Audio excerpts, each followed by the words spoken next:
Recording. All right, there we go. Perfect. Okay, so it is just a couple minutes after 7 o'clock on Thursday, the 19th.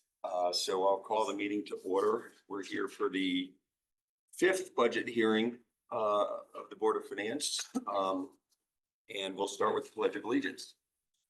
Shane, you want to lead us?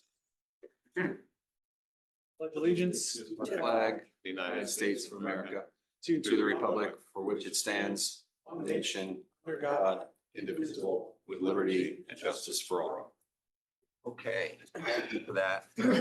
And before we move on to our agenda item number 3, we did learn that there was a somewhat urgent item for the Board of Ed that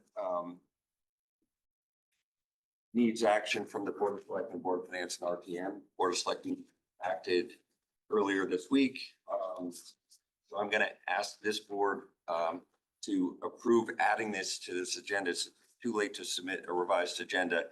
I'll need to ask everyone for their consent to add this to tonight's agenda. I need a 2/3 majority to do that. So if we could get a full screen to amend the agenda to add this Board of Education capital item. I'll take that. Make a motion to add it. All right, Mr. Rotolo, second. Mr. Penley, okay, thank you. Now all in favor of adding this to the agenda? Perfect, unanimous. Great, thank you for that. And so this night agenda, we have Angelus Papa George here and bond counsel John Staffstrom. I am going to read, since it's not in the written record, I am going to read for the record the bond resolution language, and then we'll get into the details for the board. So non-recurring capital bonding resolution, 20 years, requires RTM approval to hear, consider, and adopt a bond resolution entitled a resolution amending and restating a resolution entitled a resolution appropriating $3,456,488, cost of certain non-recurring capital projects, and authorizing the issuance of bonds to finance such appropriation. To increase the appropriation and bond authorization for the Fairfield Ludlow High School elevator replacement project by $105,800 to a total of $3,562,288. The full resolution is available in our backup. And do we have Mr. Staffstrom on as well? Yes. Okay, great. Thank you, John. Welcome. And Angelus, I'll just turn it over to you. I think this can be a fairly quick item, but want to make sure that the board has a chance to hear about this, and we'll go from there. Absolutely. And I appreciate you taking this on a last minute item. When we appreciate you hopefully moving this forward so we can continue work. So to give you a little history, you guys previously approved the project to replace the elevator at Ludlow High School.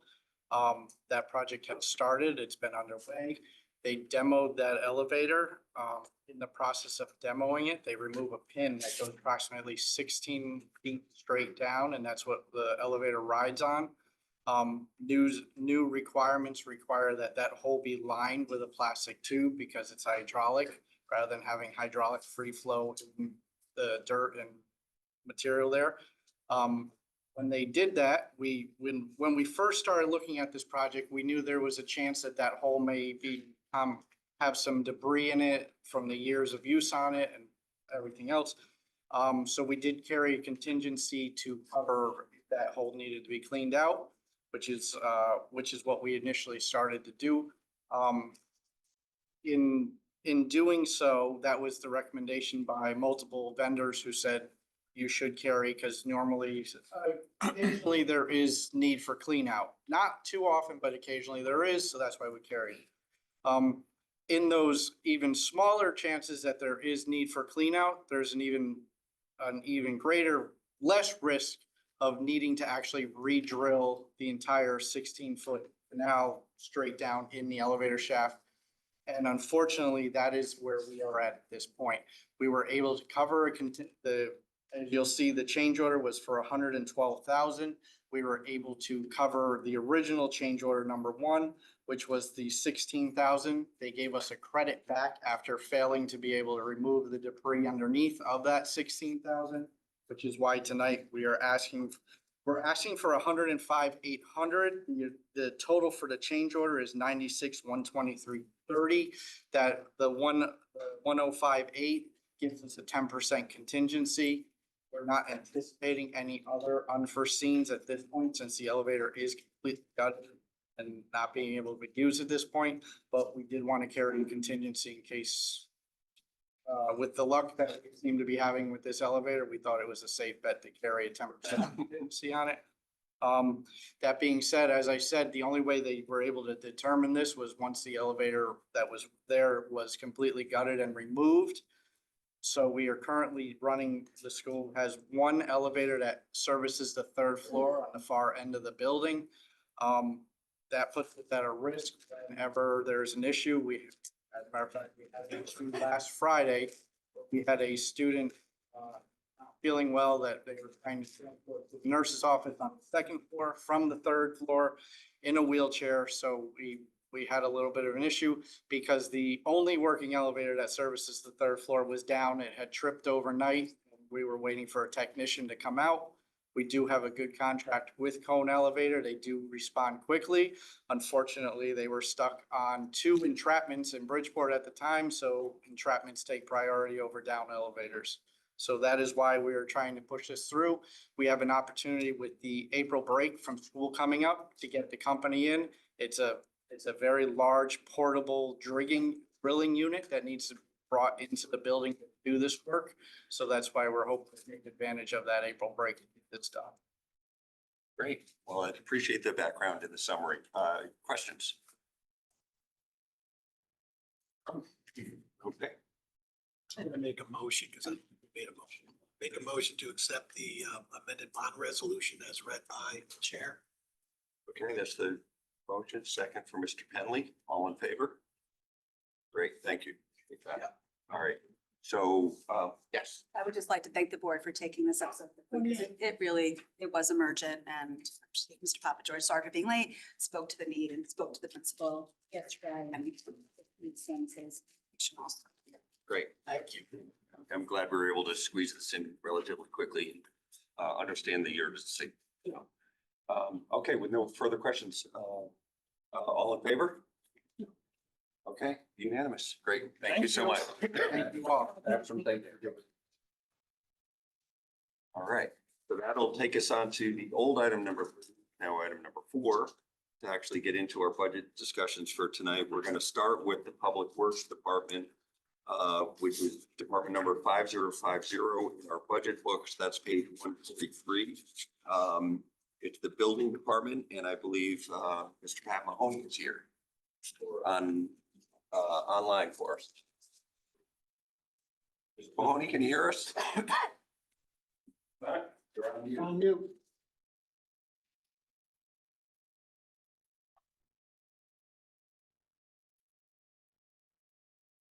Drew, do we have to get Mr. Mahoney off mute? I think, He says you need to unmute him. Yeah.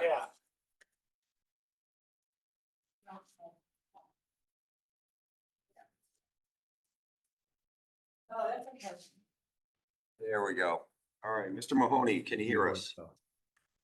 Yes, I can. I'm just trying to get the video. It says you have to let me in. There we go. Let's see.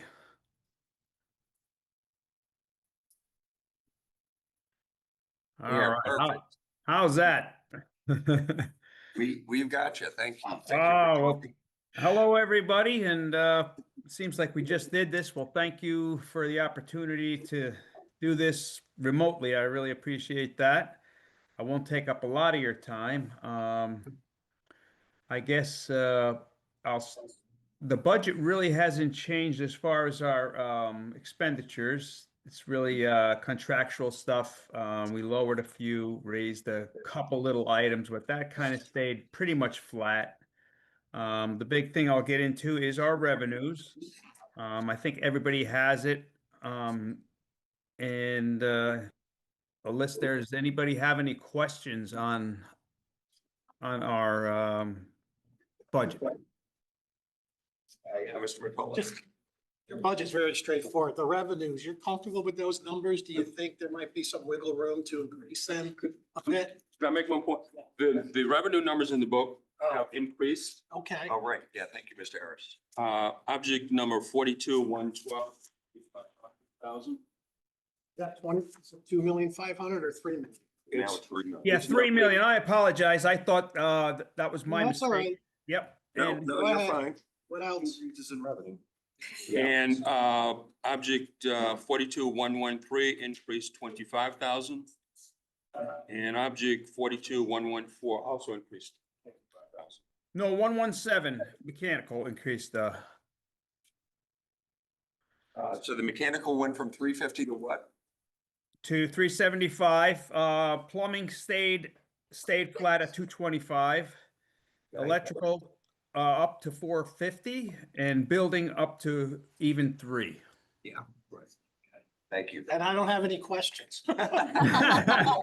Yeah, and again, I apologize. I figured I messed up on those numbers. I'm really sorry about No, that. no, that's fine. It's a lot, there have been a lot of changes since the book was published, so. We're all gonna get good. there. And I guess I'll just ask a general question. You're comfortable with the increases? What was driving the increases? Well, I'm gonna give you a little rundown, and of course, I'm no expert on this, but being in this job for about 10 years and as the chief building official for over 3.5 years, it's kind of, we watch the forecasted building. We see, we had a very good year this year. I'm hoping interest rates are going to drop. Being in the field and construction for all these years, I see a good outcome. We have a lot of projects, moving ahead, and I feel comfortable. We're going to do everything we can to get where we have to be. Okay. Anyone else? Mr. Penley? Well, is how much of the permitting assumption is hanging on interest rates dropping? I can't give you a figure. I mean, that's basically just one of the things, we're anticipating. I don't see it's going to change any. It's just, anybody knows interest rates drop, people spend more money. And it encourages people to do the things in their home. And I'm hoping that we can even increase this.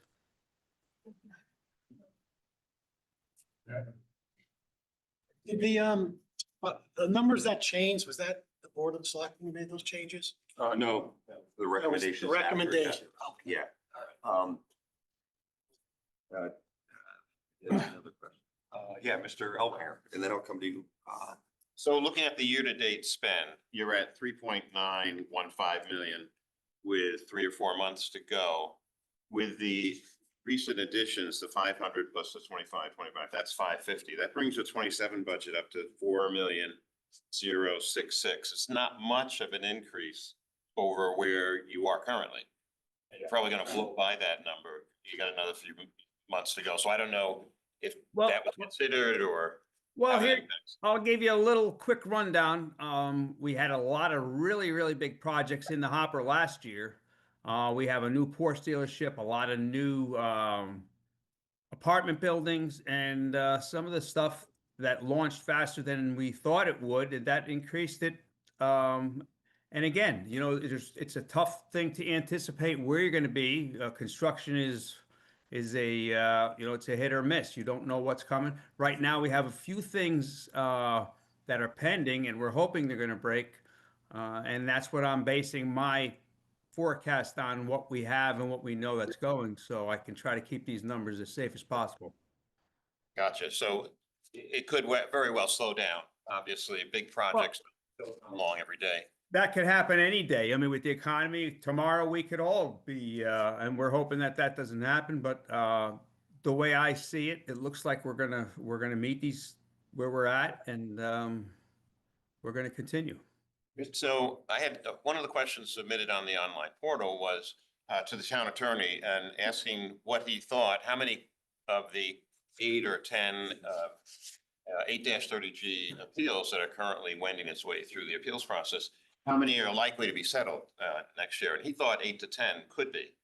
So that's a pretty big number, and these are larger, mostly apartments that could come online later this year. So that could again drive an increase. You know, that's not controllable, but thought it's likely that we could see that many settlements. So that would drive these numbers up even more. Correct. It's always, court, we had, certain projects that took 5 to 6 years in the courts. Some of them go rapidly. I really don't know that process. I'm not an attorney or anything, and we can hope that they get speedily done and we can start to build. Just one last question. I'm curious why the plumbing permit number wouldn't increase if the others are increasing. Well, I kind of based it on the numbers that we brought in, and we brought in more mechanical than we did plumbing. So I didn't, raise everything. So if we hear you correctly, the revised numbers are more in line with this year's trend and Yeah, forecast. correct. How I saw things were going, and certain aspects of things that were increasing, and that's what we're trying to base it on. To get a real true number instead of I don't want to make you guys all guess. I want to try to give you guys a bright outcome as to where we are. Ms. Ruggiero. Yeah, my question was in line with what Mr. Elwinger said. We're already at 3.9 and we have 5 months to go. So, because this is a 7-month look, right? This is through. So I thought that this seemed a little bit conservative as well. So I was wondering the same thing. So I understand how you base that on. When is the last time, like, the building permits, the actual process and the fee, that's based on a percentage, right, of the total Yes. spend? Yes, it is. And when is the last time has that percentage been changed, or when's the last time that that's been looked at? And is it in line with other towns? It is. Actually, we raised our fees a little over a year ago, which helped us this year. We raised fees, we incorporated some penalties, and we are actually probably right in the middle of other towns. I know there are a few towns that are less than us. There are a few towns that are more than us, but we're right about where we should be. We did take a poll, and we did raise our fees across the board. Who was involved when you changed that percentage? And you said you took a poll. How do you decide who votes on that percentage? Well, I ultimately make the decision, but I met with other building officials, building towns, and see where everybody was at. And I took my numbers from there, because you really don't want to go too crazy and, shock everybody. We did bring it up a good amount, which actually helped us, but we can't really get, too much. Yeah. Okay, that's very helpful. Thank you. Sure. And Mr. Walsh. Do you have a list of the larger projects that are coming down after July 1st, 26? Meeting with the universities, both the universities, from meeting with the large landholders who are private landowners, and about what their plans are. I presume that that's normally something you guys go through all the time. Mm-hmm. And like I said, this year, we don't have, like last year we had Porsche, we had 81 Black Rock Turnpike, 274 units. We do have several projects, 90 units on Commerce Drive.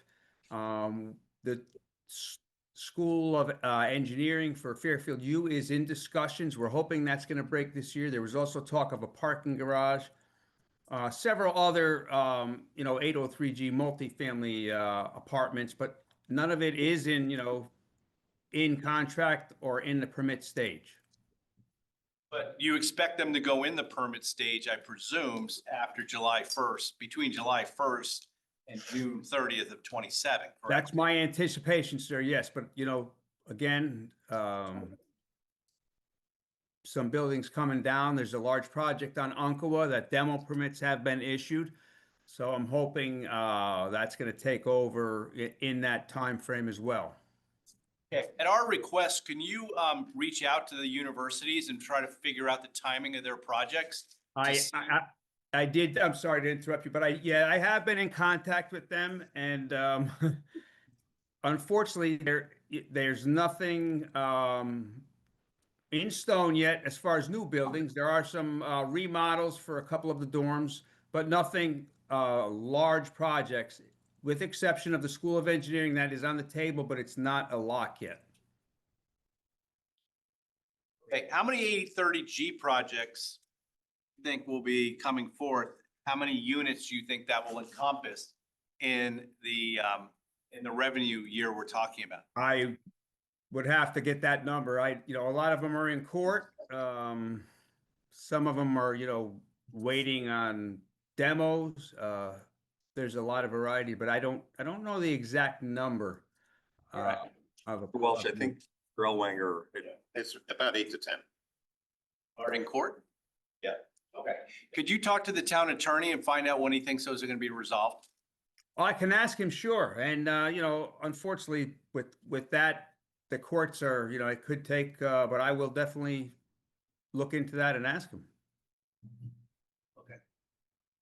Thank you. And if you have any additional information, will you update us as soon as you know it? Absolutely. If I hear something, you'll be the first to know. Fantastic. Second to know. I appreciate that. all right. Third to know. Yeah. Yeah, that's true. Oh, this is fun. I really This is prefer to be the first, if you don't mind. From my right to your left. Okay, so not any more questions, we can move on to the next department. Mr. Mahoney, thank you so much for your time today. Appreciate it. Thank you. Have a great night. Thanks, All right. Pat. Next department would be the Public Works Administration, Department 5011, and that's on page 135 of our. We have our Director, Frank Cease. So, Mr. John Patel, thank you both. Good evening. Thank you for having us. I have a quick presentation. Sure. Great.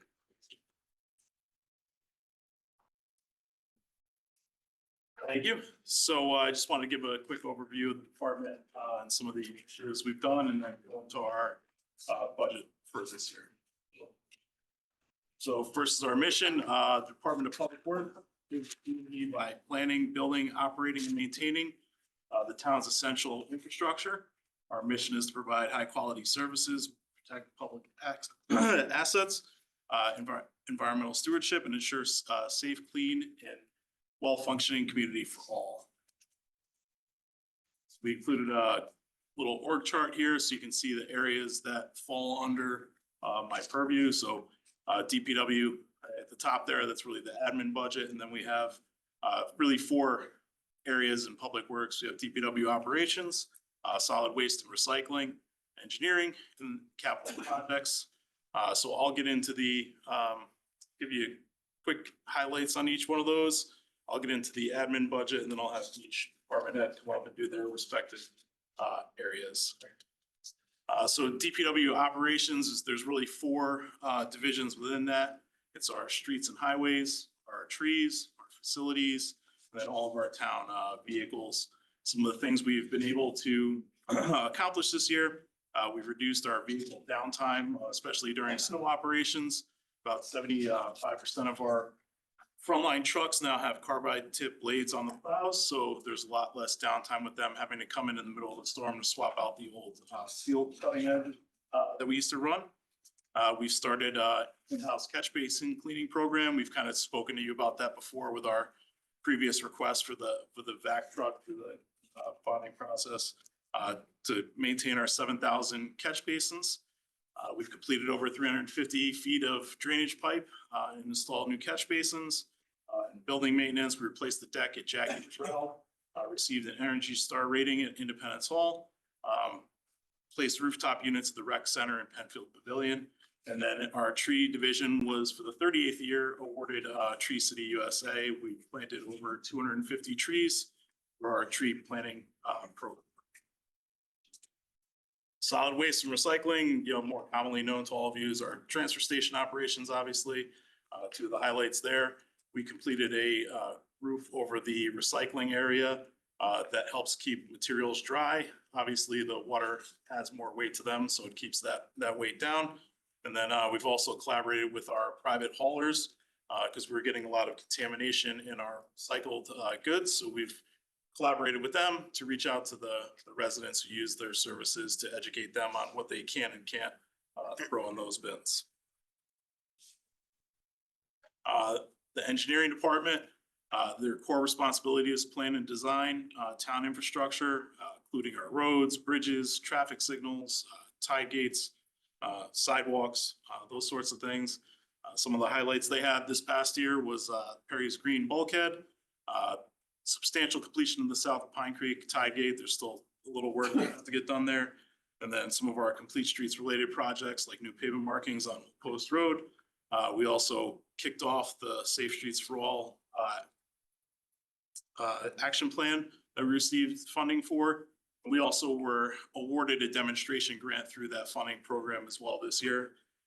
We also completed the Southport connectivity project and sidewalks on Reef Road, which are also ongoing. There's another phase that's going to start up there this year, and a new traffic signal at Sacred Heart Park Avenue.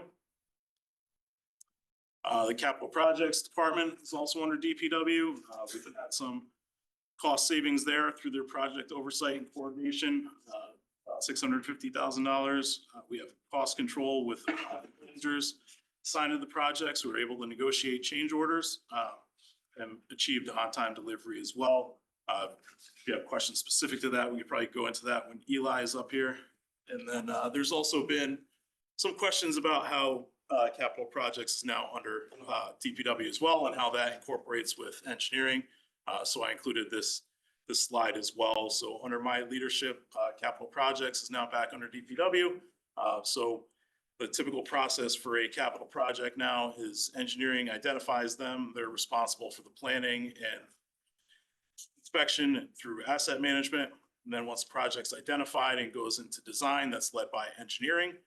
We will have a capital projects manager assigned at that point to track the progress of the project. And then as the project goes into bidding and construction, that manager will then take over for the lead on that, and the design engineer will stay involved through the process of the project to provide technical support.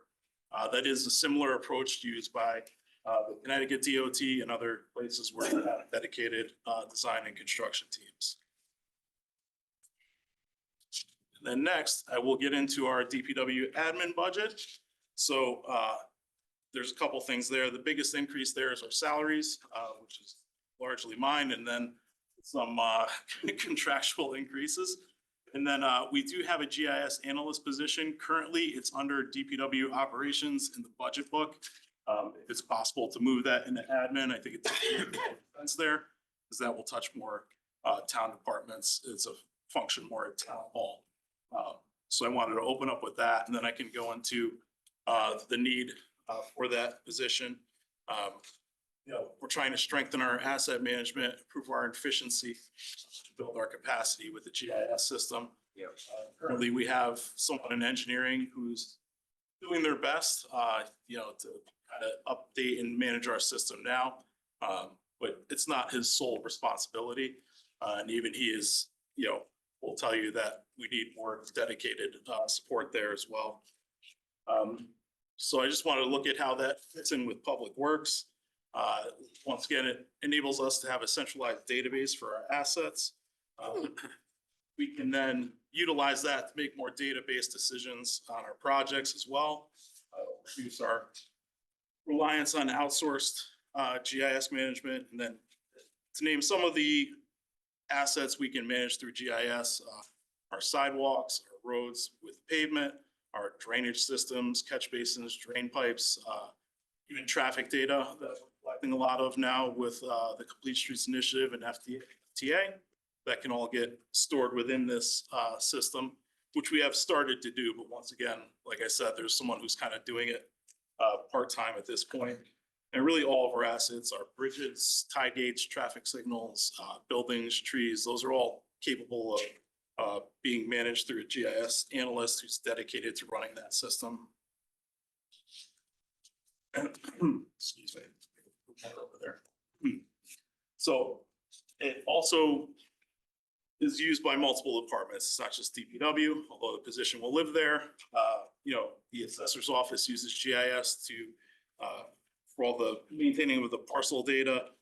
Planning and zoning can utilize it to conduct land use studies, and maintain our zoning maps and, district maps. Even the fire department has, asked for more support there.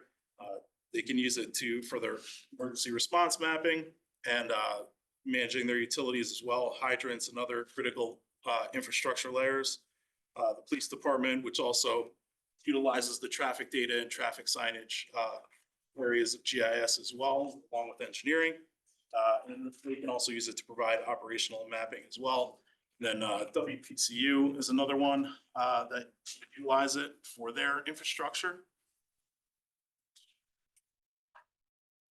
And then it's really, it's an easy way to share information across departments. It also gives us really a repository for all this information. Currently, a lot of different departments have spreadsheets and PDFs and studies, and they're saved all over the place on a shelf, on someone's computer, on a shared drive or not. So this really gives us a centralized location, have someone dedicated to managing this system for us. I mean, another thing, it also integrates with other softwares. So, I'd like to get to a place where if you clicked on a parcel, you could also pull up, all the permits related to that parcel. So really, there's a lot of doors we can open. We're just like very scratching the surface, but we don't have the staff dedicated to doing that for us. So I didn't come to this conclusion lightly. I've looked at peer municipalities, worked in a couple of these. I looked at the top 10 population wise in the state, which we're in there as well as other communities in Lower Fairfield County. The salary ranges were $62,000 to $130,000, depending on that position. The average is between 80 and 103. The midpoint's about 92 or 93. So that is where I kind of benchmarked that salary ask there. And then where What is that coming at us? it's currently in operations. It's in DPW operations. But I think it's more appropriate for an admin. Well, it sounds like 10 different departments are gonna be using that department, so I don't know who's gonna be like managing that person because, there's the PPC, the multi planning wants her, you're gonna lose her for a while, Yes, okay? that's why I think it's It's more. all involved. So you'll lose control of, or the person in that position. I think that's why I will have them in admin, so it's under my purview. Like I mentioned, the expected outcome is stronger asset management, having some efficiency in how we're managing our assets, and really planning the inspection and maintenance as well as a big part of it. And then just allows us to coordinate across. Departments. That is it. Yeah, I do want to turn it over to questions and really appreciate that. That actually kind of tied all your departments together, so it gave me. We want to go department by department, because otherwise we're gonna be all over the place. So let's start our questions. Before we get started, just overall on Yeah. the presentation. Sure.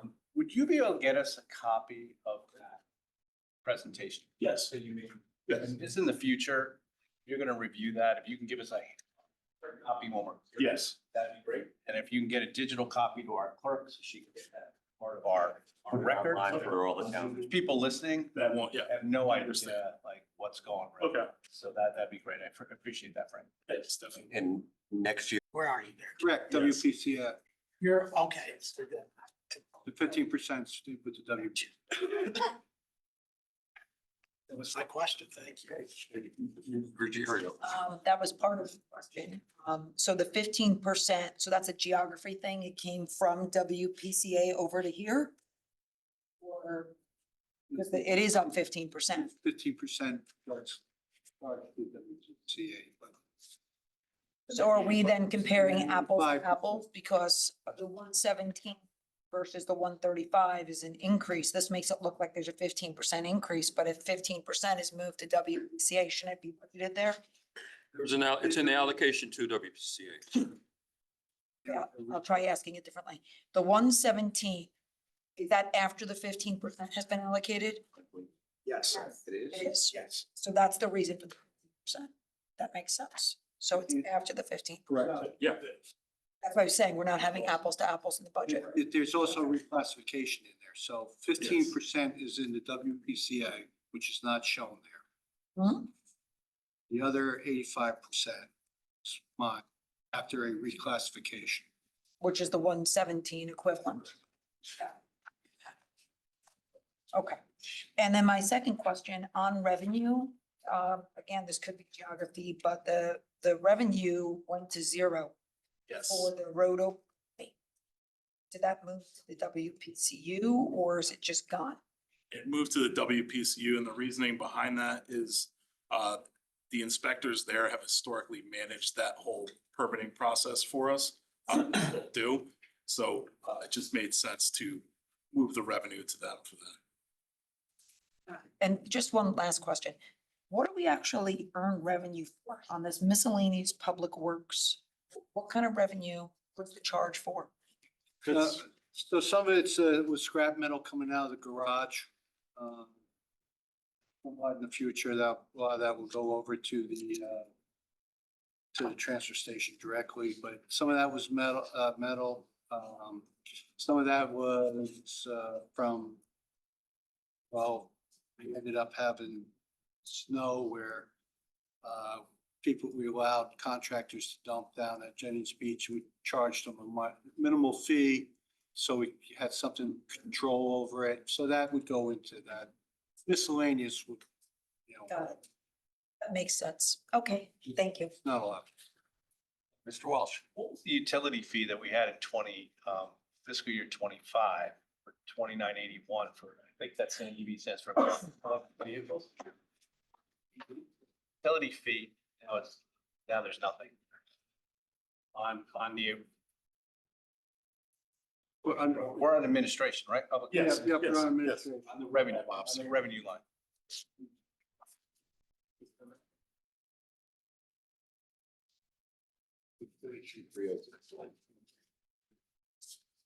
It's under $3,000. Yeah, okay, that's utility fee for EV where we have a charger at Sherman Green. And we have a charger at, Record. well, they're not charged, but over across the street from Park and Rec in that parking lot. It was free. Of course, it got a lot of use when it was free. Yeah. Now it's not hardly being used at all. Yeah. Because people don't want to pay. Because they're using our electricity, right? So Yeah, we Before when it was free. like I have to put gas in my car, Exactly. I have to pay for that. So it's kind of Electricity. very questionable how often it gets used. Okay. So you saw the numbers go down. Yes. Okay. And then the WPTU, is that water pollution control? Yes. You moved the road opening fee. So explain to me what the road opening fee is. If somebody wants to open a road, because they want to do, run a gas line for a new residential house, we charge a fee. Yes. And why would that move to water pollution control when in actuality, aren't you guys having to work, they're ruining our road by doing that, correct? Correct.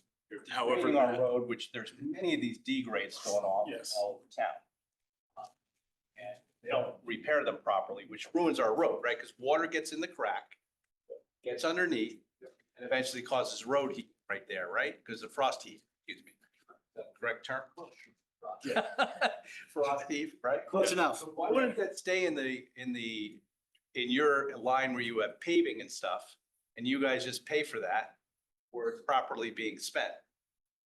Like, They. I'm trying to figure this I'll out. jump on it. yeah, Let me jump on. So your inspectors, when you take out a permit, number one, the permit is so that you can identify who actually did the cut. Yeah. There's a permit inspection system that goes on to track that and to issue the permit so that they can open up. That whole operation, as well as the inspectors that are going out there, when there's a problem or when they're backfilling or to make sure it's being done right is all out of WPP. So therefore, it felt only right that that portion, that revenue permit comes out to help cover their costs of their inspectors. Right, the reason behind the fee is for the administration that we have to expend, and it's really being expended by them, because they're the ones managing the. The inspectors are at the WPC. To you. You, because they're opening it because of sewer openings and things like that. Initially, that was the big.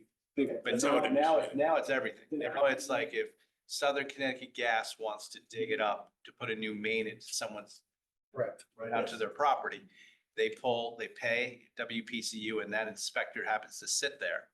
Which I guess makes sense. They're not there the whole time. What happens if they don't do it the But right they, way? but they do, you're right. What happens when they don't do it the right way? Which They'll seems to contact happen them. more times than not, I think. They'll contact them to fix the path. We do work, Now, coordinate with them when too. you if we start, See something. when you start also getting into trenches where they're replacing mains, there's been a lot of water mains being replaced and a lot of gas mains, and this gets into, then you get into our road paving operations with that, as far as the restoration of that. So if they're doing a trench, they're required to repair from the curb to the center line. Unless it's something that's within, past couple of years that we've actually paved it. Okay. And we will work with them, if it's that type of a trench to where, okay, it's a road that's been out there for a long time. You guys pay, do your half, and the town will use some of its paving money, the other half, so that the people at least have a decent road after putting up with all this stuff. So like the areas around, I know one of the streets is like Hurd Street, but the last year, Southern Connecticut Gas did like 7 streets around. Correct. Or the crap out of it. Correct. You're gonna do that with that. So they pay you for half the road. Yep. For tearing up the town's road. They actually, I think it was Hurd Street, that's the one over They there. fixed a lot of them right Yeah. before winter came. Winter, It was like almost like. Yes, and those streets, so they have their contractor who did the work. Yes. Come in, they'll do a patch on it as they're working on it. Then it came December, but just before the snow came. Their contractor milled and paved. They were required to do half the road plus there's ones that maybe cuts that one across the street. The town turned around and supplemented it and said, go ahead and do the entire street and I'll actually pay you. Sometimes it goes back and forth. You may say, we're doing the paving program, give us the money and for your half of it and we'll pay it. They'll give me a price if it makes sense and within our tolerances, then you guys go ahead and pave it and we'll pay you. So then on that situation, you would take money out of your paving budget Correct. here. Correct. And you'd write them a check. Correct. For all those streets. Our portion of And then it. come back and inspect it to make sure it was done to Correct. quality job that you think you're paying for. Correct. And there's a couple of spots there that are an issue on Makes one of sense. those streets that Okay. they. I appreciate you filling me in on what's going on. Thank you. And if somebody doesn't think something's been done after a year correctly, they can put a thing in through your normal thing, website, and you'll come out and check it out. And if necessary, call the contractor. Might be getting a call from me. Any other questions on this, Mr. Rock? I know. Sounds like you've got the Well, floor. I wanted to, I just wanted to go and talk a little bit about this GIS analyst. Do we have the software? Yes, So it's already, we currently have it. do we need any upgrades? Do we need? any- MetroCog hosts it for us. Okay.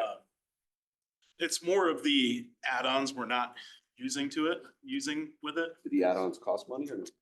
If we have an analyst in-house, not as much because they can typically do the work to integrate those into it. So $100,000, what is the easiest way for this person to pay for their salary?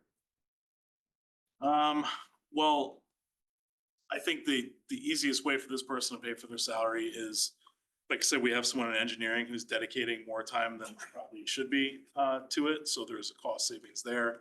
And then I just think the efficiencies going forward Like I said, it helps us manage the 7,000 catch basins, that cleaning program.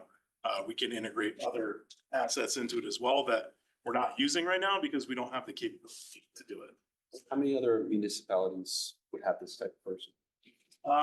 Like I said, I looked at the top 10 in the state and I think 9 out of the 10 have So them. this is something that we should have Yes, yes. because of our size, because of. Yes, I think with a town this size to properly manage your assets, you should definitely. When did we start thinking about this position? For me, I mean, I've only been here since September, so So this I is. identified it pretty early on. It was obvious we did. Mr. Matola.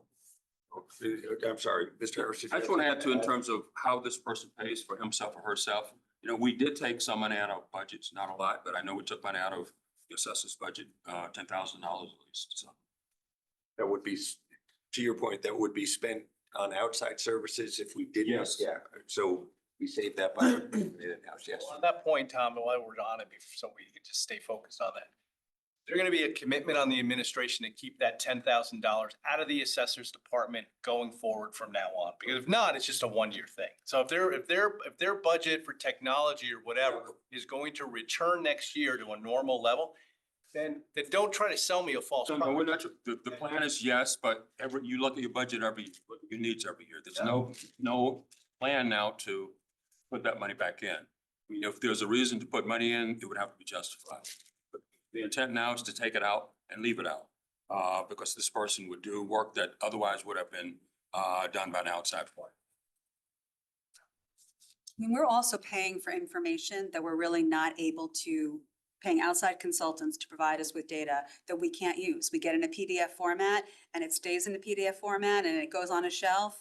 And if we need it, we ask somebody, and very often people spend hours, days potentially trying to find it, and we're really not getting the most out of those resources. So it's hard to put a dollar amount on that, but I think it's just efficiencies of being able to use the information to make smarter decisions and act quicker. And time is money, and rather than having our staff or engineers in paper or looking for paper, now it'll be automated and we'll have an analyst that will be able to not only access the data, but analyze it to help us inform decision-making. I jumped in, John, you were gonna I got other questions, but I'd like to hear your questions. I was just asking Tom about. That's right. I was gonna ask the same questions you guys are asking, so I'm good. Okay, so you sold this department, this position for multiple departments. I don't even know how this person's gonna be doing all this stuff for all these. Sounds like you actually use one. So if you use her or him on your own. Yes. Position, right, on your own. And you know, I hear a lot about efficiencies. We've heard a lot about efficiencies over the years. Like, yeah, if I had and all I kept looking for in efficiency, all I keep looking for is one person to tell me, okay, because of these efficiencies, we can actually get rid of somebody. Never happens. 0 times has that happened. 0. So here's what I want to know. I understand that sounds like a valuable person to have. What position can we cut from any of your budgets to cover that person? Because I'm telling you, I cannot add on to the head count. I personally, as a member, cannot add on to the head count of the town when I know a lot of taxpayers, there's being a huge shift onto the residential taxpayers across, and who knows, for a taxpayer, you could be with what happened in the revaluation. Residential tax base takes a lot more. Commercials are gonna be going down for the most part, and residential. People are gonna be going up 25, sometimes 30 or more % in their taxes. I can't tell people, oh yeah, but we decided to add a new town position unless I'm cutting it. Now we have $10,000 we've been told we could get from the assessor's office. What position out of all of your positions can we cut? That'll make me feel good now about just adding that person in. I could say the head count has not. Well, I think if I was comfortable making that, on the front side, I would have presented that, so. And that's what I'm gonna hear from all the departments. Yeah, so the answer is you have nothing to offer. So it's, I have to cut the position until it becomes a pain point big enough where somebody's gonna say, we have to cut.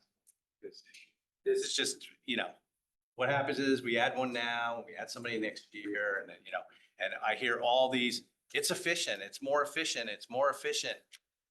And I don't see that, we order all this software we buy every year is gonna be more efficient. I hear from the tax collector, having our 17-year-old children in town have to pay their entire personal property tax in one payment. It's gonna be more efficient because we're gonna have this many thousands of less transactions, but I'm not seeing any efficiency, despite the fact that we make everyone's job easier. Have any efficiencies where we could cut a position. And I'm just telling you, in the private world, private sector world, and I'm sure Ms. Ruggiero, who probably has had to go through this, you're just told, you're cutting this many people, make the job work. Okay, so anyway, that's my problem as I'm sitting here. Not that I don't think you need the person, it sounds very intriguing. It sounds like a lot of different departments need them, but unless the first select woman can give me a position that I can cut in this budget, I'm not gonna be able to support that person. Just to echo what Mr. Matisse, if there was a position that we thought we could cut to add this, we would have shared that. I want to just clarify that making people's jobs easier to some extent, I think it's really just having them, the time that we're paying them for, to be experts in their field, having this position will free up some more time. Hopefully, have them focus on what we're paying their salary for, really. To be experts in their field and to move projects along, especially when we're talking about public works and engineering capital projects. To move projects along quicker, spending millions of dollars on these capital projects. The longer they take, very often, price tag goes up. So really looked at it, and again, I totally know where you're coming from, and I wish that I could give you a dollar amount by saying, if we have this GIS person, it's gonna cut a project down by this many hours, we're gonna get it done this much sooner, and that's gonna be a cost savings of X. So it's somewhat anecdotal in terms of how things just get slowed up. We go to MetroCog, they have GIS, sometimes they can get us an answer within a day, sometimes it takes longer. While we're waiting, they host the GIS and they do provide services. If we're waiting longer, things just get stalled. And that is inefficient. And it slows things down, and time is money very often on these projects. So just looking for it to be a resource. And I think that we would need to work out in terms of oversight. This came up after a department head meeting. Frank and I were talking about it. Multiple department heads heard about it. We could use that. We could use that. And these departments for these projects are not working in silos. It's really working together between engineering, public works. We often, when it comes down to WPCU projects, where our sewers are, where we're building, we need to know where our gas lines are, where the sewer line is, the impact on the fire hydrants, that it's all interconnected in our town. The GIS coordinator will basically, analyst, will be able to present that data to our department heads, and ideally, they're going to be working together to move some of these projects forward. Mr. Bentley, did you have a follow-up? Yeah, just on this topic, I kind of tend to agree with you. I've always sort of wondered, we talk so much about efficiencies, and it's got to flow down to the taxpayer at the end of the day. Having a process work more smoothly for the town employees is positive, and it can maybe result in some value, but I agree it's a tough year to be adding things. That being said, the slides you have up there are suggesting that there's going to be savings in the form of additional grant revenue and less outsourcing costs. So perhaps it's neutral, but it would be nice to have that quantified. So we've talked a lot about getting more grant revenue, and we may be getting more grant revenue, but I think it'd be worth seeing how much is actually coming in. And the same with, what are the outsourcing costs right now? Because it's clearly a position that's ideal to have and better to have, and endeavor for efficiency. But I think Jim makes a pretty valid point that let's get our definitions. Let's all be online with what we're saying when we meet efficiencies. And I think most people on here are thinking cost savings is what efficiency means. Yeah, Mr. Ruggiero. Just following up with what you were saying, both of you. You had mentioned that there are savings, sound like in consulting or you're hiring people. Where are we seeing that? So if we put the position in for 100 grand and you said that you're outsourcing this today and we're not going to outsource it anymore, where, on what budget pages can we see a reduction? How do we quantify it? Because I think that position does sound valuable. However, in the year we're in, we need to find some offsets. So is there, you know, the different departments that are going to benefit for this? Have they taken it out of their consulting or professional fees, or can they take it out? The one that did was the assessor. They took out 10 grand. They took out 10. In terms of P and Z, we talked to them about benefit. They felt that there was a benefit, but we're not at a point when we're having a discussion with them that we can quantify. I mean, that's something we can provide and visit with them on. You had mentioned the outreach. What department was that in? Well, we use MetroCog. They have this service, so multiple departments, if they need this GIS information, we'll go to MetroCog for Does that. that cost us money, that MetroCog? Are we paying a fee for that or, you know? We pay there's a subscription fee. I don't know in terms of, there may be some additional fees in terms of what some of the departments are doing. So if we, I'm sorry, Amy. We can take- fill in no, this no. position, would we no longer have to pay Metro fee? You would still have to pay a subscription fee for the software. In terms of additional consulting, that's something. I mean, I would, and what you're saying, Steve, I think it's an important position. It's a tough budget year. Is there a way, maybe you have to take another look at it, you can quantify, you know, we're gonna hire this person, but we've been spending this person, see what we're saving, if anything, or at least breaking even. Or even go back to the departments now that, We can do that. you know, it's a few months after we've done this and, you know, you've had some, I don't know if you've identified, started to look for this position and have somebody in mind, but, Not, this really came, as I said, relatively close to building the budget of something that multiple departments needed. There was multiple departments that asked for headcount that we didn't add. Thinking this position seemed to have a positive impact on multiple departments. We wanted to move it forward for at least discussion to this board. We know that we're paying for information that we're not using to its full potential. Wish I could give you a dollar amount on that, like what we're paying for that we're not using. Is that? if there's any way to quantify it before we vote on the budget. Yeah, and I don't think, We'll take another. 90 grand, we already got 10. I don't think everything is, by the way, is. And the grants are a huge thing. We hired one grant person. We had said at the time that, I mean, it would certainly be beneficial to hire even more because there was such a need. So maybe there are grants this person's that, you know, that's gonna be very hard to quantify, but maybe you could put something together to give us some kind of plan of how they could basically offset this cost. And I believe that this is like clearly a valuable thing. You've clearly done it in other towns. Just to tell the story more, and you mentioned something to the first person mentioned, delays can obviously, you know, costs can accumulate for that. So just tying all that in, and I appreciate that there's positions that you didn't budget to make room for this. I mean, that's valuable, but I think everybody here is saying, don't budget any positions in this. I understand. I understand, but then I think, and you guys who have been around longer, that there was a part-time person that was doing this function that got cut from the budget years ago. So I think we're just feeling having it and then not having it, that there just seems to be a hole across multiple town departments. And just wanted to bring it forward for discussion, so you know that it's out there and weigh your decision in terms of what efficiency means. Absolutely, I understand that. Believe me, I wish I could give you, you know, a dollar amount that says here, it just pays for itself clearly, dollar and cents, because it is more of an abstract in the way it's being presented. Mr. Rock. So I've spent a little bit of time with MetroCog and played around with it because I think it's kind of fun.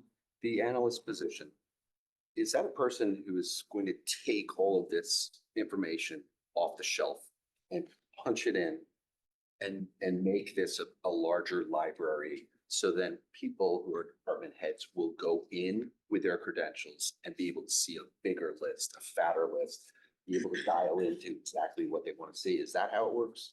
I think it's two things. I think it's that, and I just think it's also all the other capabilities that GIS offers that we don't. That tap you're not into. tapped. Right. Yeah. And so and again, clear, that does not require more subscription fees. No. Those untapped elements, correct? Typically not. Some of the, maybe the more advanced ones will, but that would take us time to get there. Okay, all right. So this is just a librarian in effect, pumping all of this information in to make it smarter for the rest of the department. And then also being able to access it for whoever needs it as Is well. there anybody calling this analyst and saying, hey, can you help me with this plot? Or can you help me with this line? So Yes. that does happen. Yes. Okay, all right. Just, I wanted to get the word flow. Yeah, that's helpful. Thank you, Mr. Follow Wall. up on Mr. Rock's, which I think was a very good question. So is this person, if we hire them for the first year, are they more going to be taking stuff off the shelf and like building a library as opposed to helping these departments? Are they gonna like sit there and say, oh my God, we have so much stuff on the shelf. So for the first year, maybe 2 or 3, I'm just gonna work on building our library. And then we'll get to a point in time where we can use it. Once again, I think it's a little bit of both. There is stuff that needs to get put in there, but there's also things we've kind of scratched the surface on that, for instance, our catch basin cleaning and all the traffic studies we're doing, like that's something that's ongoing, and as well as WPCU's also doing similar with their systems as well. So it's a little bit of both of those things. I don't want to get too far ahead of ourselves because we're not in operation. Yeah, There's been changes in numbers, and I'll ask more questions about GIS only because maybe we can not add a position that they want here and add the GIS analyst on. And I would just like to tell everybody here, I think it's a good position, I think. But if anybody wants to work with me on trying to kill another position in town, coming up and figuring out a way to make this $100,000 back by cutting a position in town, I might be. And it may not be cutting a position. It may be cutting outside services or to get to that 100,000. As long as it's not gonna come back, I'd like to keep the head count about the same, because that affects insurance, it affects, contributes to 401A, the whole benefit thing's another 30% on top of that. Fair. So that's the problem with building it, and then 2 years from now, somebody else is really efficient to add somebody else on someplace else. The next thing you know, you look 10 years down the line, you have 6 other employees we never had. Mr. Elwire. It looks like we have a comment in the chat, maybe from Michelle Gore. WPCU pays MetroCog additional consulting fees for GIS support through a master service agreement. I wonder, would that go away? Should we hire this position? Is that a savings and a benefit to WPCU? Michelle. And how Present is that? Ask her more. Yes, it would. He's gonna present tonight. Yeah, she will. How much is it? Yeah, well, when we. She's responding. Yeah, no. Cool. She's gonna be on later. I think the dialogue would be, Fine. Stop and notice you. The answer is yes. Saves $1 billion. one other consideration as well, obviously, to the extent that this individual would be providing a service to other departments. Not necessarily in Fairfield, but there are a lot of places, whether it's companies or municipalities, that keep track of billable hours effectively. And, you start out and say, okay, how much of my time is going to be spent on each of these departments? And then you have an offset, the expense comes in here, but there's kind of a, Share. shared services. Allocation. So that's something to consider as well. So each department's paying for it, and they have to find that it's not finding a head count, but it's finding $5,000 or $10,000 here or there. So something to think about. Currently through you, can I ask, Mr. Bo, I hope I said that correct, because I said it correct the last time. Would you be able to tell us $100,000 salary like this, what's that really costing us all in, Social Security, 401A contribution, all in, what are we out the door with a position like that? Is it 140? Health insurance, all in for everything that they would get. That. About. Yeah, That would ballpark. be a kind of a broad answer I could give you because I would venture to guess the individual would be in a union. So there are contractual obligations of what they're entitled to through the union. I can tell you if the salary is $100,000, Social Security is 7.65%, so you can add that to it. Health insurance contingent on if they're an individual plus one or family. That would Average on that, just give me an, you know, all of them. 130,000 plus if they're in the 135,000 plus, if they're in the 401, so call 100, top 140,000. Yeah, that's what I say, about 140 would be a safe number to bank on. Okay. Okay. All right, if we don't have any more questions on the admin piece, we can move over to the operations side, which is Department 301, starts on page 139. And I'll present on that. No large changes on this. Payroll is up. That's kind of due to a reclassification. Also, that was mentioned, that GIS position was in there. That's going to come out of there. So that'll reduce that $100,000 as well as the associated fees that go with that. Contracted property, that's one that's going up. That's our garbage collection. Safe marking for our streets and crosswalks and portalets. We went out for a bid for portalets and basically we had one bidder, we had our qualification. We've held off on switching to it. It's gonna be an increase there. Those are the three main generators for contracted property. The reason why I mentioned garbage collection on that, we saw when we get to solid waste. This is garbage collection that they are collecting our town buildings. So when you get to garbage, it's a two-sided item. We are their client for where they are picking up our buildings. They are our client when I get to the solid waste and recycling budget, where we are increasing the tip fees, which will cost them more to empty. So a little bit of an offset on that. Utilities, generically speaking, our water is up around 10%. You tell me where Pure is going and where this Aquarian sale is going to happen, but 10% is a fairly safe number. High as it is, but right now I've heard things from 42% and more. So it will concern, cover us a bit, but keep us there. Natural gas is up 5%. Electric's generally up 2.5%. Note though, on the electric, I pay for all the buildings as well as the parks, fields and things like that. We recently have the new turf field over by Ludlow that has night lights. And whether these lights are on, being used during the summer or not being used in the winter, you still have a demand fee that's based on the fact of when you turn them on.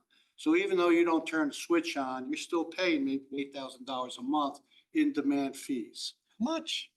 Probably about 8,000. What? 88? Eight. So when when you turn on a light, turn on a piece of equipment, they look at the highest usage of kilowatts, how much you need to draw. And the electric companies have to have that power ready in case you turn on. That's your demand fees. And these demand fees are based on your highest usage, which will be a summer usage or something, fall usage when you're running them. They run for 15 minutes. That kilowatt hour sets that fee for the next year until you turn around and increase it or decrease it. So that is a cost that goes up with it. EV chargers, we have a few more electric vehicles on the police and the fire department. So that line went up a little bit also, as you can see there. Other items on this budget with changes, there's an increase in your equipment. These are OSHA requirements of overhead cranes in the garage, your tow motor certifications as far as speed inspections. It also covers items of our gas and diesel fuel pump systems for maintenance on that, as well as removal of hazardous material that the garage uses. Clothes, dry clothes, those are contract items for OSHA requirements for PPE, union contracted items for shirts and all. Janitorial supplies is up because of, those are your plastic bags for every day where we go around and empty the cans in all the parks and the beaches, and you take out the gas bag and you put another one. Those items have gone in increasing, as well as your paper products and soaps and all. Those are your main increases, and with that, I will be happy to answer any questions you like. On 57002, the asphalt paving. So someone remind me, I don't know, it needs to be you, John, or someone on this board. Are we still doing the $2 million program? That is a $2 million program generally. They was reduced $150,000, but it's a $2 million program. We bond for about another 1.5 million. That was going for about another 2 or 3 years, and then the goal is to do away with the extra bonding. So why was it, Stick with a 2 million. why was it reduced? Is that a Board of Selectmen decision or? That was a decision made by others. So your preference would be to stick with the, It's, I'll work with what I have. We good, work. but this, the town, $100, you'll work with it. That's right. You'll do one bottle. I'll fix something. a few years back, Yeah, the town hired somebody to grade our roads and provided a plan for us to follow to get the condition of those roads up to a higher standard. Was the thought process, and maybe I'm talking out loud, was that this could be reduced because we believe through the cameras we were setting up, we were going to be able to raise a ton of money, and some of that money would be used for road paving? My thinking is who wants to answer my question? Was my thought process right? technically, yes. What you're making from your speed cameras, road improvement. We could use, Has to be transportation. Transportation items. is that the thought process? That's, yeah, but in terms of the reduction, as we went through the budget, we're looking to reduce expenses. That was one of the areas where we said that we can. But one of the risks to doing that is falling behind again on the condition of our Yeah. roads. So I didn't know Sure. if we were ahead of schedule on that plan and we could afford to do this, or if this just trying to do your part to help. I'm doing my part to help out, but it's like you say, some of these roads, as I was explaining earlier, if the utilities going in there, I may not have to pay for the whole road. I may be able to only have to pay for half of it. Work about any coordination in terms of whether you're gonna change an intersection, a crosswalk, a curbing, or was there any consideration for road studies that might slow down your paving schedule? The paving schedule is a fluid item. We put out a page saying, I'm following this program with Beta's our company that has done our road assessments. And they give us, this is the best way to do it, to maintain the roads, and you can go along their process. However, you then get utilities that will come involved and say, wait a second, we have a project that's gonna happen in about 2 years there. Can you push that off? So then I'll pick up another road that might be a project, maybe down the following year or that effect. So although we're following the program as best as possible, realistically, you have to be able to make some changes due to other work from the utilities working on it, or a redesign of an intersection or a town project or something. So I've got Mr. Bentley after If- you and then Mr. Walsh if- after Mr. Bentley. I guess this is kind of a, maybe an unfair question, but would there be a commitment from the town to make up this $150,000 through proceeds we get from the speed cameras? I imagine once. There was a surplus on that What? revenue line? Is that what you're saying? Well, not even, well, wait, let's back up. On the speed cameras, we get a chunk of money. We know we're behind on that because we haven't installed it. We get a chunk of money and we're allowed to use, my understanding, use Required that, to. required to use that money for road improvement type Safety. safety. Correct. So how do we use that money? Can we just, we have to make a decision and then we have to justify that decision to the state at some point through filling out paperwork that we, how's that work? Yes, there's some type of reporting that will be required. I don't know all of the specifics, All but right. yes.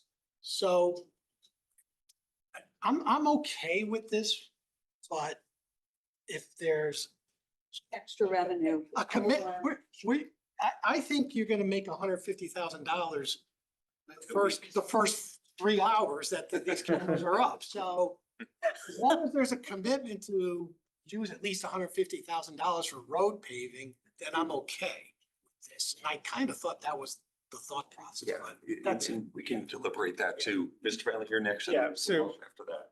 I have a really similar question to Mr. Matola. And it's part of the same thing. For the contracted services, you gave some responses, kind of broke it down. And you said one of the big cost increases was related to Safe Streets. And so same question, because we have budgeted for all this revenue coming in.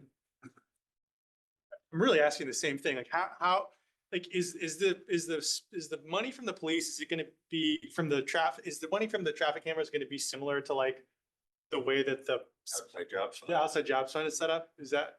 Yes, similar, yes. Okay, because so a lot of these, in the responses that you gave, you said a lot of the contracted service costs. I mean, there's a bunch of things you said, but part of it was definitely safe street stuff. So there's road projects, but you kind of have to do extra work. Right. Okay, so that sort of flows directly to this budget. Or no? It's gotta be an offset. It's a An offset. bookkeeping exercise, right? Okay. Here's your $150,000, Jim, savings to hire the GS guy. That's true. I don't think we could apply that money to, but, so I guess I have a question. So the $2 million of revenues coming in from the speed cameras, that's what we've been told. It's going right into revenue, although we can't use it for general revenue, right? Because we can only spend it on certain things. Right. So I presume you guys are gonna say, we don't need to bond anymore, because we're gonna take that $2 million and we don't have to bond anymore. We won't have to bond because we're gonna take $2 I million. like how he smiles when he gets those questions. We're gonna save on bonding. We're gonna even drive our interest costs down. Because we won't have to bond, because we need to spend it on something that you legitimately can spend it on. But we are spending it on things that we're legitimately spending it on in the operating budget. We're spending it on paving, we're spending it on police. So you're saying this $1,850,000, we're spending it on that? No. No, I'm just saying in terms of, there's expenses in our operating budget that can be used that are justified to, It's have an not just- paving. it's not just paving, the other, there's, when we did this last year, there were several expense categories and I have to go back and look at the others. But it's not just paving costs that can be used to offset the revenue. Wouldn't it just be easier on an accounting basis to say, we're getting $2 million, and I think it's probably gonna be more, right? You all think it's gonna be more, that the chief and the police department thought it was gonna be way more. They thought it was very conservative. We're gonna be making millions and millions of dollars gonna be flowing through here on tickets to our residents. Hopefully temporarily. Well, who knows? I mean, they're not really thinking that. But we don't have enough information to know that, but we can spend it right to offset our paving costs. So we can almost fund it $2 million. Yeah, we can, but also when we did this, the camera revenue was lower than it is now. It has been increased since we did the budget. But the answer to the question is yes, if we hit the revenue budget that we have now, it will certainly make up, I mean, we can use the additional costs to offset. Okay. I mean, I just want to make sure, is there thought of taking that extra $150,000 and adding it to the bonding? Are you really just shifting it? Are you still going to do the paving that you want to do, or are you just going to do with the money? I intend to do the paving that needs to be done. Oh, you're not gonna come and ask us for 2,150,000. No, okay, all right, okay. And along those lines, just to follow up on that, it's all related. I remember talking about this a few years ago when we started this program. Like dollars and miles paved will vary depending on the price per mile or whatever the cost measure is. I'd be really curious to know where today's cost per unit of pavement is in relation to where we thought it would be when we looked at this 3 or 4 years ago. Because if you're only able to pave half the roads or maybe 60% with this $2 million, bring it even further kind of here. And I know that if we have extra revenue on this other item, apply this, I love the idea of if we have so much more that we eliminate the need to bond for this, that would be ideal. But I think understanding current costs on a unit basis relative to where we thought they'd be would be really important to understand, because that really does translate into how many miles you can actually pave. So, Mr. Walsh, and then I just wanted to talk about contracted services. just before we do that, are we done with the paving for the moment? I had a paving. Go, stick on paving, let's stick on paving. And it's the budgetary. How are we with this terrible winter that we just had? Or how are we doing with respect to fixing our roads from a budgetary standpoint this year? Are there gonna be any issues? Well, we have about twice the amount of power we know you do. Broken curbs. Broken curves that need to be fixed. And dug up lawns, which you're fixing them up in my neighborhood, thank you, because of the plowing. But from a budgetary standpoint, do you think you're okay? Paving or for snow? We're filling the potholes and doing. Yes, we'll fill the potholes. All right, thank you. Sorry, go ahead. All right. Sorry. Contracted property services, what you didn't talk about when we were talking about that.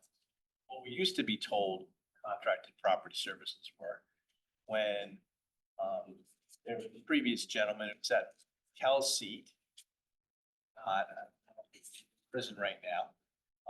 And he used to sell us on property services, like that it was cheaper for us to pay for cutting of grass and doing all that stuff. And that we could save, and he would tell me that I could take 2 people, like there were some open positions or maybe make an open position in the public works operations staffing, right? So yeah, it makes sense at that point in time. It's based on his expertise. You know, we bought in on and believed him. Okay. Are we still doing that? I didn't hear you talk about grass. I heard a lot of talk about garbage. Grass is with the parks budget.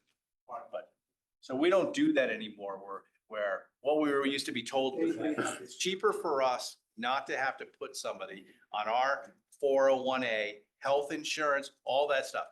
That it's cheaper to go to a landscaping company.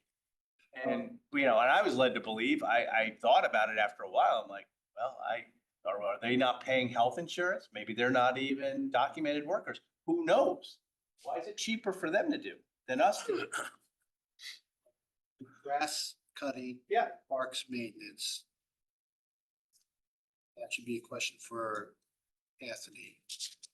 I know they would like to take it in-house, Like take it in-house? but that's something you can deal with Him on that. him on that. Okay. I know Parks Department amount of parks people were reduced because that was done outside contractors for about. Okay. So that leads me to my next question on the same thing. So that was only done though. Anthony's being split off, his department. Was that done under the Gerber administration? Or is that done under the Kupchak administration, where they split them off and there was a Parks Department? That was before Bill. That was, I'm just trying to figure it out because when I look back to 2023 on a fiscal year basis, your contracted services is 977. 978, let's just say. Yeah, but And now it's 1,527,000. That's a kind of a, over time, a 33% increase in that contracted services over a 5-year basis. Then I'm just going with a proxy. Gone up 50, actually, it's gone up 50%. 50%, sorry, 50% over 5 years. Jim, can I just add a detail here that you can take, but so they provided some backup. They broke it down in the answers. So there's like 245 for leaf pickup, which is analogous to mowing. And I don't know if it's cheaper to outsource it, insource it. I mean, I don't know how many people are doing that leaf pickup, but I mean, maybe just speak to that. Does it still make sense to contract it out? It seems like you're saying it was the garbage that's where the fees really increased. That's talking leaf service. Sure. So we pick up some of the north area where there's not a lot of, I mean, you have a lot of landscapers, people have space in their yard, instead of bagging it, putting it in a paper bag and putting it at the curb, they'll find a spot in the back of their yard and just let it compost.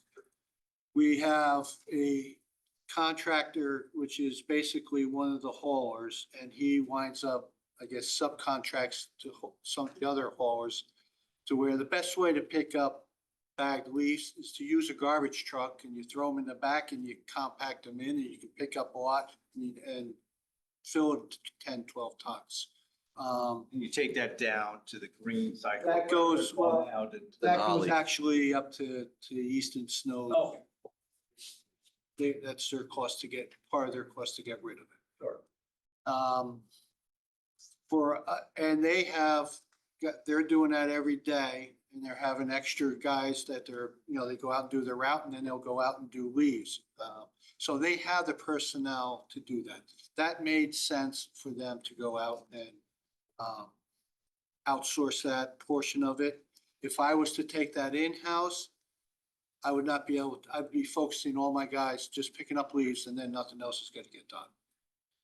Plus, I'd have to somehow rent a garbage truck if they're available. Yeah. Because as I said. Sure. Um, But it's been handled that way for a long time, right? Because it has. in my neighborhood, I noticed that garbage truck come by. Right. I mean, I take my own down in the bag because I don't like to see it and see it knocked down, and then it opens up and the leaves pour out and they blow down the street onto somebody else's property. So, I will say I'm very happy that this town at least does the brown bag. Yeah. Where they have to do it. Previous town where I worked, they had the loose leaf. Trumbull is dealing with this loose leaf. they love it. They love it up there. Residents love it, but it's the most inefficient way to pick up leaves. And the way I used to explain it, during the winter time, I do on-street composting. Every snowstorm, I would turn them over with the plow. But you just can't get to them. If you have You're right. if you have an early Right. snow, you can't get to them. So And I never understood it because I've gone, and my brother lives up in Trumbull, and I sit there and the people rake them to the street. right, as well as creating hazards. And then my brother complains because like somebody rakes him to the street, then it's a windy day and all those leaves from the neighbors across the street blow towards his property. I gotta clean it up again. So as you're saying, as far as breakdown, leaf pickup has increased a lot over those 5 years. Okay. It's gone up quite a bit. I'm in the middle of a 3-year contract, so that, is not too changing that much right now. Garbage pickup was, like I say, one of them where we raised their tip fee. Now the tip fee hadn't changed for 16 years or something like that. 2 years ago, I increased it in 25. We're going to increase it again in 27 for FY 27. So that's going to affect the garbage collection portion of it. I have in there about $30,000 in that contracted services I put for snow plowing. This year, I'm right about $29,500 of usage. You also say portalets were in there? Portalets are in there also, which almost doubled the cost. How much is portalets? Where am I at? 130,000. So the town spends 130,000. We were spending about 85, six before. I'm up to about 130 now. So I guess I have a question beyond, just on the contracted services. So when that department was broken out to the parks area, Yes, were you here when that happened? yes. And we gave them Did we take some of that contracted service and give them? about $2 million when. About $2 million. I'm looking at these numbers and I'm like, I'm not seeing really the breakout, but I thought the number was like $3 million at a certain point. Or two million. That breakout, I think, happened in around 22. Okay, so we just missed it probably, right? Okay, but that number was in the millions, right, at a certain point? Multiple millions? I know between labor and contracted services and all the other maintenance, I think it was about $2 million. Okay, all right, okay. shift. That's I have other questions, but I'll let somebody else ask their. I wanted to go back to the portalets. I'm a little, so my neighborhood on the, where Mill Plain and, is it Burr, not, where Mill Plain, Burr and Sam Oh, Water. yeah. So Brookside. Brookside, thank you. We have a beautifully renovated bathroom, couple of bathrooms. And I think that was done really nicely a couple of years back, but right next to it are not one, but two portalets that have been there for months. And I guess my question is, why do we have portalets there? And is it because the bathrooms aren't winterized? Correct. And And bathrooms are not open throughout the entire night. Why do we Lock at night. Because basically, you're not supposed to be in a park after dusk. you need a portalet to supplement the bathrooms off hours? Do you have to do that? I'm willing to take them out. I mean, I could drive right down the street and go to the gas I'm more than station. happy to remove them. I'm not the one saying one's gotta go here, one's gotta go there.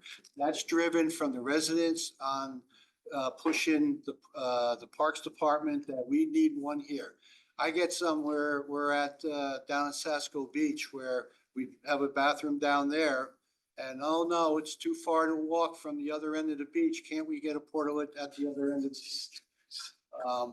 So I have those personal questions on that too. Why do we do this? But this is what the residents want. And this is what the Parks Department has requested that we have one. That sounds like that $100,000 is There's somewhere tip it there. over. It's all over? I mean, I would think that the bathrooms that we have, I understand the overnight locking situation, but I would hope that, let me ask it, if that building's not winterized, for example, what would it take to make it winterized so that it would be accessible year round? Because people walk year round, right? That street is very popular and there are other locations around town, but it just seems like it, not a really good use of town funds to be putting portalets next to bathrooms. And if you want to say they're closed at night, there are none.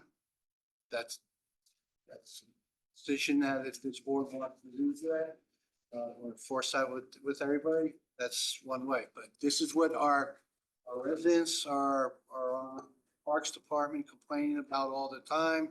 We don't have enough at this ball field. We don't have enough at that ball field. And I totally understand if there are I no run bathrooms. to walk. Also, we did bathrooms at Gould Manor, right? And there was a significant expense to I that. walk on the beach in the morning before, when the sun rises and bathrooms are not open yet, because it's still almost dark. Like I had one spot where I had, a portalet down at Penfield, one on each side, and why do we do that? Can't you walk to the other side of Penfield building? And, so we pulled it and you still get people complaining, oh, that used to be closer to me here. I don't want to walk that extra mile. Do you think you could get because it doesn't sound like all of them could be removed. Some of them are probably pretty necessary, but I mean, it seems like you have an opinion on it. Do you think you could just sort of eyeball the ones that you think are unnecessary and we could maybe reduce it? The Director of Parks, And he's on our agenda next week. Oh, we had a meeting this morning, basically saying, yes, we have to have come up with a meeting as to when are we rolling more out or taking some in. now that more fields are opening up to get them out, and they get on the fields. Total sense to have them at locations that don't otherwise have facilities, but Southport Beach has a facility, the Penfield has a facility, Jennings has a facility, Brookside has a facility, Gould Manor has a Not facility. to have them in a park that you're not supposed to be in, like, that's weird. The one on Brookside, if you're saying you can't be there at night. And so the building is locked, but we're gonna have a porta potty. Makes sense. That doesn't make sense at all. Right. Agree. But I'm checking that tonight, so. They also go up at night because it also induces vandalism. Yeah, Ms. Ruggiero. At night. I bet. You've had, Change topics from the Okay. board. Are we done with the porta potties? you have people who turn around and kind of camp out in some of the. Talk more about portables and Overnight. paving. That's very unusual. No, that's not true. But we'll move on. You have the floor. Thank you. So I have a question on headcount. So when I look at this schedule, it shows that a construction supervisor is going up 1 year. It shows that a licensed tradesman / electrician is going up ahead. We went down ahead in maintainer 1. And then we have this GIS position. So we're actually up. And the supervisor, stuff, street. Your overall, this whole operations is the same. There's no increase in headcount, except for the one that was the GIS person that was put into it. That will come out and go into the admin. There was a reclassification. Those are just flips and. And, yeah, the titles have Some changed because of title changes. reclass. That was based on that study. right? Okay. Thank you. But the actual FTEs are the same. So the supervisor of street maintenance is now just becoming construction supervisor. It's the same salary. It's just, yeah, they switched, yeah. They just switch position. They're actually, yes, supervisors of street maintenance. Okay. Anything else on operations? Yes, Mr. Walsh. So, what's your capital outlay? $975,000. Yeah. Huge. Just on that note, prior years, just for the finance group, we had a separate page that would. I know. Capital outlay, so a note for next year. Yes. That would be helpful to get back in there. So can you say that on that? And can you just quickly go through it, but then get us a page on it? Because normally it's in your budget book. Like every pickup truck you Right. want and every like. Yeah, we had that and that was, we're down to just a couple of items, but that's, if you want to know what it's gonna actually be, I'll get you those items. Can you tell us now what it is? And then- 86,000 in the book. It's like 8,000 for a, for the miscellaneous small tools that were still there last year. Then there's a trailer and there's a vehicle, one vehicle. Whereas we would have had, I think we put in for about 5 or 6 vehicles. And dumps and all, and they were taken out to make sure this to get. So. You initially asked for 5 or 6 vehicles? But it's, yes, because to understand, you clearly remember, Yeah. last year we were gonna put in 5 vehicles. Yeah. They were going to be bonded as a whole, one big batch. And they said, no, you know, it was decided that is not proper, so it never got in there. You were generous enough, and I thank you for, with the capital where we were able to pick up the 2 vent tracks. Yeah. And that came in on that Friday before one of the big storms, so that's kind of why that's like that. I think that's why the percentage looks so The big. If you percentage go looks so to, if you go to big. the previous year, it's still. So we were averaging about 3 to 400,000 a year. We looked at the previous years probably. That's even more than that. $500,000. And what is the one vehicle that is included this year? It is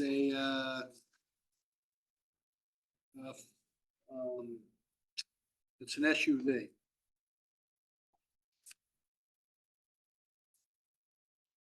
Or Mr. Penley wants to know if it's a Tahoe. It's not a Tahoe. It's a $40,000 vehicle. Doesn't have all the, Bells and whistles? no, it doesn't have. Giving you David Becker's old car. And what would that be used for?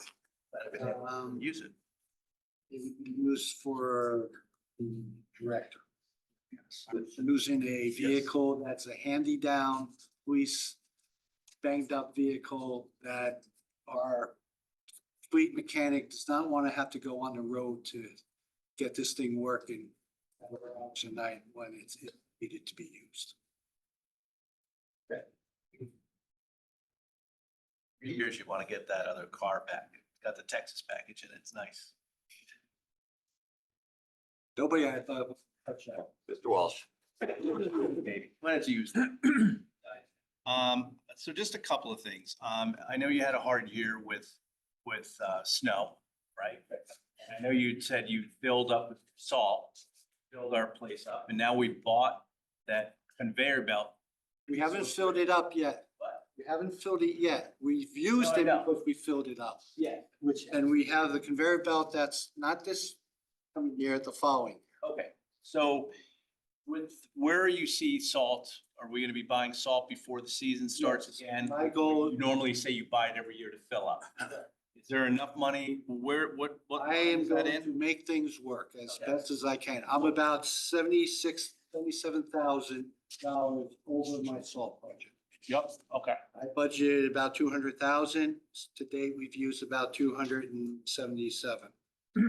So I gotta come up with somewhere in my operational budget to cover that extra amount.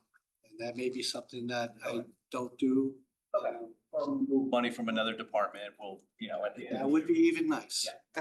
So what I'm asking, I guess, is where's your salt in this budget? What line? Materials. Materials. Okay, so under materials, do you think this will be enough? Are you gonna fill up the after July 1st? I might overspend the material count, but the overall budget.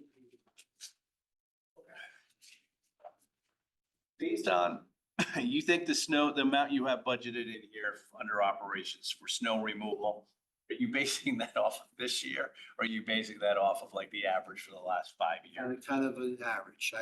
I'm not inflating this. That's why I'm I'm, not saying you are, I'm wondering. that is why I'm over budget. I'm wondering whether you have enough in here, whether. The overtime could be, a questionable item, but, because of contractual, things that happen, that contract is still open, so, for overtime, but my two items this year was being over in overtime, snow overtime, as well as, the treated salt. As I said, I'm up about 77,000. Okay.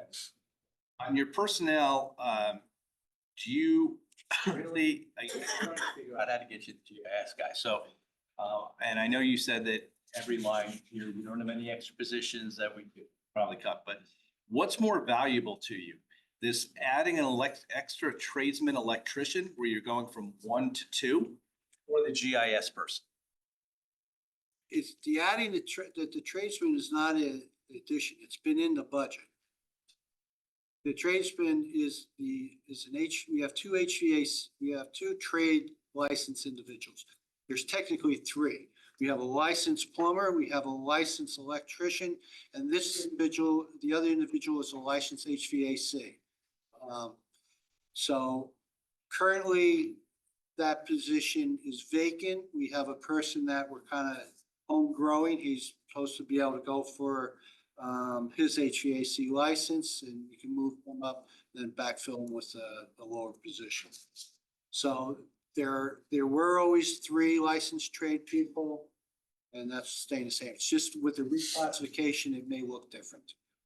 One of the tradespeople is actually moved up an extra grade as a lead person to back up to the manager. On your electric line, you have a couple of electric lines, right? Correct. So the first one, the number 54,130, where it's only going up 4.78%. How are you only going up 4.78% when the rest of our electric rates are skyrocketing? So like, how are you getting that rate, or are you using less? We've been putting a lot of energy efficient equipment Okay. our building manager's been doing with the priorities. Some of you may remember, we did some study and funded some priority repairs. We've been replacing our rooftop units, boilers, controls. Controls is a big one. We've done a lot of them already and there's still more to go. That's kind of why I know the Board of Ed is paying Synergistics to help them reduce their usage. Well, I was gonna go next. Yes, I'm down that line with you. We went through it, and looked at them, had them look at our buildings, and I did not want to commit to a 5-year contract with them and have them take the benefit of all the work that we are currently doing. We know what we have to do. We've been doing it, and that's why I've been trying to keep these rates down. As I said, there's a lot of newer equipment, newer boilers, high efficiency boilers, rooftop units. I'll just repeat myself, but I would prefer to wait until we get all our work done. I have a stabilized usage and then say, okay, now what can you do for me? Which raises me, I'd like to know your professional opinion upon this because the Board of Ed's just kind of new to this and they did show savings the first year. Do you think that's like a one-trick pony kind of thing where they come in the first year on some place that's not done as much as maybe you have been doing? They save you all that money, but then they really can't duplicate further saving. You're just paying them for a contract for the next 4 years after the 5 years. I will let the Board of Ed stand on their stuff. Was that a concern of yours? My concern is that I knew we did a lot of improvements. We're changing out equipment. Sure. We have a plan, a multi-year plan of doing it. We don't need someone else to tell us that this has to be changed out or that has to be changed out. We're acting on it. And I did not want to trust the calculations to say, oh, okay, we know you put in a new RT unit, that would account for so much drop in usage. So we'll credit you that because it's just too wishy-washy. Okay. I want to make sure that I take as much of it off the table that I can with the work that we do. When we say, okay, there's nothing else that we see that we can improve, now come in and see what you can do. Okay. Why are we not getting the same savings at FTC? Why is there like electricity going up by 3.64, which we pay? Correct. I'm not seeing any additional revenue from them to cover that. So I do not this have, is like, I do not have the contract for FTC. I do not plan their events or know of all their events that they have. So it's kind of, we go based on what's been out there and what the increase might be based on the usage that they're doing. We pay their bills, but I mean, we're not doing, fix the building though? we do have to fix the building on some. Okay, so we go in there and say, well, we want more energy efficient lights, a better view on their furnace stuff. Like, do we go in there and do that stuff? Because why aren't we getting the same savings that you're instituting these things that you've told us about at our other buildings? Right. And we're getting a low, I congratulate you on the low increase. Because we're saving money, but there's things to do there that can save us money because under that agreement, we're on the hook for all that. And then what do they care if they just leave the lights on overnight or just, I mean, electricity's gotten very expensive in this state. And so is there things to do there that? They may possibly for the building itself, but understand that this is a production theater, depending on what type of productions they're using as the equipment that they have in there, I don't know. As far as the building itself, yes, we can, possibly put some controls in there or rooftop units. I'm not sure the age of them. Okay. Has anybody looked at the revenue? I've not looked at their revenue. Has their revenue gone up by 13%? Has anybody looked at that? Should have. If they're using more electricity, should have.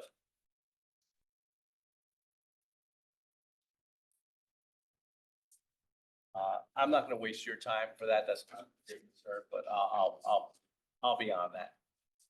Sure. And I guess the question too is, your point is 100% valid, but do our contracts allow for that, us to pass that through?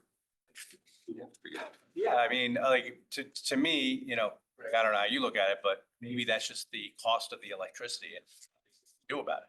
On the other hand, if they're having more shows, we should be like to use more electricity, more amperage on their, you know, or just play the music, have the lights on, you know, all that stuff. If we're seeing more revenue, that's one thing.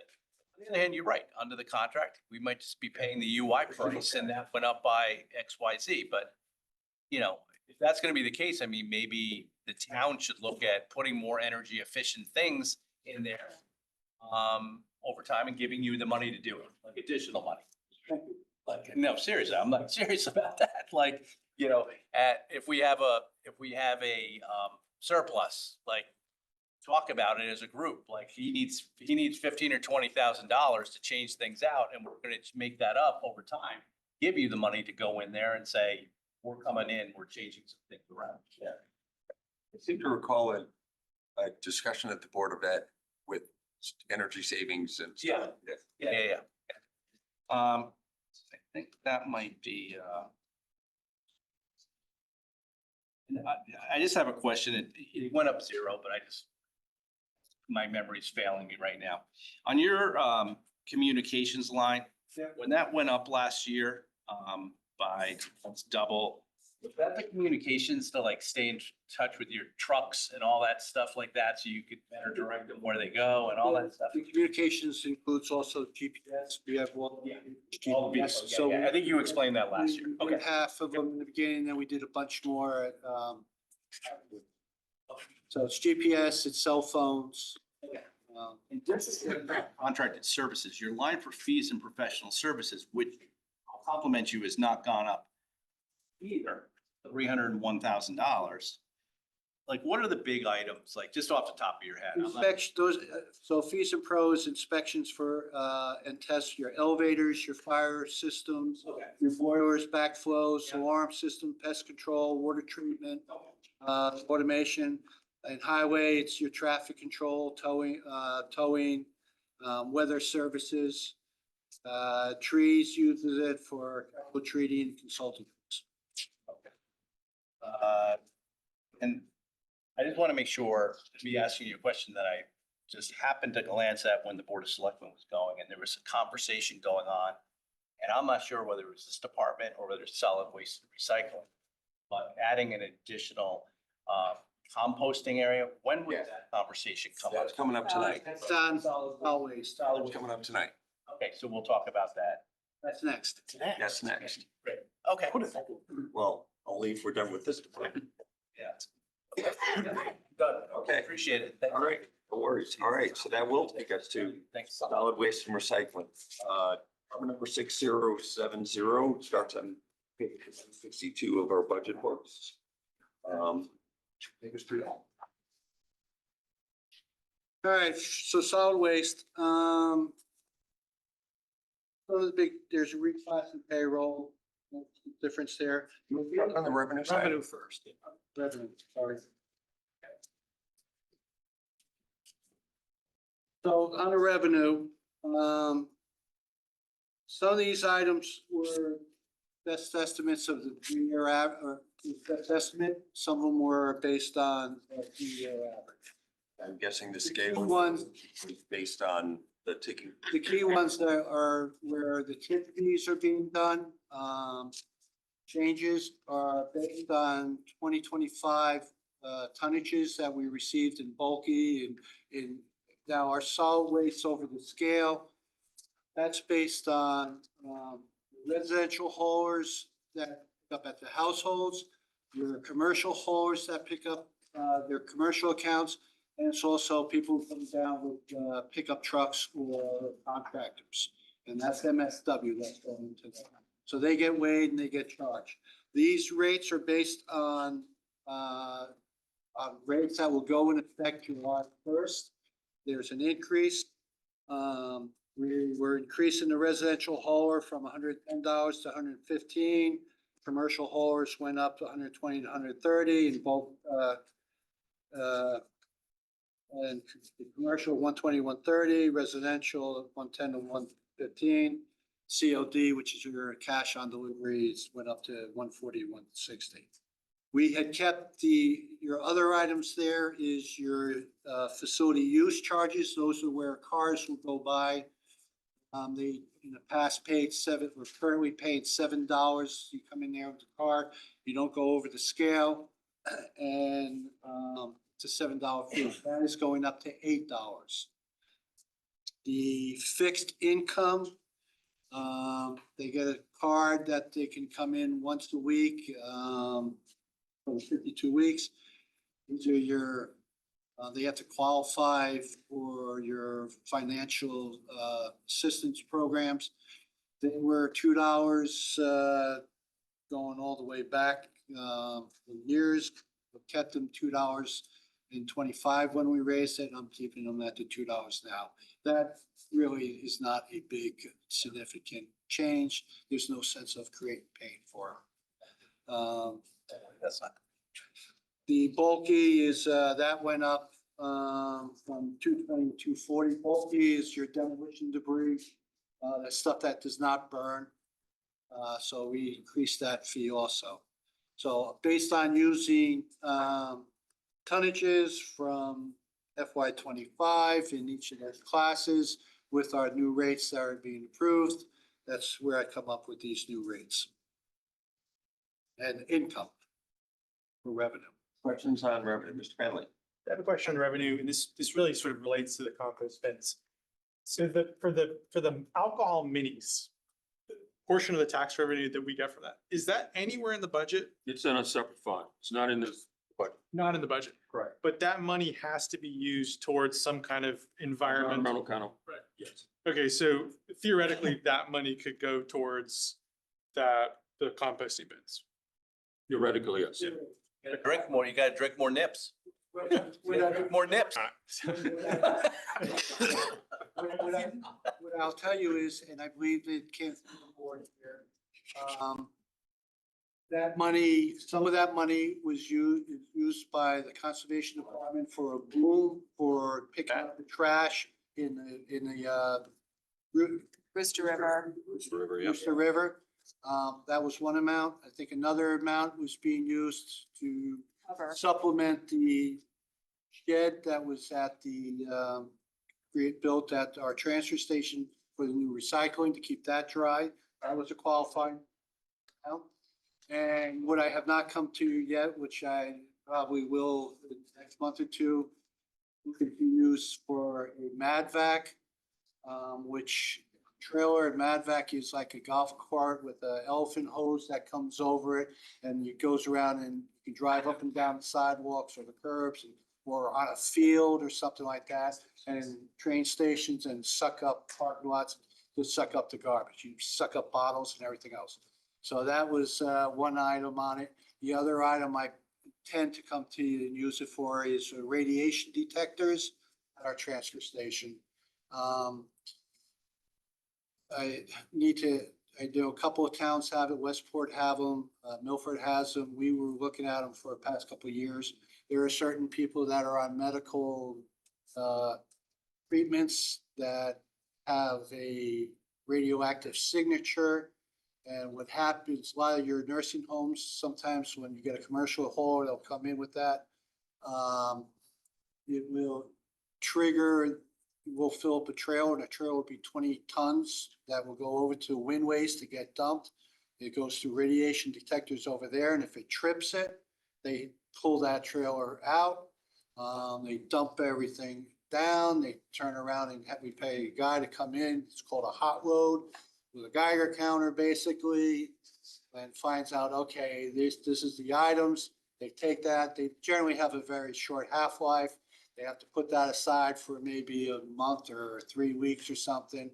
And it's a whole expensive cost. So we get charged for, having to service this hot load on it. So those are things that I have to go through the 3 boards to get approval to use those funds for.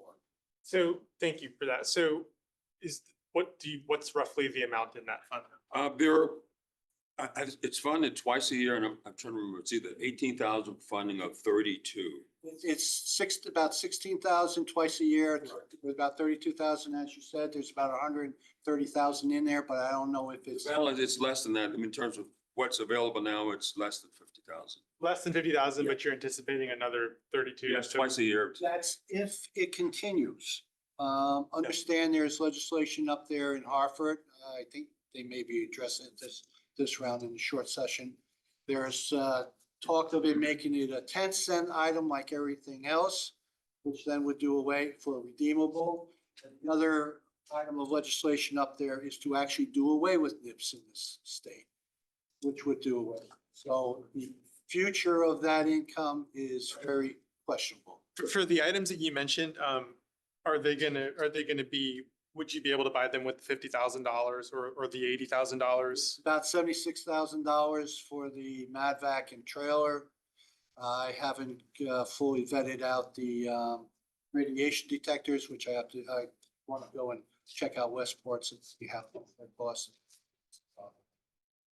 So I am very reluctant to Use it for anything? recommend that to be used for other items. Those sound like two good uses. Yeah, and I'm sorry, I just wanted to go back to I got the part twice a year, 16,000 a year, and I understand the uncertainty going forward, but I'm just trying to get a sense of it. And you said it's the balance in there right now is less than 50,000. I believe it's less than 50,000. So it's not a huge dollar amount. I am curious, it's very comparable in concept to the outside jobs fund with the police, right? We're using this money for dedicated things, but we also make a point of making sure it effectively runs through the town's financials. So we will take money out of the outside jobs fund. It'll be revenue to the town. And we reflect the expense for the cars being paid for by the town. And it's a net zero to the taxpayer, but we're at least accounting for it in a way that we can keep track of it. Right. It sounds like what's going through this kind of side, granted, the dollar amounts are smaller, but it sounds like this is not really flowing through the financial statements like the police. And It's in the other town's funds and the financial statements. It does flow through the town's financial statements. It's So- all within that fund. well, I guess my point is, if you take, call it $20,000 for a piece of equipment out of this fund and just pay it directly, it's not going through the town's financials, right? You would want to take that money out of this NIPS fund, reflect $20,000 in revenue to the town, and then $20,000 of expense Right. going out. Right. And I don't know that that's Yeah, how. let me, Yeah, and it's not, again, it's not a big dollar amount, but I think that's the proper Yeah. way to do it. So, okay, that's helpful. Transparent. Yes, Mr. Walsh. On the NIPS thing where it's the legislation you've heard about where it's possibly gonna go 10 cents. Correct. That'd be like, I could take that to Stop and Shop. And Yes. get it.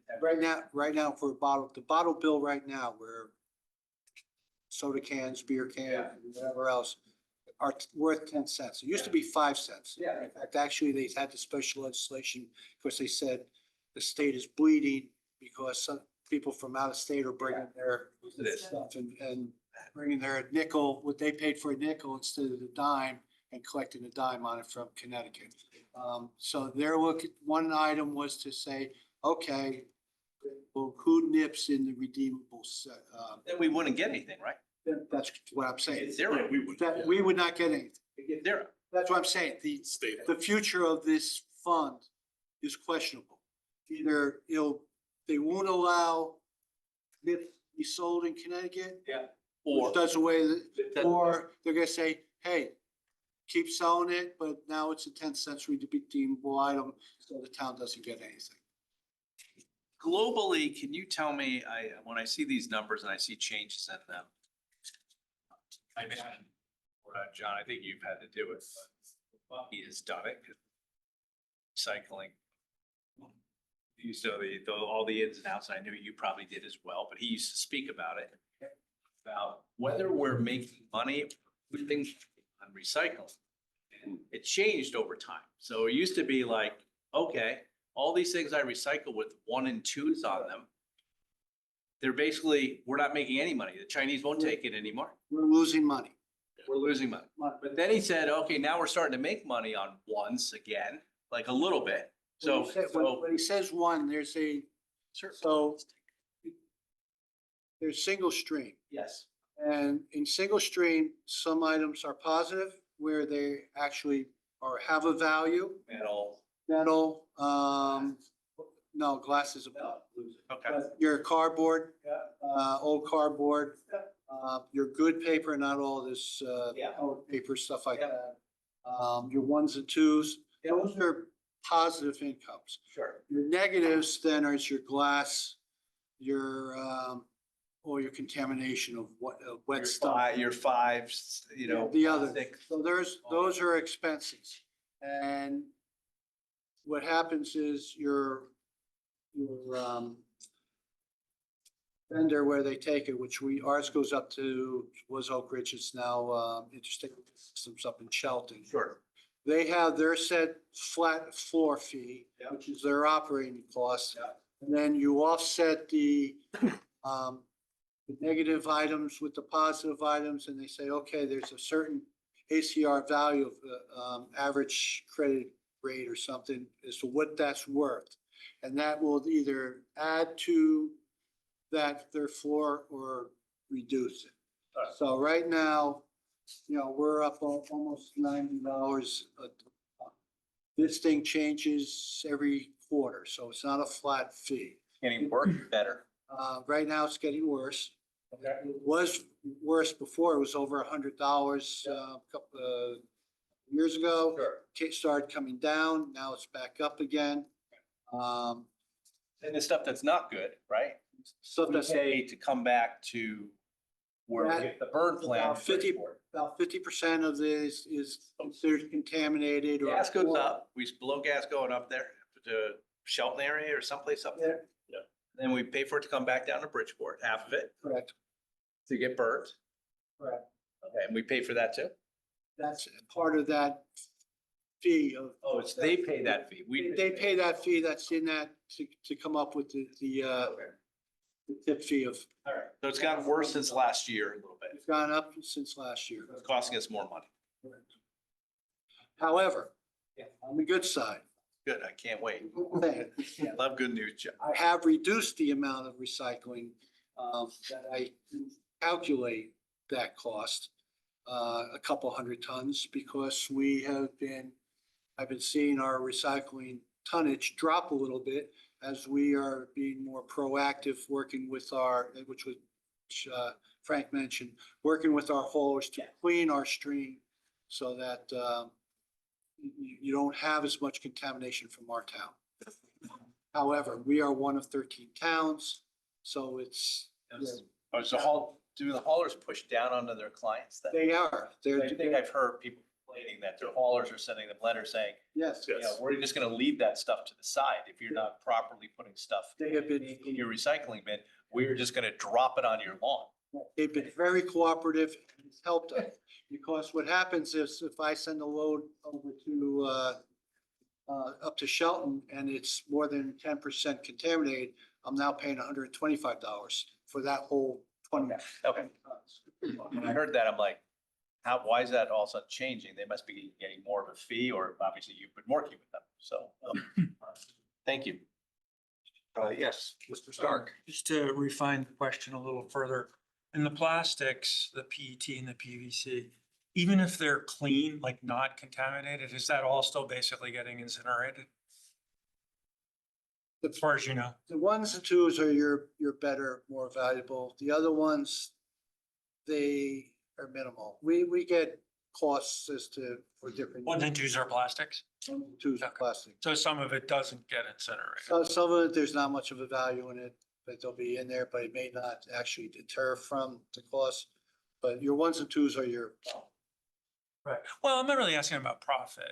I'm just asking about like, you know, theoretically, there's an environmental benefit. So I just want to know if even the clean stuff's getting burned. it happens a lot, in which one of the biggest items is that people think they're recycling properly and they take all their recyclables they'll put them in a plastic bag, they throw the bag into the recycling. Once that's in a plastic bag, doesn't matter how good it is or how clean it is, when it gets to the plant up there, they look and see it's a plastic bag, and that whole bag is considered. Sorry, I asked. Those bags do get. Correct, though, Mike, where they just take any piece of plastic, a toy or whatever, and they just put it in. And that's a I mean, problem. you can't put that in there. So It's like, come we on. have our own worst enemy where we followed California, where they went to single stream recycling, which meant it used to be you had that 18-gallon container, you put your newspaper in a brown paper bag, you had your cans and bottles in there, and that was called commingled. Now they went to single stream, and it's like, okay, throw everything in there that you can. And in the beginning, we were making $20 a ton. And China turned around and said, we're done accepting everybody's garbage, because that's what it was. And people would throw toys and everything else. It's plastic, throw it in there. It was one of these campaigns where, when in doubt, throw it in the recycling, because we're making tonnage and we're getting paid. Now we're paying the price for that, because we're trying to tell people, no, you can't throw that in there. There's only certain things. This is always the most like fascinating and horrifying Yes. period of the budget. Like, it's just. So I have a question. So, and this is something I've brought up over the last several years since I've been on this board, but as I look at the budget book, fortunately, the way that it just happens to fall this year, you got your revenues here and your expenses here. And I know that this is a service for the town. It's not meant to be a profit center, but you could at least see whether the revenues are generating a surplus or a deficit within this function. Right.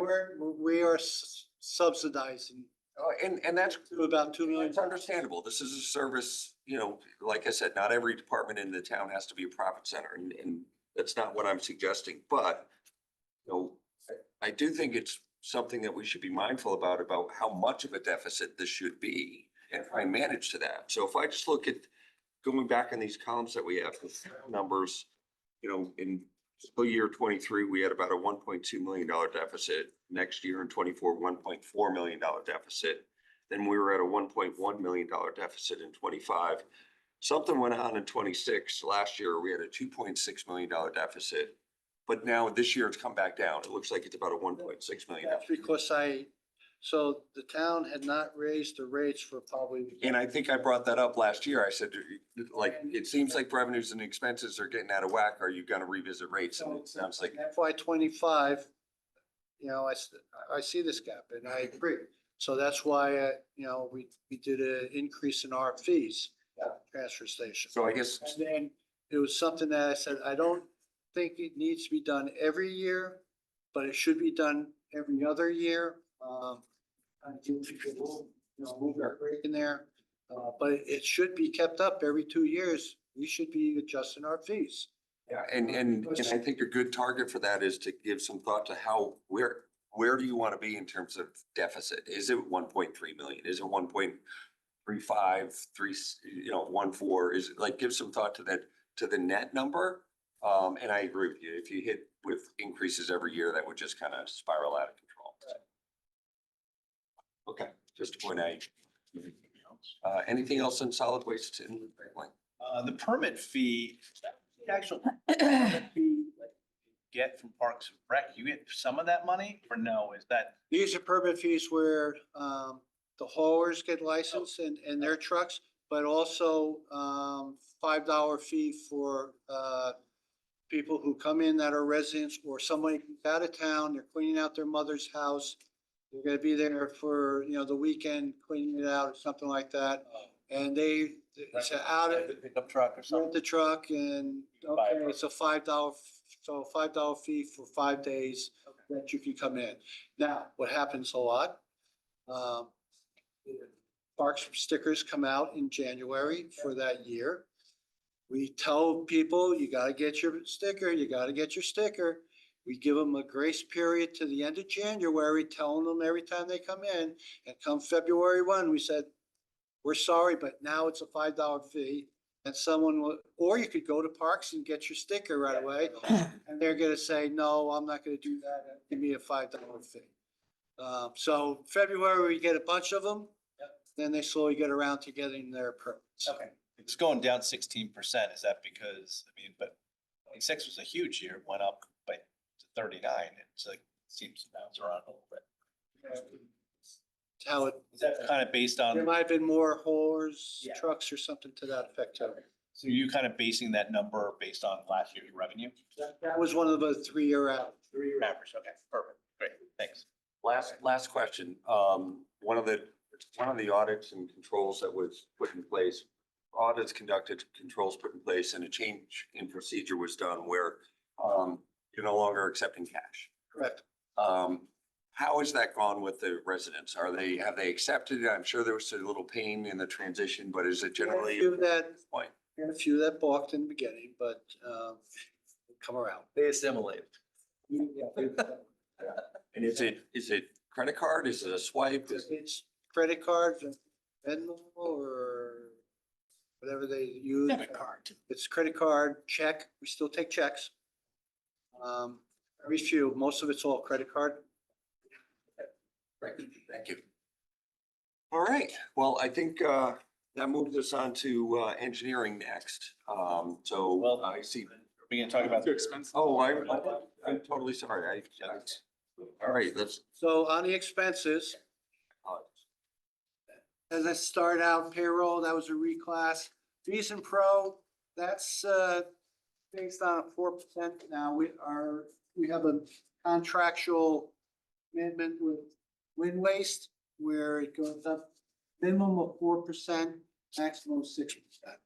So I think I threw a 4% increase on the tip fees on that. And with Enviro, with their hauling, they have an increase each year that for their hauling that they do, as well as contracted property services, that would be their operation went up. Fees are. That's Enviro. Enviro Express operates the operator of our transfer station. So Oh. they man it with 2 people. They supply the trailers, they supply a payloader and a backhoe and a couple of yard horses. They operate the compactor, fill up the trailers, take the cycling up to Shelton. They take the solid waste, the MSW municipal solid waste, that goes to wind waste over here in Bridgeport. They take the bulky in a container that goes out to Pennsylvania somewhere. They take the tires to another place up in Massachusetts. So those are under your contracted property, those portions. So it's basically contractual items that they're increasing. Your other item, which I is broken out as its own individual one, fees and pros for the food waste at Brookside drop off, $30,000 there. This is something my committee, Solid Waste and Recycling Committee, asked me to put on there. This is a pilot that they want to, or a separate new item where they want to have remote drop-offs. They wanted it at the Brooks, there's next to the rest area at Brookside and Mill Plain there. This is for food waste drop-offs. So we have a food waste drop-off down at our transfer station that we allow people to bring it down there. They said the hours doesn't always work for people, and the distance to drive their food waste down there is too far. We make it worth their effort to do that. So they asked for this $30,000 to buy these containers that, food waste containers, as well as the hiring a hauler to pick it up, which would be weekly during most of the year and twice a week during the summer. Why did you want to own fish? Why don't you do one a different, like higher up on Greenfield Hill? Why don't we have 10 of these or 15 of them? think they would, To make it easier, because I don't want to drive that far, John. they would like to have more than just this location. Yeah. And my thought is, I cannot fund this personally. I saw this conversation happening. I was shocked by it, to be quite honest with you. And a year like this, I'm not gonna get all into it again, where taxpayers are getting hit with 25, 30% increases. There's no possible way that I could justify this. Can't people do composting on their own property? Yes. What's the problem with that? I know lots of people who do that. What's the problem with it? I said this is I'm sure there are some people who don't have a place in their yard where they could compost, but I hear you. Can I ask a question? Everyone has a yard. You just choose a spot. Everybody has. You live in an apartment? Oh, apartment. Oh. condos. Does that $30,000 figure does that include the cost for hauling it away? Or is that a separate? $1,000. It's about $10,000, just under $10,000 for the 2 containers. And then the rest would be for hauling $3,000 or so? Okay. that they would pick up at that location. All right, thank you. And just before we move off of that, for everyone's benefit, I did exchange emails with the chair of this committee. And she did offer some things that were relevant to the discussion. I don't have that here, but I'm happy to share that with the board so that you can at least hear from, it's an email. Thanks. Did they mention anything about privately funding, like raising money, like doing their own food drives or like do something? Those are all, The $30,000. but those are all things that we could suggest as well, Mr. Penley, and then. Yeah, I mean, I don't disagree that it sort of sticks out in a budget year like this, but I also spoke to some of the people, Sustainable Fairfield, and got some of the emails, so I do want to just give it some discussion. The first question is, when we're hauling away our waste, part of that is this food compost stuff, right? And that's, my understanding is that's some of the heaviest waste we have because it's wet. We're hauling multiple items in there. Food waste has a lot of water moisture in it, obviously. It's not the only thing that gets thrown in there. MSW consists of, comes in from, the residents bring in about 18,000 tons from household, maybe another 9,000 or so from commercial haulers. The rest is made up of what the town will bring there as well. I guess what I'm just saying is that a component of what we're paying Enviro Express to haul away and burn, Right. this wet, heavy stuff that's more adds to the weight, and I guess probably makes It's it, charged, by the way, also. which is Food waste, we don't charge at the transfer station. That, okay. we offer that as a free Okay. service. Where if it's MSW, with the other items, we do charge. Okay. Yeah. So there wouldn't be like, this wouldn't necessarily result in any savings from the haul. Yeah. Clear. This is not a food waste, food composting is not a money saving item. Right now, for the operation that I'm at the transfer station, we have about 10 or 12 bins down there. We don't charge people, but per ton usage is, I'm dealing with, say, 20,000 tons a year of residential. I get maybe right now 24 tons a year in food waste in this item. It costs per ton maybe 2.5 times getting rid of garbage. Talking to other towns, my colleagues, West Hartford's is using the food waste. They makes it very clear, this is not a money reduction, this is just a different diversion of a waste. It's a sustainable. Sustainable, yeah. So It's not. to that point, like one of the things that was raised in the emails that we got was that I guess there's a policy goal at the state level, not a manual, policy goal to sort of move towards more composting. Other towns have, bought some of these things. Does the policy goal ever get to the point where it is a mandate? And then suddenly we have a year where we've got to buy 15 of these things? There's a mandate for food waste being generated from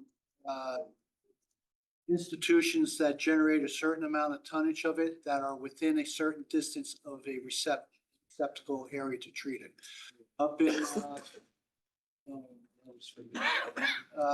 up near Cheshire, it's not Cheshire, it's the one next, to Southampton, I think it is. They have a food digester. So for the towns around there, and where West Hartford, their stuff will go to that digester. For us, our closest place is either up in New Milford, or they take it up, if it's contaminated a lot, they'll take it up to the digester in Sutton.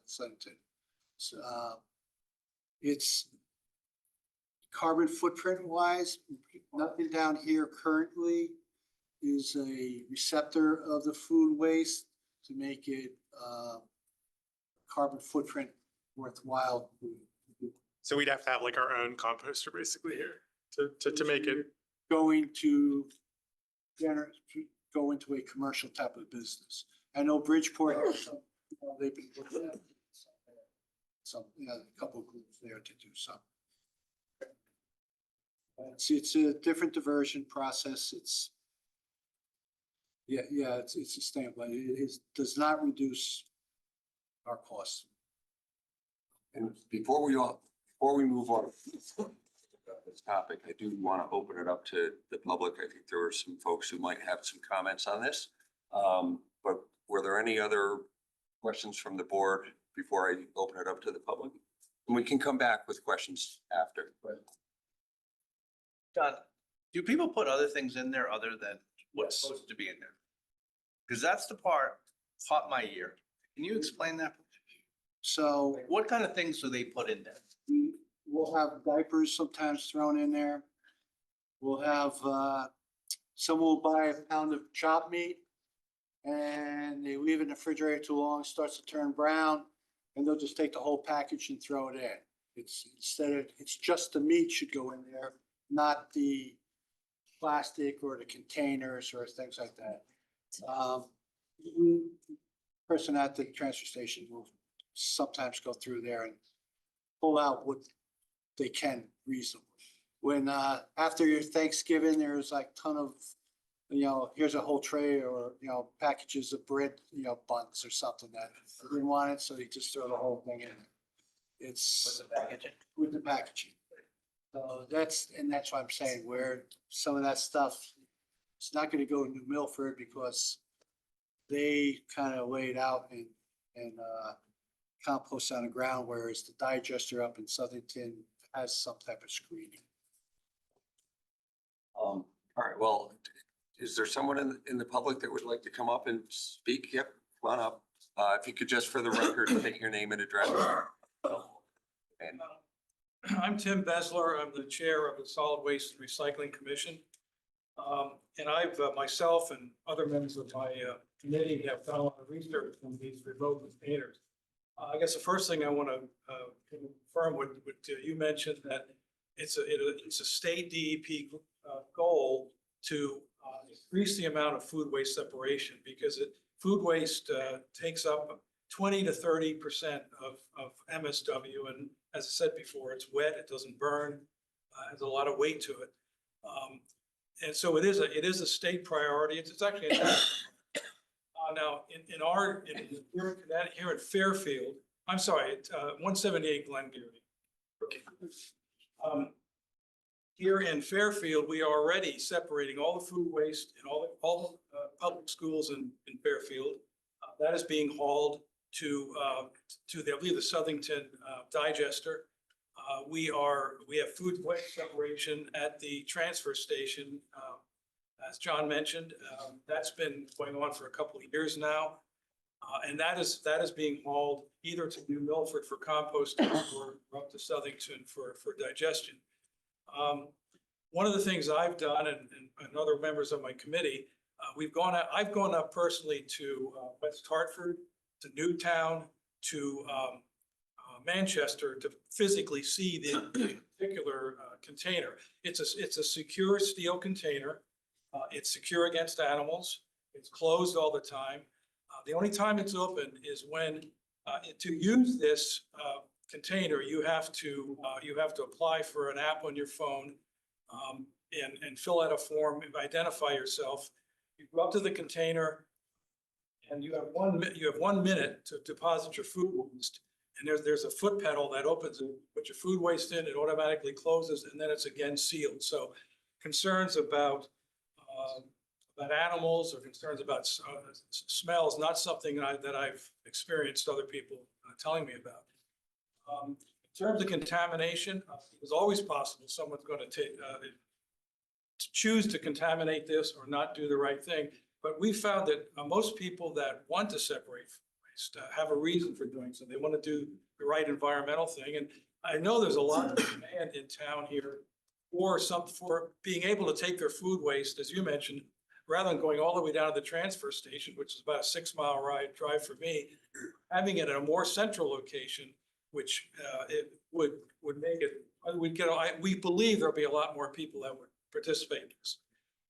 And when you use these containers, the time and the person that put it in is registered. So if we get a contamination on a certain day, we have some means to go back to people and try to find out who they are. But people, in talking to the Public Works Director in Newtown and West Hartford and Manchester, they have not had any significant contamination. So the plan is to put 2 of these at Brookside, which is a fairly central location, as a pilot program. This idea first came up by Bill Gerber when we were talking about a grant program. He thought it'd be a good idea to have a pilot program. 2 of these, let them go for a while, and we're putting 2 in one location, so that if one fills up too quickly, at least there's a second one there. And there is a sensor to let us know when these units would be filled, so we could get them picked up earlier than scheduled. But if it works out, then this budget has money for 2 additional ones at a different location to be determined later on in the year. And by the way, Brookside, I met with Parks and Rec. The 2 locations they approved us for were Brookside and Lake Mohegan, and they felt that Brookside was probably the best place to start. So that's a little background on that. And if there are any other questions about the containers themselves, I'll try to answer. Thank you. Thank you, Jim. Questions? Yeah. Can we charge for this? I Because don't like know. we charge for. I was Garbage. I was intending on charging at least I said, talked about $20 or something, $25 for the year.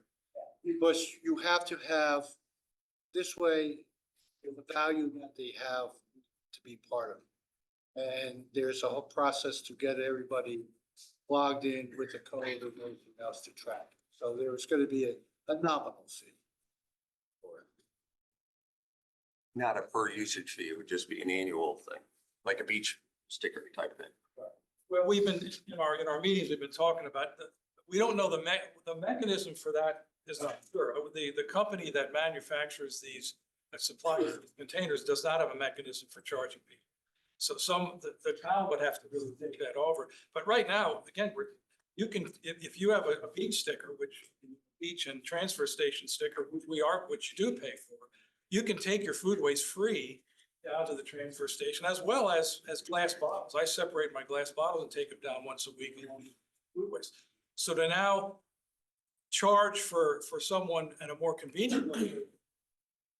Personally, I think that at some point in the future, we can look at this, but to get people started, I think to initially charge people, I don't think we'll get a good indication of how much interest there really is in the town. And I think, again, the first 2 at least are going to be a pilot program. We think there's a lot of interest, and we'll see what there is over the next 6 months. Could you run the pilot program with 1? You mentioned that there's sensors to have it emptied. Well, we talked about, well, first of all, if you do it, each of these costs about $5,000 each.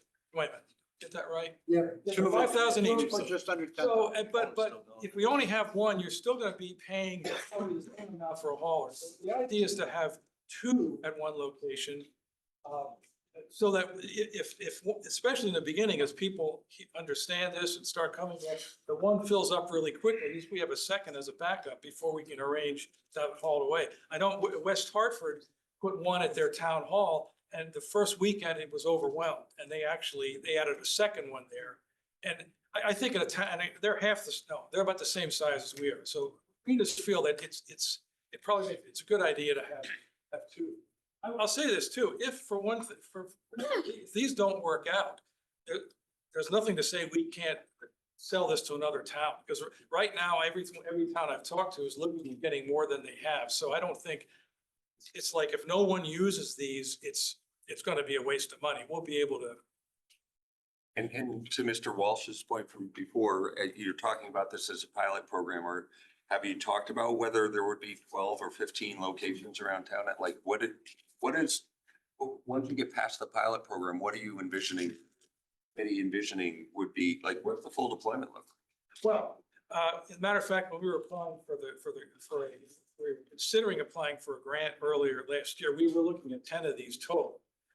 And one of the things that one of my other commission members and I did was we went around town, took photos of, I think it was eight or 10 different locations, and submitted this to the Parks and Rec, and some of them weren't too appropriate, but the two that were, like I said, Brookside and Lake Mohegan. Now, another possibility is right in the back of Town Hall there, right where the fields begin. Drive up and easily. And I'm sure There's a lot of, to answer your question, yes, if this is popular, yeah, we could, town of 65,000 people, we have 10 of, and maybe at 5 different. 10, you mean 10 locations or 10? I personally, I think. Sounds like you're talking about 2 per location. 2 per location, yeah. We'll be looking at $300,000. You said you were considering a grant. Well, there was the DEP had a couple $1 million of grants, which they did issue last year. We were looking at putting an in-vessel composting facility in Fairfield, and we were talking about putting it at We Care Denali. Long story short, it was a lot of money. They asked for a lot of money, and the town would have had to put out a lot of money to prepare this site, which would not have been budgeted, and it just, we didn't go any further. But for these particular, like for these bins, there's not due to. I mean, we think that there's going to be more grant money this year. It's not happening now. It is possible we could get grant for this, but I can't say that there's any available right now. But again, we're talking about 30,000. And by the way, the 30,000 is the budgeted amount. The first 2 is we were only going to spend 15,000 initially, or 10 for the 2, and then see how it goes, and then do the other 2. But is it? And to answer your question, if a grant money comes up, we will apply for sure. So why isn't the budget request just 15? Like, why is it 30? Well, what we really want to do, and we've talked about in our meetings quite a bit, we'd like to get these things on order and get them in place by this summer, so we get through the summer and fall before we hit another winter. There's no budget in it now until July 1st. I mean, so the idea was, if we get them for this year and have a 6-month program, and then we have, and if it's successful, then we have money for 2 more. And then the following year budget, we might get 2 more. All right, so if I just breaking those numbers down, 30,000 gets you 4 boxes. Right. And so that's 5 apiece. That's 20 of the 30. Is the other 10 for the hauling? Yeah, the hauling and the. So each location is basically $15,000 a year. That's, well. 10,000 up front. 10,000 up front. 5,000. 5,000 a year is the ongoing expense. That's right. Okay, want to make sure I understand that. And your point about getting 2 boxes instead of 1 is that it's still going to be $5,000 per location, regardless of whether it's 2 or 1. Okay, that's clear. Thank you. Thanks. Okay, thank you very much. Oh, did you have a question, Mr. Rock? I just wanted to thank you for doing all your work. It's Oh, an thank you. incredible amount of heavy lifting that you've done, and I know the board appreciates it. It's an interesting project, and I've learned a lot in ways. And again, I think it's a it's a trend that towns all around us are doing, and I think eventually we're going to get, the food waste separation is going to be a lot bigger than now. So. Thank you. Appreciate the additional color. Thank Yeah, you. Mr. Wall. Follow up, Mr. Cattell, other than the $30,000 for this delivery service and the boxes, any other fees town would have in regards to this food waste? Because I presume they answered zero, right? It would be personnel that deal with it. Your personnel? Like your operations staff or solid waste? One of my operations staff will have to oversee it. Oversee the program. See the I'm program? gonna get calls to address the calls that come in to, oh, it didn't open for me, I need a combination. Okay. Oversight of it. Okay. But the hauler's taking that stuff out of there and he's not taking it down to our area, right? But the whole would probably treat it just like I mean, we do have food waste haulers in town that pick up food waste at some residents right now. It's like they pick up your garbage.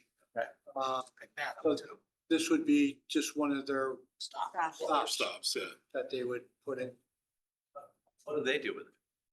Take it up to either Southington or Milford. New Milford. Yeah. Thank you. Appreciate that. All right, are we good on this department? Engineering? Good. Why is there a 0% increase to $30,000? Why wouldn't that be like 100% at least? It Zero. didn't exist before, so it's. It would actually show up as an error, so I think it's an override to the error. So, all right, well, thank you both very much. Appreciate the presentation to start. Throughout the discussion, really appreciate it. Be able to just hang out, I'll ask. Yeah. And I'll just ask engineering the question I want to ask them. I didn't know really where to ask. He'll be staying. I didn't really know where to ask this. Stay up here. He's gonna be staying. I'm gonna let Bill. Capital projects? I didn't know I'll hang where loose. to park at this felon, so. All right, so, I'm giving the chair to Bill. all right. So we'll move on to Department 5070, which is engineering, on page 147 of our budget, or starts on page 147 of our budget book. And we'll have our Director of Plant Patisse will stay on, and our Manager of Engineering, Bill Hurley, will. Thank you, Bill, for joining. Thank you for your patience. Good evening, everyone. The engineering department is the division of public works, core responsibility, plan, design, build, execute and improve the town infrastructure and facilities. This includes roads, bridges, culverts, traffic signals, storm systems, sewer systems, sidewalks, surveying, smaller building projects, and related assets. This past year, the engineering department has undertaken the responsibility of the Fairfield Traffic Authority by providing traffic engineering expertise by a vice chair and a traffic engineer with 17 years experience, a professional engineer that serves on the commission. It also includes complete streets coordinator, developing the traffic signal control center. Anytime we could always use assistance. The department translates town needs and policy direction into tangible public works projects. They arrange anything from design, specifications, construction, and grant support. We serve as the technical, informational, evaluation and design essential needs for 14 different town agencies. General public by providing expert knowledge and qualified professional service. Work with the utilities, contractors, consultants, other departments. We manage small to large projects. We support DPW, conservation, WPCA operations, force mains and pump stations. We also help them with maintenance, including designs, inventory, condition assessment, placement plans. We can even provide specification and inspection when required. Deal with permitting agencies. We provide supporting documentation for municipal infrastructure. We work on what they call MS4 or stormwater requirements. provide expert assistance with the grant applications, funding programs, and long-range capital planning. DPZ and code conservation reviews. Working with FERB on their master plans. Assist DPW with the sidewalk management plan and the two SS4A grants that total $650,000. Now, a little bit of lightheartedness, I guess, is engineering takes tremendous pride in being a prudent department. Some of the examples, they're small in most cases, but just to show you, I had a meeting with consultants at the train station. Rather than rent a 6-passenger van, we reached out to the police department who had their van available. And so we saved money instead of renting a van. We joined, we had a member join ASC, the American Society of Civil Engineers membership for $300. And was able to save $700 on an EJCDC contract template. Rather than pay to register for 2 workshops, volunteered as a technical expert speaker and saved a couple $100 there. Rather than hire a consultant to provide the stormwater sampling, monitoring, collection, design, and annual reports, the engineering, senior civil engineers have been providing these services. That saved the town about $30,000 or $40,000. And some of the engineering projects where we share responsibilities with consultants. We performed the general inspections and administration, and we've saved the town hundreds of thousands of dollars or even more. For our budget, it's pretty straightforward. In terms of, there were only 3, I guess, significant changes. Information technology, start with that one. Well, seasonal payroll with the minimum wage going up, that's what that is. Excuse me? It's going up 20%, like 18.92% seasonal. Yeah, that's Quite a minimum wage increase. yeah, well, the HR has set standards and we don't know who we're going to hire. If we were to get a grad student or say a senior in college, they do get more, you know, so it would be $21 an hour. While if we got a freshman, not desired, it would only be 18, for example. That's still the same hours approximately on a yearly basis? Or are you getting more services in, like more people, Yeah, more hours? it's basically the same number of hours. Where do I was going with the information technology? I know this came up a little bit before, but we have to pay for the AutoCAD licenses from ESRI. They are no longer supporting the ArcGIS, so they have a new package. And of course, it went up, but one of the big things is instead of having 5 people in the town covered, we get up to 15. So that's pretty significant that if we were to hire the GIS person, they would fall, their subscription would fall under our amount. So at least on that aspect, it shouldn't cost. We went down a little bit on Bluebeam that we took out one of the software license that wasn't being used by one of our employees as much.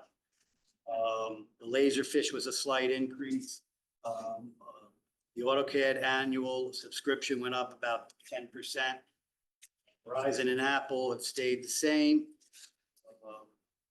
Microsoft Teams, we pay $100 for that. And then with the FERB, the master plan, we have a GIS Pro Experience Builder associated with that, and that was an additional $282. So that's where that money came from for the IT software.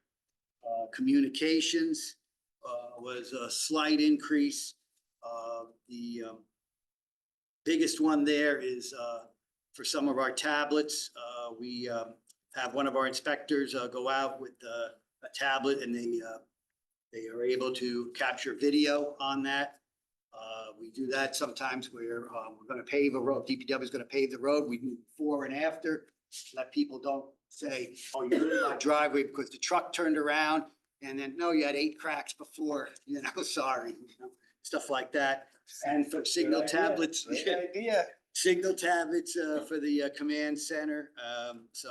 And that's where that increase came from on communications. Fees and professional services. That one there, we had originally asked for 60,000. In the second round of budgets, 10,000 was taken out. But we ended up actually spending 62,817 in fiscal year 2025. So to make it more representative and throw in a very slight inflation factor, we're asking for 63,934. This is one of those where if for some reason, we only have 10,000 in surveying rather than 13,000. And that's for a long project. The smaller projects are in-house people, the survey will do that. But if it was a large project and we spend and we return the money, you could always look it up. We're pretty good that way. So I'm here to answer any questions that you may have. Mr. Mottola. On your, About revenue too at some point. Yeah, there's one line of revenue is relatively flat. It's a 3-year average is how I got the revenue. And what type of things go into that? I don't know what, that's all. Builds it up. A lot of the revenue used to be when people would come in and want a copy of something, maps and stuff like that. Yeah. But now everything's digital, so we don't, but we do have permit fees for driveway aprons and drainage review. And so that's basically the average. what's your, you're swapping out assistant engineer, senior civil engineer, is that the game plan is here? That was a reflection of last year's budget, and it's still in the book there. So that shouldn't even be here. Is that, It's, yeah, that was taken out in fiscal year 26. okay, so Yes, that, so we budgeted 2 people on separate lines, different positions, but in actuality, you staffed it differently than what was budgeted. We have right now we have an engineering manager, 2 senior civil engineers, a survey crew, an assistant survey crew, and administrators. so we don't have an assistant engineering manager and the intendant have that forward. Short term. Currently, that's how it is. That's how. Okay. Thanks. Maintaining status quo there. Yeah. Mr. Rock. So can you tell us, and not to belabor this up again, this GIS analyst, would you be using this person or how? do you Yes. see it integrating into your department? Yes, we would. I know we kind of. I don't want to Yeah, put this up yeah. again for. I'll just bring up a couple of other things where, as Christine alluded to, there was, like a part-time or GIS where that's what they were doing, and they had a lot of the information they sent to MetroCog. That's how they were able to provide that. There's a lot of unrealized savings, identifying, homes that get raised, since Hurricane Sandy. We can identify flooding locations. It reduces times potentially for like freedom of information. Right now, if someone has freedom of information, if it's not on a GIS, I got to go downstairs, look at the file, or have somebody else, do that. It could help support insurance and legal cases. We hope to have the GIS show like any potential tripping hazard that we have a company go in and repair. We have an obligation for state and federal legal obligations. Unfortunately, they're unfunded mandates, but such as sign inventory. So if we were to hire a consultant, that might be $100,000 for that alone. It's townwide.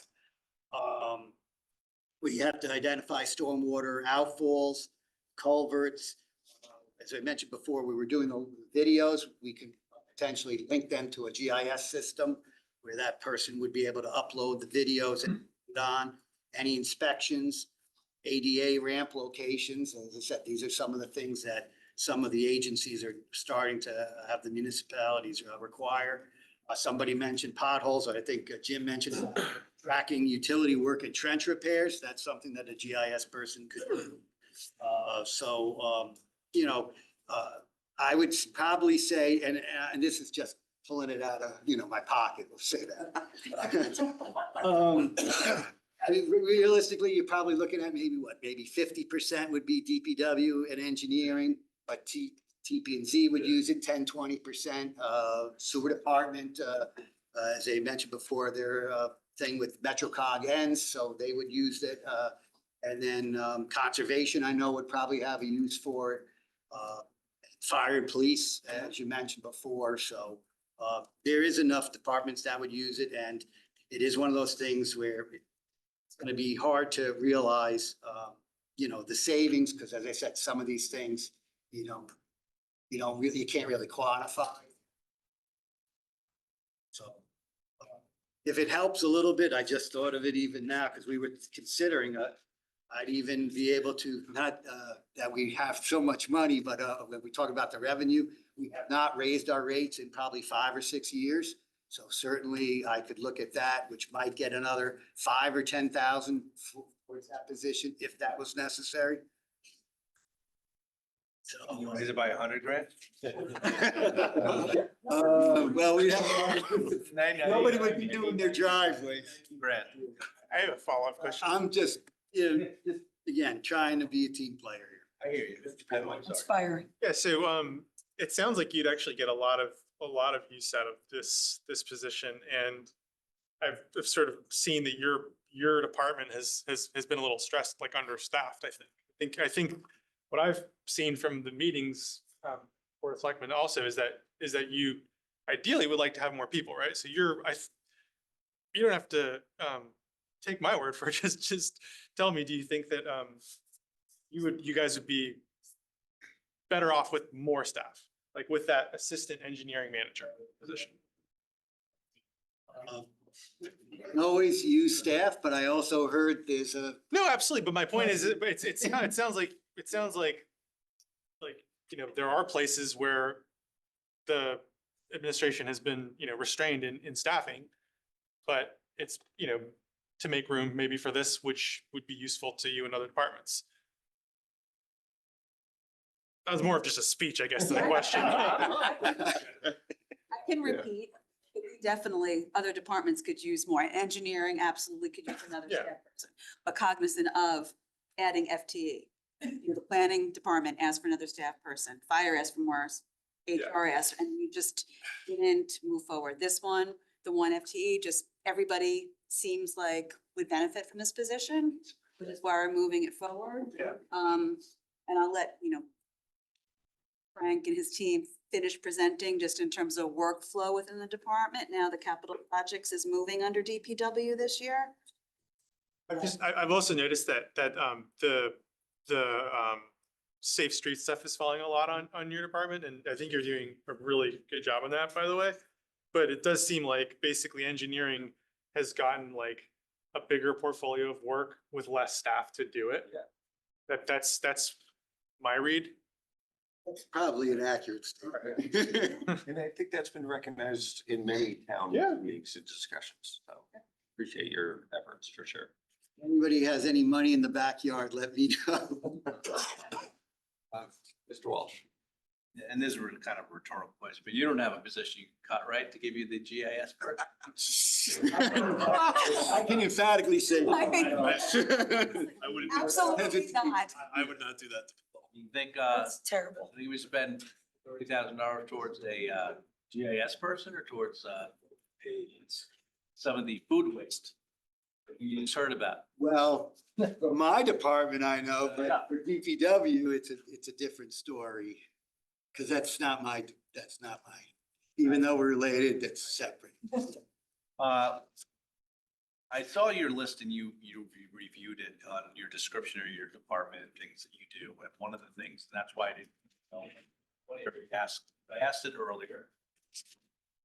earlier on in the presentation, possibly during like first night. Trying to get a handle on, in our budget, total cost for complete streets ordinance compliance. How do I get that number? It's split up in different areas. And I was told it's mostly public works. First select woman said that. It's mostly public works. How do I figure that out? We could probably get you that information relatively soon. Okay. We have a complete streets leadership team at DPW, engineering, first select person's staff and TPZ, right? And we are prioritizing what projects we have. And pretty soon we'll be providing information, if I'm allowed to say, to the first select woman, where we would go from there. But what it will do is it will list a priority chart of, like, say, 7 projects that are funded by a grant. And then there's the next section where, according to the Complete Streets Ordinance, you have paving. So we have to analyze that. We'll prioritize. So maybe out of the 20 streets paved, maybe we pick 4 or 6 that are, quote, complete streets eligible. And it will vary, because if it just means a couple of speed limit signs or some white lines, on the pavement, relatively cheap. If we were to redesign an intersection or really, turn the radius or something like that, it would be more expensive. So we have to, right now, we're prioritizing the locations. And then from there, we will then decide, and and they could be ranges. The words that we've been using is like the bronze, silver, and the gold package. The bronze is the low hanging fruit, where even just today at the FTA, we approved some pavement markings and for an establishment of a bike lane on Fairfield Beach Road. So instead of the lane being 15-foot wide with a yellow line, it's going to be 10-foot wide with a 5-foot shoulder. So anybody riding a cycle, bicycle or rollerblading has a little area that's a little bit separate from the vehicles. So again, something like that, again, off the top of my head. Pavement marking. Yeah, Putting the edge line it's a in. small amount. But if we do a full sidewalk project, then that could be, $500,000 a mile, as an example. So You'll be making that lane with just markings, right? Nothing else. Mhm. And you'll be bringing the. And cars- and some you'll be signs, bringing the cars closer together, right? which slows down the traffic. Slows them down. Could potentially cut down on our revenue from the speed cameras, right? That area. Well, we don't have- Speed cameras down there. There's no speed cameras. On Beach Road, there's gonna be speed cameras totally all over Beach Road by Sherman School. No. Fairfield. Fairfield Beach Road. This is on Fairfield. Beach Road. Fairfield. That one not eligible for the cameras at this time. Who knows in the future? I think they're gonna be everywhere. Mr. Hurley, if I could just interject there for a second, for the public's benefit, for all of us, can you give us some examples of not just the projects that you're hypothetically trying to prioritize, but what are some that you've actually completed in the last year? Well, Frank alluded to some of them. The Southport connectivity is one in particular where I want to get it right. It's either Jelliff or Reno. You know which one it was? The south of 95. I get them mixed up. Yeah, I think that's Jim. Jelliff. On Jelliff, okay, there was a fairly high crash accident, history there. And so what we've done is, as you come out, it was a 45-degree angle.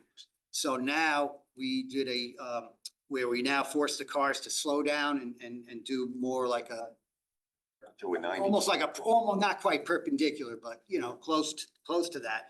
Yet the trucks, which can't make that maneuver, we did a concrete truck apron where they drive over it. And as far as I know, we haven't received any complaints at all. And the crashes, it's a short timeline, but the crashes have been reduced. We did a similar thing about a decade or so ago at Pequot Avenue, where again, it was a 45-degree angle, where now we made it almost into a 90-degree angle.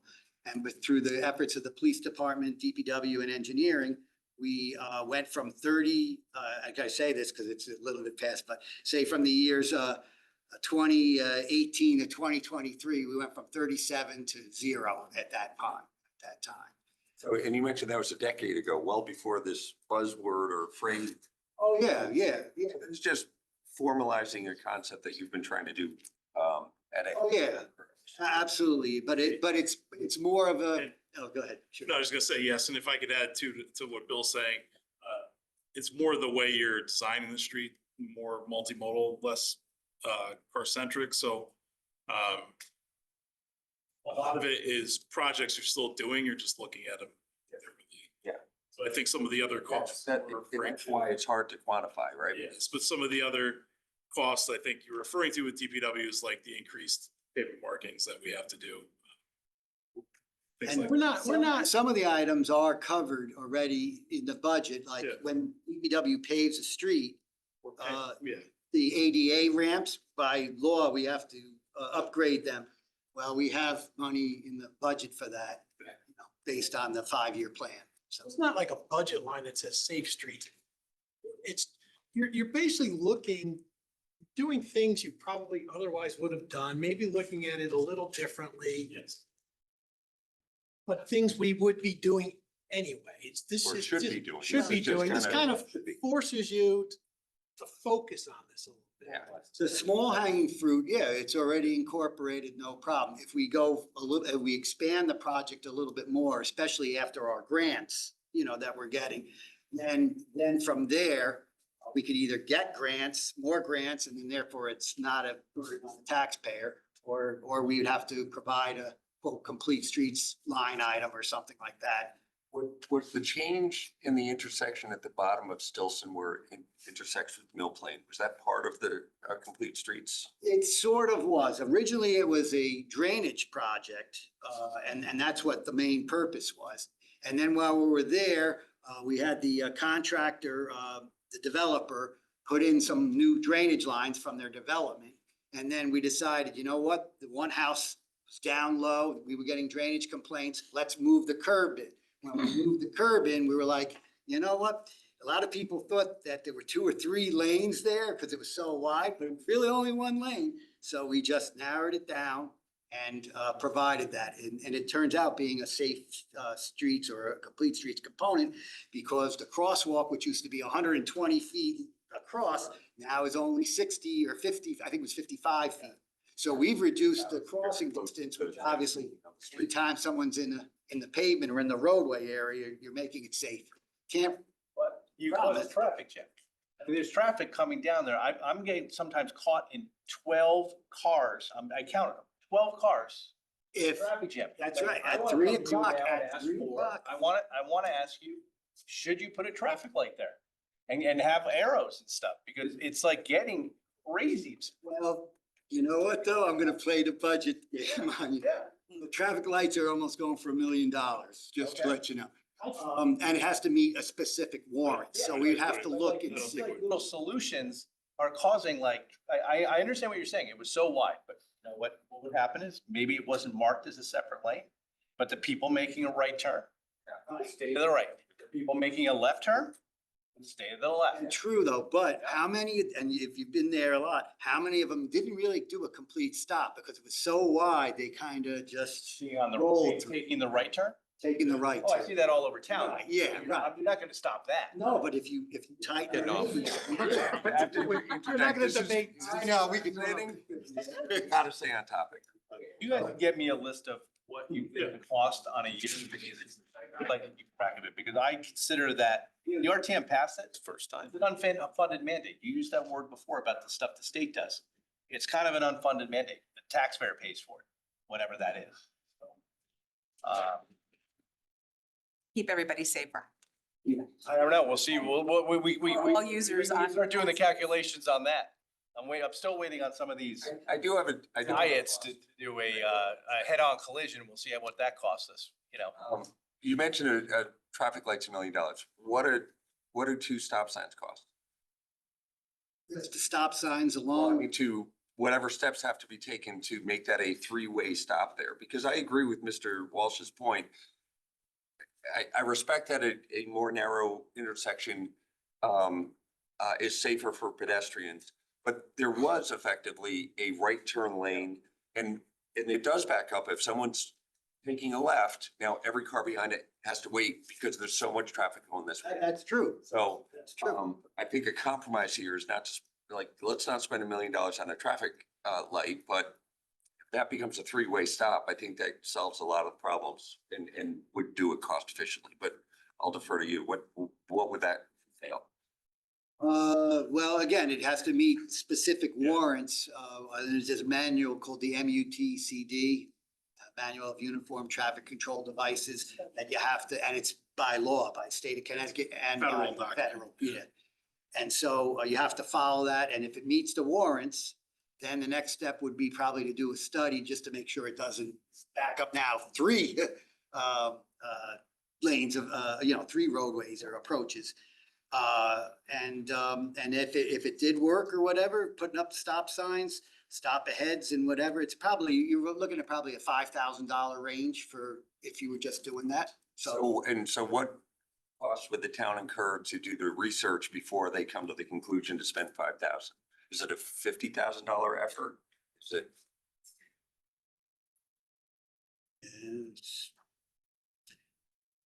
well, the other one, how much do we got for the uncle? Even that was just the data. Yeah, that's somewhere probably between 10 and 50,000 real quick, Yeah. you know? He raises a good point, because there's Round Hill Road and Mill Plain Road has the same thing.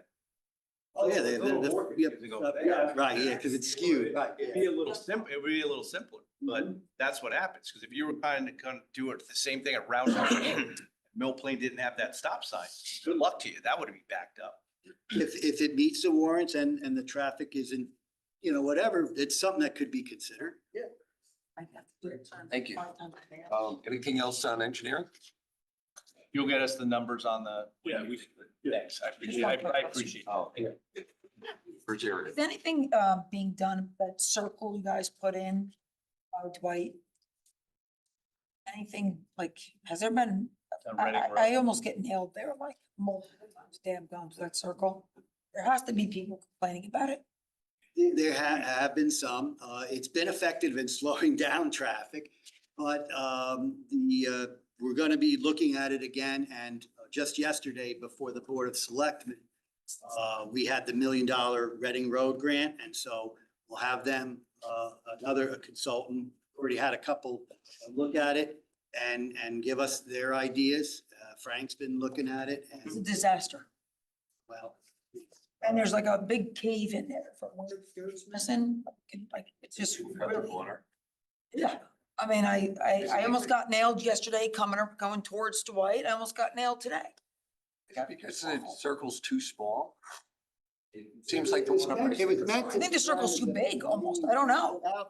And what happens is that we have, even though it says no trucks or no through trucks, we have even witnessed a dump truck with a trailer with 3 construction vehicles going through it, which, Doesn't take many of those to go through to cause a lot of damage, so.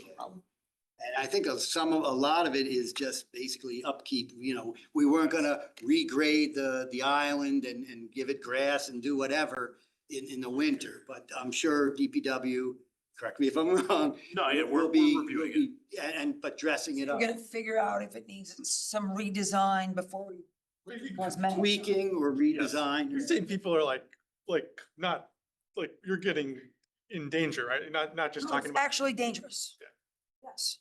I'm coming down the road, Dunham, and somebody's coming down Reading, and I go to slow down and no one knows where they're stopping, and the guy almost sideswiped me. Like I almost got taken out. To be honest with you, some of it might be an education, even though roundabouts are all over the place. Everybody's confused around the park. You go abroad, you're in a roundabout, you're like. There's not a sign there. I mean, like, you don't know if you're I'm yielding in or. favor of roundabouts, but they are hard to use for Americans. Yeah, the reason I asked about the size maybe. I have to admit, I didn't think we'd be talking about it. I had to bring it up only because I've heard a lot of people. Time to choose its ass. And I'm hoping you're gonna do something. Part of our, no, but just for everybody, I'll do a little PR announcement if you don't mind. I think sometime, I think right now tentatively April 20th, I think it's the week after spring break there. The town will be hosting a traffic forum as part of the Safe Streets for All grant. And you can have public input on it and learn about some of these, what they call the toolbox of traffic calming and whatever. And you're What's the invited date? to that. Yeah, I think it's, Is it set? yeah, we're not, but we'll It's post around it that. in. Can you and I'm just sure maybe Christine will disperse have it or let us know when it is? Yes, there will be a lot of. Third. And You'll be the third to be on the other side of the table coming to complain. there'll be at least two major townwide public ones, and then there'll be six smaller, what they call like public pop-up events. Maybe one at the library, one at, I think of one at the rec center or something like that. So there'll be plenty of opportunity. And then the key thing on that is that will help us devise a priority list as well. Appreciate it. Thank you. I just want to say, because I joking about the roundabout, but I did attend one of the traffic authorities presentations, and like the work that they did in designing stuff into the plans was like extensive. It was really, really like, I mean, I don't know about the efficacy of it, but it was a very good amount of work that went into it. So It's about the circle? no, this is about stuff on Mill Plain and Sturgis. But it was like a big He's workup that they done on it. referring to the personnel that we had with the all the detailed plans and Yeah. to present it for the FTA. Your large UP, you might qualify as a truck.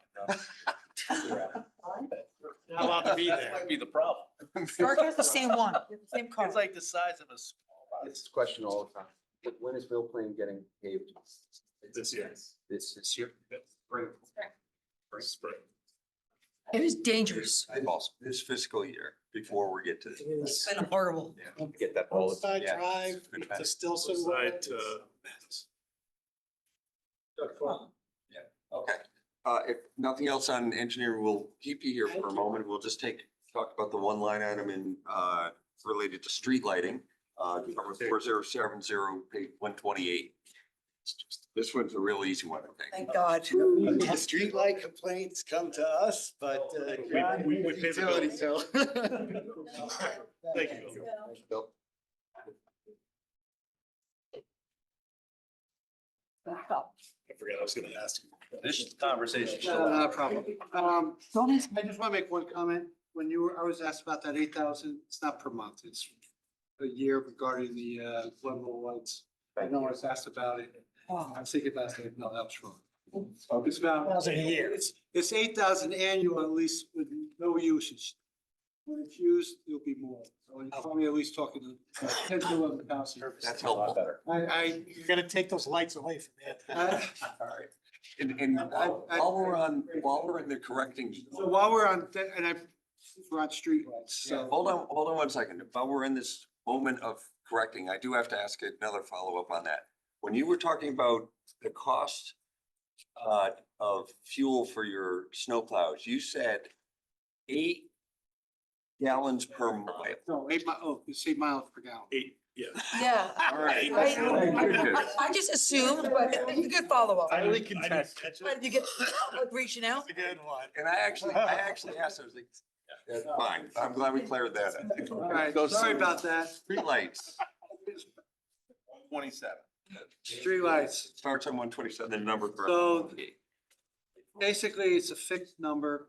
Yeah. It's calculated based on the fee. They're unmetered, most of them. So it's a calculation of how many watts are being used, how many hours for that month. DEP has a monthly burn period for each month. It will vary. Obviously, in the winter, there's more, and in the summer, it's less. You average it out around 11 hours throughout the year, 11 to 12 hours a year. So it's strictly calculation based on that. In this, we also have our decorative lights. We've changed them over to LEDs. Our street lights with UI, I believe, are already LEDs. We do not own our street lights. The street lights are owned and maintained by the utility, which is United Illuminating, and we pay accordingly to that. So that's kind of where we're at. Does the 2.5% just the there changed from year to year, or have you added lights? Town added lights? That's, I'm just changing that with the cost of electric rates going up. Okay, and what's the 38 other metered individual? Didn't understand your description. The 30, it's So covered. so you have some of the, those might be some like the Parking lot. parking lot lights and stuff like that we have. Or the town's parking lot? Yes. Thank you. One question I have, and you said you believe that the UI lights across town are LED already LEDs. Can you confirm that? Because I imagine that they are. you are. Sure. All right, that's fine. The whole town, right? They did the whole I think town. they did. When Ed Bowman was here, he actually got. Yeah, yeah, got it. Took a while, but. Questions? We're good. They replace them, right? One goes out. Right, That's right. their If job. there's a, so if there's a light that's out, they're supposed to replace them right away. You know, you just need to at least know what pole number it is, it's on it, and they'll do it. And by the way, the fact that, due to the fact that they own them, get into certain lawsuits where it might be an accident, and the lawyers start getting involved. Well, was the street light on? And so town's not liable for that. That's UI that has to go and show up in court and everything else like that. Well, thank you both very much. Appreciate it. Really appreciate the time and effort providing the information.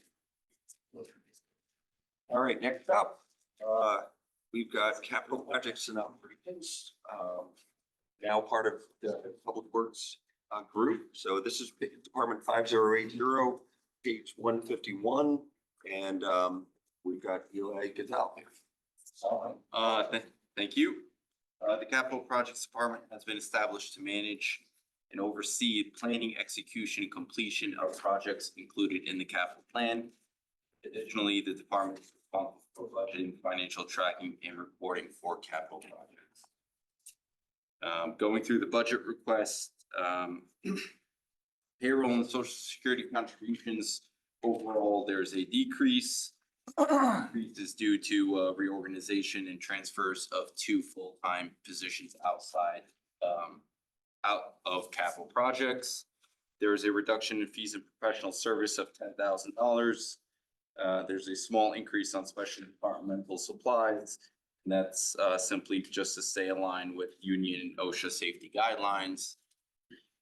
And the removal of postage because we simply just don't use posts. Everything's mostly electronic.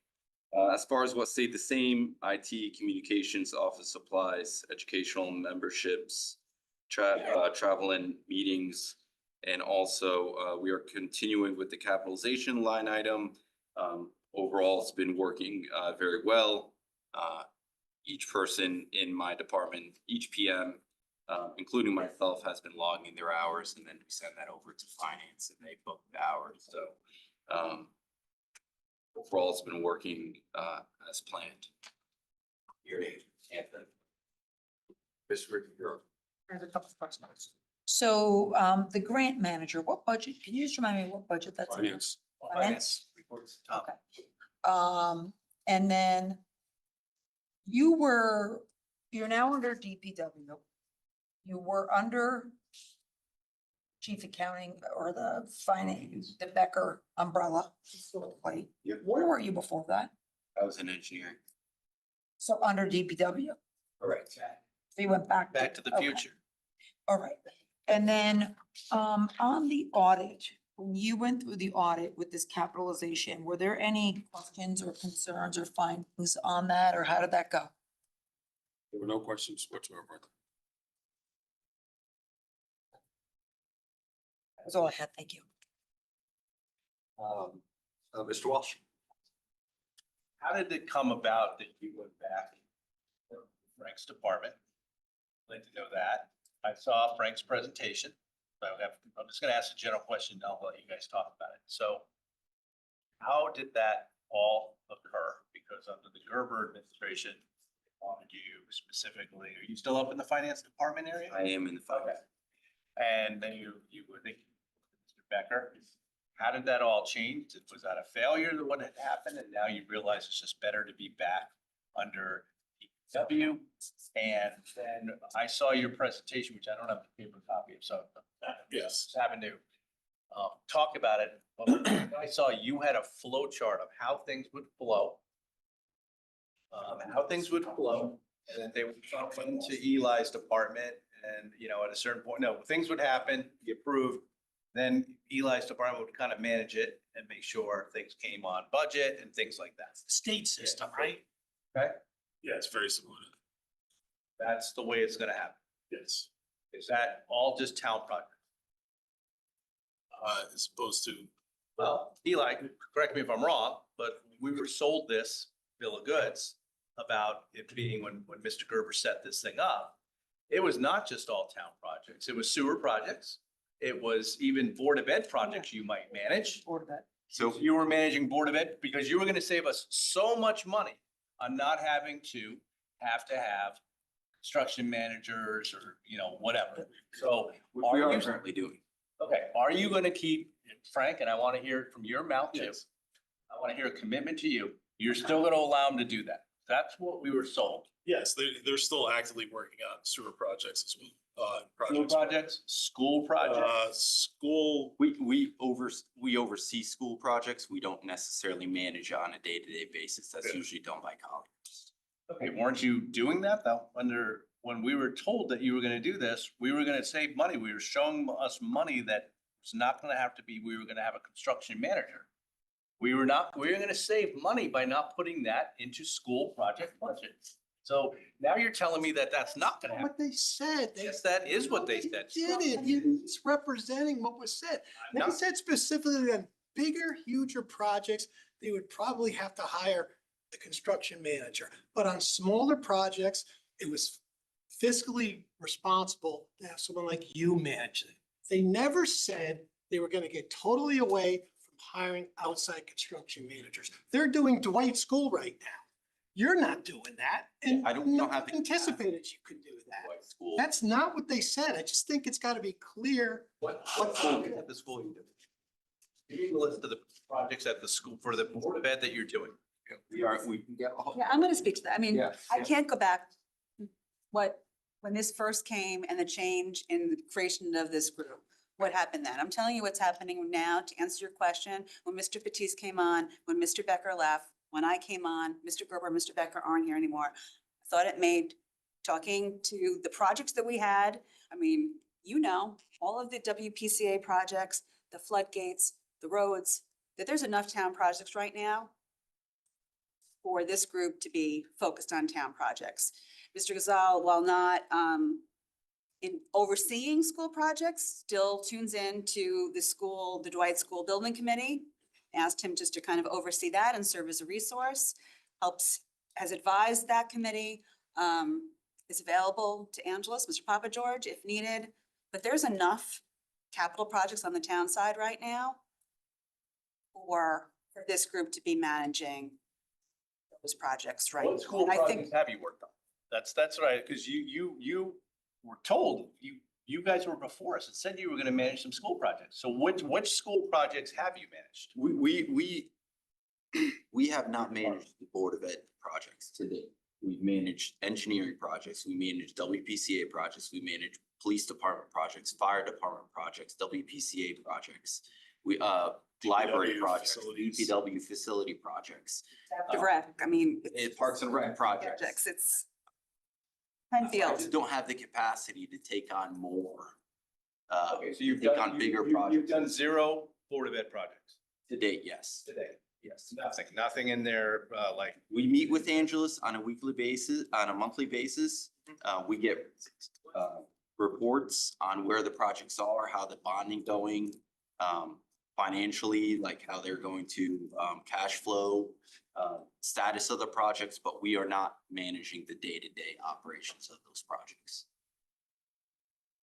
okay, and why are you doing that stuff? Just for town cash flow issues? For the capital plan overall. Capital plan overall? And how have we managed to see whether it's, you know, because we talked about it at the time, how do we know having a separate department is cost efficient versus paying others to pay this as part of project. I mean, just as one quick example, $348,000. just over on Riverside Drive, it's a culvert replacement project. It just got turned over and completed at the end of 2025. We saved $275,000 by not hiring a full-time inspector on that project. That project was taken on by my department. $275,000 on just that one project. That is quantifiable. We can pull it up for you. The original proposal was $543,000 for a full-time inspector. We used like $230,000 of that inspector. That's a savings of $275,000. And not only that, about 2 months before the project was supposed to turn over, because of the knowledge that we have in construction within the department, we were able to tell that the contractor was falling behind and there was no way that they were able to turn it over on time. We challenged the contractor's schedule, we expedited it, and we told them that you must finish by the end of the year. There's no exceptions. We worked with them, and we were able to turn that project over by the end of the year. And if that was the third-party inspector, hey, the longer the project happens, the more I get paid. So there's no really incentive for them to really push. And that's just one project. That's just one major project that we finished. And that project should came in under budget as well, so. And are you managing you're managing every WPCA project? Not every single one. The pump stations are being designed in engineering right now. One of my project managers is doing the I&I Phase 5 and the equipment upgrades, which is a progressive design build, is being managed by one of my project managers as well. So it's split up right now. So you don't get involved with the larger projects? As far as, well, the equipment upgrade is $18 million. Yes. Yeah, that's us. That's you. Okay, what about any of the pipelines that are being replaced? The I&I? Well, no, these projects that we're paying, we're gonna be paying $200 and something million over. East Trunk Line? Yeah. Yeah, East Trunk Line, we're also managing that right now as well. Oh. That's another one that we saved. By combining, it was originally going out to bid as 2 phases, Phase 1, Phase 2. So there was the wetlands crossing and then we combined that into one project. And once we did that, we were able to save $250,000. Inspector being able to manage both of those at the same time instead of 2 separate times. What's an inspector? Inspector is a construction inspector, is certified to review rebar, certified to take pictures of not certified, but they take pictures of the job site. They take a daily construction report. They report back to us to say, this is how many guys they had today on the field. This is where they are. This is where they're falling behind schedule. It's an owner's rep. It's a construction inspector. Oh, so it's the same thing, because I've seen owners reps, I've seen other titles for it. I've never heard of an inspector. A construction inspector is an owner's rep that's out in the field, essentially. Okay, so when we've paid for owners reps, they're part of that money's for inspectors. Correct. Yeah. It's not a separate line. No, it's the same. So it's construction administration. Yeah. That's the overall umbrella. It's construction umbrella. So, Mr. Welch, if I can just follow up a little bit of that. Where did if we had an owner's rep in one of these projects that was gonna be capitalized, the cost of that owner's rep would be capitalized. Now, we're incurring operating expenses for this department.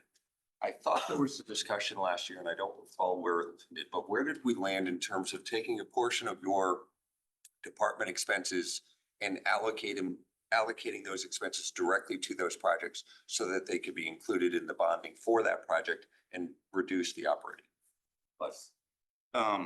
So as of right now, we haven't gone to the boards with any new projects. So a lot of the current projects that's what we're actually doing with the capitalization line item, is we're billing our time back to the projects. That's capital expense, the three capitals, that's where we landed. That's what So, we're currently doing. Specific to specific projects. Yes, exactly. Yes. and maybe you could take us through like how that 366 is calculated. It is 75% of the project manager's time, and it is 50% of my time. And their time is tracked weekly. I mean, there's a spreadsheet that's used to track their time. We have a whole Google spreadsheet. Everybody logs in, logs their hours, and then we send it over to county. Thank you.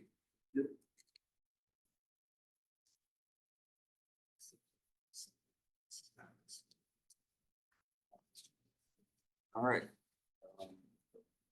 Any other questions on this one? Well, you look like you're ready to ask one or something. Oh, I'm sorry, I'm thinking about a text message, a work text message I just got. All good. I'm figuring how I'm gonna get that done this evening. Okay, all good. Less questions. We only have one more budget to go. All right, so with that, I thank you very much. I Thanks, really Eli. appreciate your Control your own destiny. Thanks, Eli. Elon. Yeah. We will now move to our last of the departments to discuss tonight, which is the WPCA. I still want to have a better understanding of WPCA versus WPCU. We call it WPCU. Water Pollution Control Unit? Utility. And with us tonight, I do believe we She's there. have She's on break. General Manager Michelle Gore. Do we have Michelle on mute? Brody. Yes, I am here, and I'd also ask that John Bodie, our WPCF superintendent, be unmuted as well. Unmute him. That would be great. And it looks like we got that. Well, underworks almost. We're getting there. Yes, perfect. Mr. Thank Brody, you. Can you hear us? Self-supporting, right? This is Yeah, so this will be gonna be a lot. page 206 in our budget. I actually have a PowerPoint presentation to start. Yeah, that would be great. If you could take us through that, that'd be great. All right, let me share my screen. And thanks for your patience. I know you're last on our agenda this tonight, but appreciate your staying with us. Sure. Next year, we'll get you on first. Right, I don't know how much I like alphabetical order. All right, let me go to the slideshow.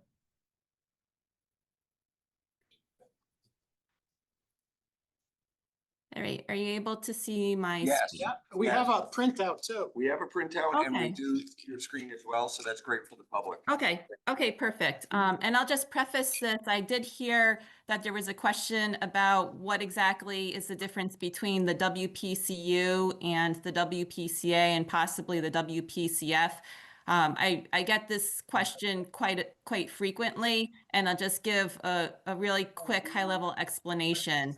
So, I mean, the WPCA is developed by statute in state of Connecticut as the advisory board or commission for water pollution control for sanitary sewerage.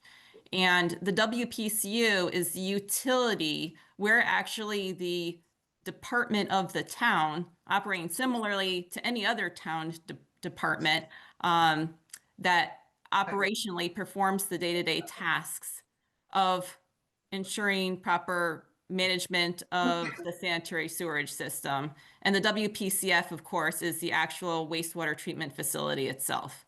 So I hope that's helpful. That is, just to clarify, or just clarifying question. So the WPCA still exists. It's that the WPCU is implementing what the WPCA is asking the WPCU to do. Exactly. We're the department of the town that operates our facility and our sanitary sewerage system in the day-to-day. The WPCA is our board of commissioners, just like any other commission would be. Perfect. Here, thank you. You're welcome. So tonight I'm pleased to present I'll call it the WPCA's budget because the WPCA does manage its own fund balance proposed for fiscal year 27. This budget was approved by the WPCA Board of Commissioners on February 18th and the Board of Selectmen on March 2nd. The budget is inclusive of projected revenue collections and operational expenses of the utilities, water pollution control facility, and sewer department. Just to give a brief overview of what the utility compromise is comprised of, the WPCF treats a designed flow of approximately 9 million gallons per day of sanitary sewerage from residential, commercial, and industrial customers. The facility operates 9 pump stations and maintains over 200 miles of sanitary sewer pipeline. In contrast, the sewer department processes over 700 permit applications and performs nearly 1,000 compliance inspections annually with a staff of 3.5 full-time employees to ensure the compliant use of the WPCF's infrastructure. And I do have an organizational chart to show how we are comprised. So in total, we are a staff of 27, and that's with 2 vacancies and 1 proposed position this budget cycle.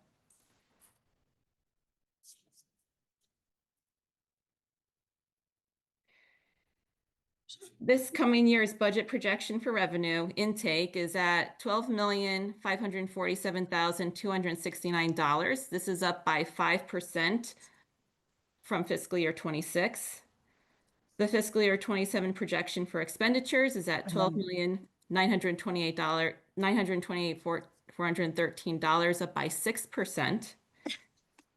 In the coming fiscal year, you'll notice that this utility will continue to carry a deficit similar to what we experienced in this current fiscal year. And this is caused by the WPCF's change in sludge management from beneficial use in composting to landfill disposal.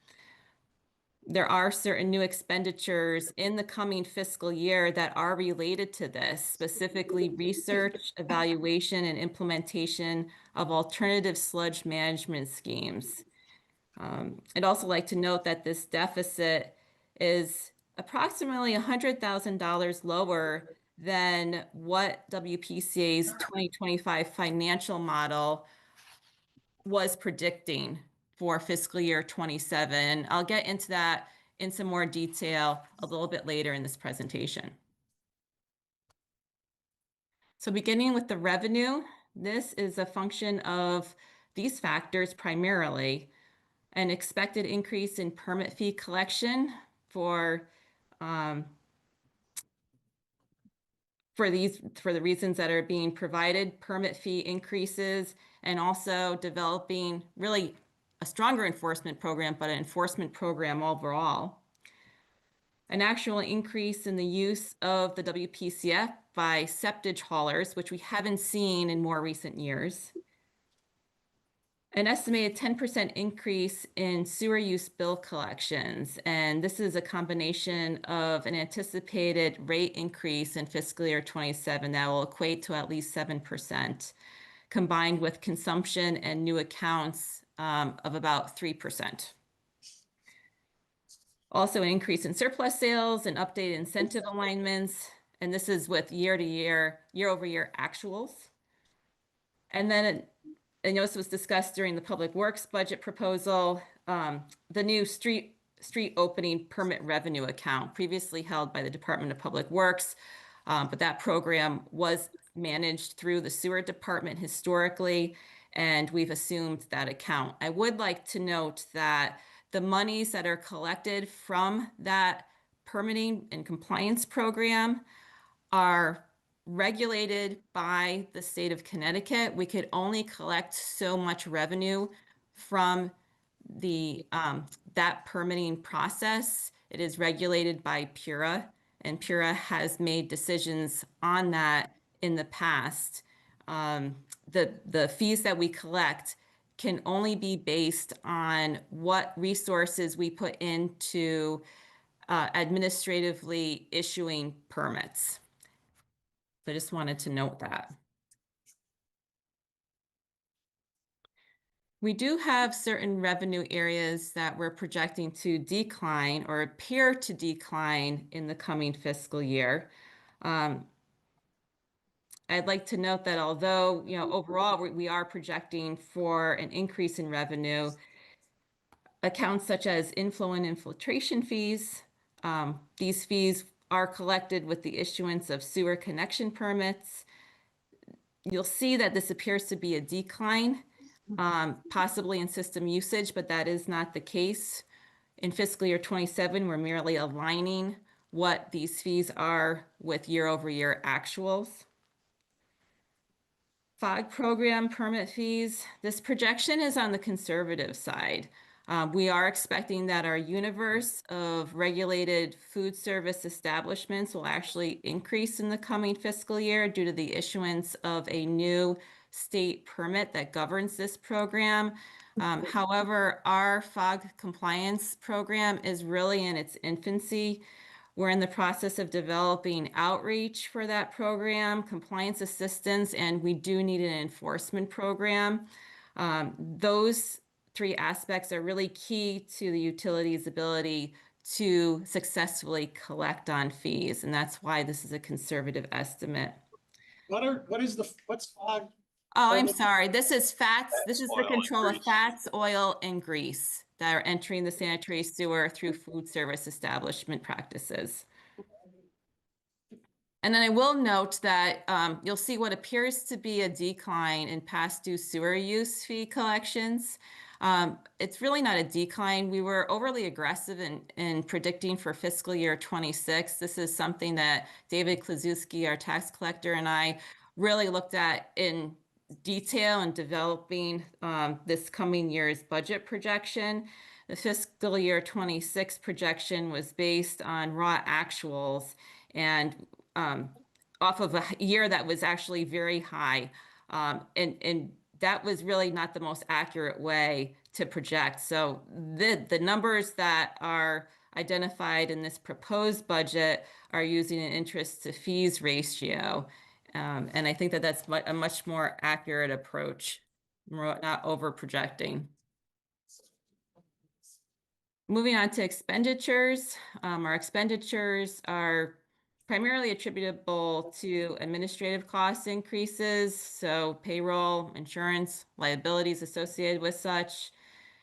We have expanded state compliance requirements. This is inclusive of a new state permit that's coming in fiscal year 27. It should actually be issued by the end of calendar year 2026 to regulate perfluoroalkyl substances at water pollution control facilities. We're disposing of our sanitary sewage sludge in a landfill right now, and those outlets for disposal are becoming less and less. So there is quite a bit of competition there. We have our aging infrastructure that we continually to routinely invest in outside of our capital projects.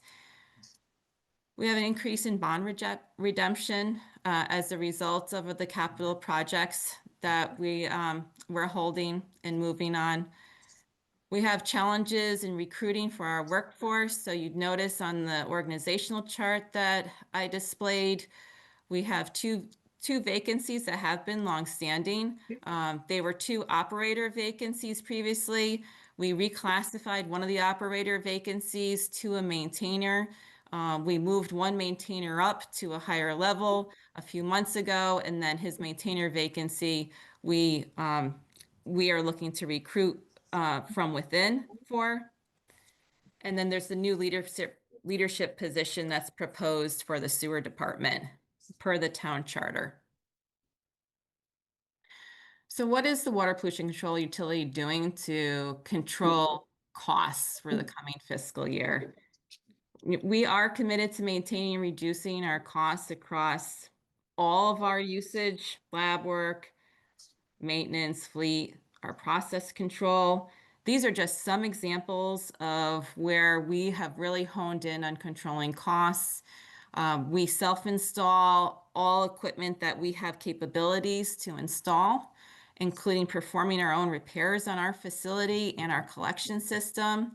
Maintenance of our vehicles, we are capable of doing either in-house with WPCF personnel or through DPW personnel. We perform all our own snow removal and landscaping. Something that has been actually, I'll say, a real game changer for us, and we're just starting in on this in fiscal year 26, is in-house design work for our I&I projects. And this is something we were relying primarily on consulting firms to do for us. So this is the engineering design and the development of the specifications and bid package. We are now working on doing that in-house, and the investigation and the development of the specifications and bid package for the Mill River Force Main that Bill Hurley's engineering department is working on for WPCU is our first try at this. Right now, we're projecting a savings of approximately $300,000 by doing this engineering work in-house. Eli's group is going to be following the same model for the next part of our Phase 5 inflow and infiltration rehabilitation project as well. And we're also looking to move along the same line when we get to the Center Street Pump Station's force main, fourth quarter of fiscal year 26. Like Eli said, for his group, we're doing more digital now. So we have reduced need of office supplies and mailing. And then, of course, like all the other town departments, we're adhering to the town's purchasing policies to make sure we're avoiding price gouging. So we've worked tirelessly, John and I, really this budget cycle to identify opportunities to cut costs in the areas that I just discussed and in other parts of our operations. And we're pleased to report that this effort has resulted in an over $500,000 reduction of the expense projection that was identified in WPCA's recent cost of service study. That really reduced the impact of the deficit caused by our change in sludge management scheme and continues to maintain a favorable financial outlook for the Water Pollution Control Authority and continues to be consistent and even better than what we were predicting in quarter one of this fiscal year from our financial models projection. So WPCA is remaining solvent. And this is just a minor caveat that I wanted to point out that's in the published town budget book. There was early on in the budget's development, there was a proposed vehicle replacement for WPCF, which has been removed from the capital outlay account. It's not in the actual accounting for that line item, but this is purely a typo that needs to be changed in the narrative. I'm certain that this board will have several questions for John and myself in regards to this year's budget proposal, but these are a few questions that I just wanted to be able to answer up front for this board. One being, how long will we be disposing of our sludge in a landfill? And at this time, I have to answer it indefinitely. There are very, very few outlets for beneficial use of this material that are anywhere near Connecticut. So most of New England is following the Connecticut approach and Maine approach and not allowing the land application of biosolids that are contaminated with perfluoroalkyl substances. And there's also some movement that the material will no longer be allowed to be used as daily cover for landfills either. So that's not very good news, but that is what the current climate is on that topic. We are looking at lower cost sludge management alternatives, surely. We're evaluating partial compost in other states. But transport fees do apply, and we do need to meet certain thresholds of PFAS contamination in order to do so. We are looking at treatment technologies for PFAS, but they're very early on in their development. We're learning a lot from going to technical conferences, comparing what we're doing with what other WPCFs are doing. We're very similar across the board. So again, it is too early to formally consider treatment for PFAS at this time. There's a technical process called gasification, which is a way to remove PFAS from sludge. This is done at something that's called a gasification facility. There's none located close to Connecticut. There is a gasification facility located in the state of Pennsylvania that we've looked into. But again, this is very new technology. It's really just starting out, and there's a potential we could utilize that. There might be reduced costs, but we also always have to consider transportation costs when it comes to transporting our material too far. As part of our WPCF improvements project, we have an opportunity to improve our solids handling process. That is part of the scope of work of phase 1 of our WPCF's improvements. And what we can do through that piece of the project is look at ways we can increase the solids content of the waste material that we're producing. By increasing the solids content, we will be able to dispose of more material in less trucks. And our bio drying pilot, which was mothballed back in early September, is not 100% off the table. We're working through a renewal of our state discharge permit at this time. And the plan is, once we have our application in with Connecticut Deep, which will be within the next couple of weeks, we'll begin to move forward in conversations with that agency in regards to what permitting mechanisms are necessary for the to resume bio drying. Are we going to remain sustainable with this projected deficit?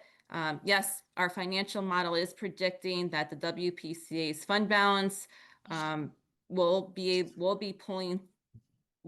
pulled from through 2032. We'll also have rate adjustments that we're anticipating through at least that year, but we will be remaining, we will have the ability to fund our operational needs, as well as the needs that we have for capital projects that we're funding based on our funding policy. And then how are we managing our aging infrastructure and our staffing challenges? We're not alone in this. These are challenges that are typical of wastewater utilities across the country, and also in England and Connecticut as well. John and I have attended a number of conferences this past year, and these are the hot topics that are at the forefront of these conferences, in addition to PFAS. We're looking at improving our asset management and our routine maintenance efforts for our collection system. We are now executing on our long-held capital improvement projects, and we're leveraging our internal services provided by the other departments, inclusive of engineering and our capital projects office, to move those projects forward. And as I mentioned earlier, we're reclassifying positions, so we're better able to fill openings from within and then bring in entry level from the outside.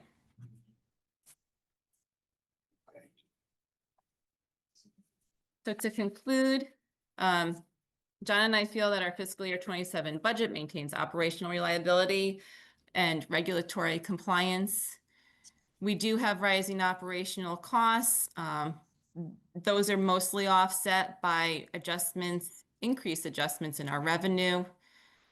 We're actively pursuing lower cost sludge management alternatives. We'll also be going out to bid for a competitive bid for our our sludge disposal services. Right now, we continue to operate under emergency authorization for those services.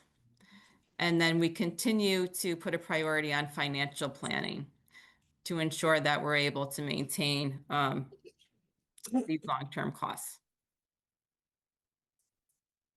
Great. So I'm Well, going to thank you. stop sharing. Thank you very much for taking us through that. Before I turn it over to the board for questions, I did just have a quick one just to set the table. You mentioned your fund balance, obviously running a deficit in this budget would draw on that, as you mentioned, it would draw down through 2032 before either stabilizing or increasing their do we have a schedule that shows us what that current fund balance looks like and how much is in there?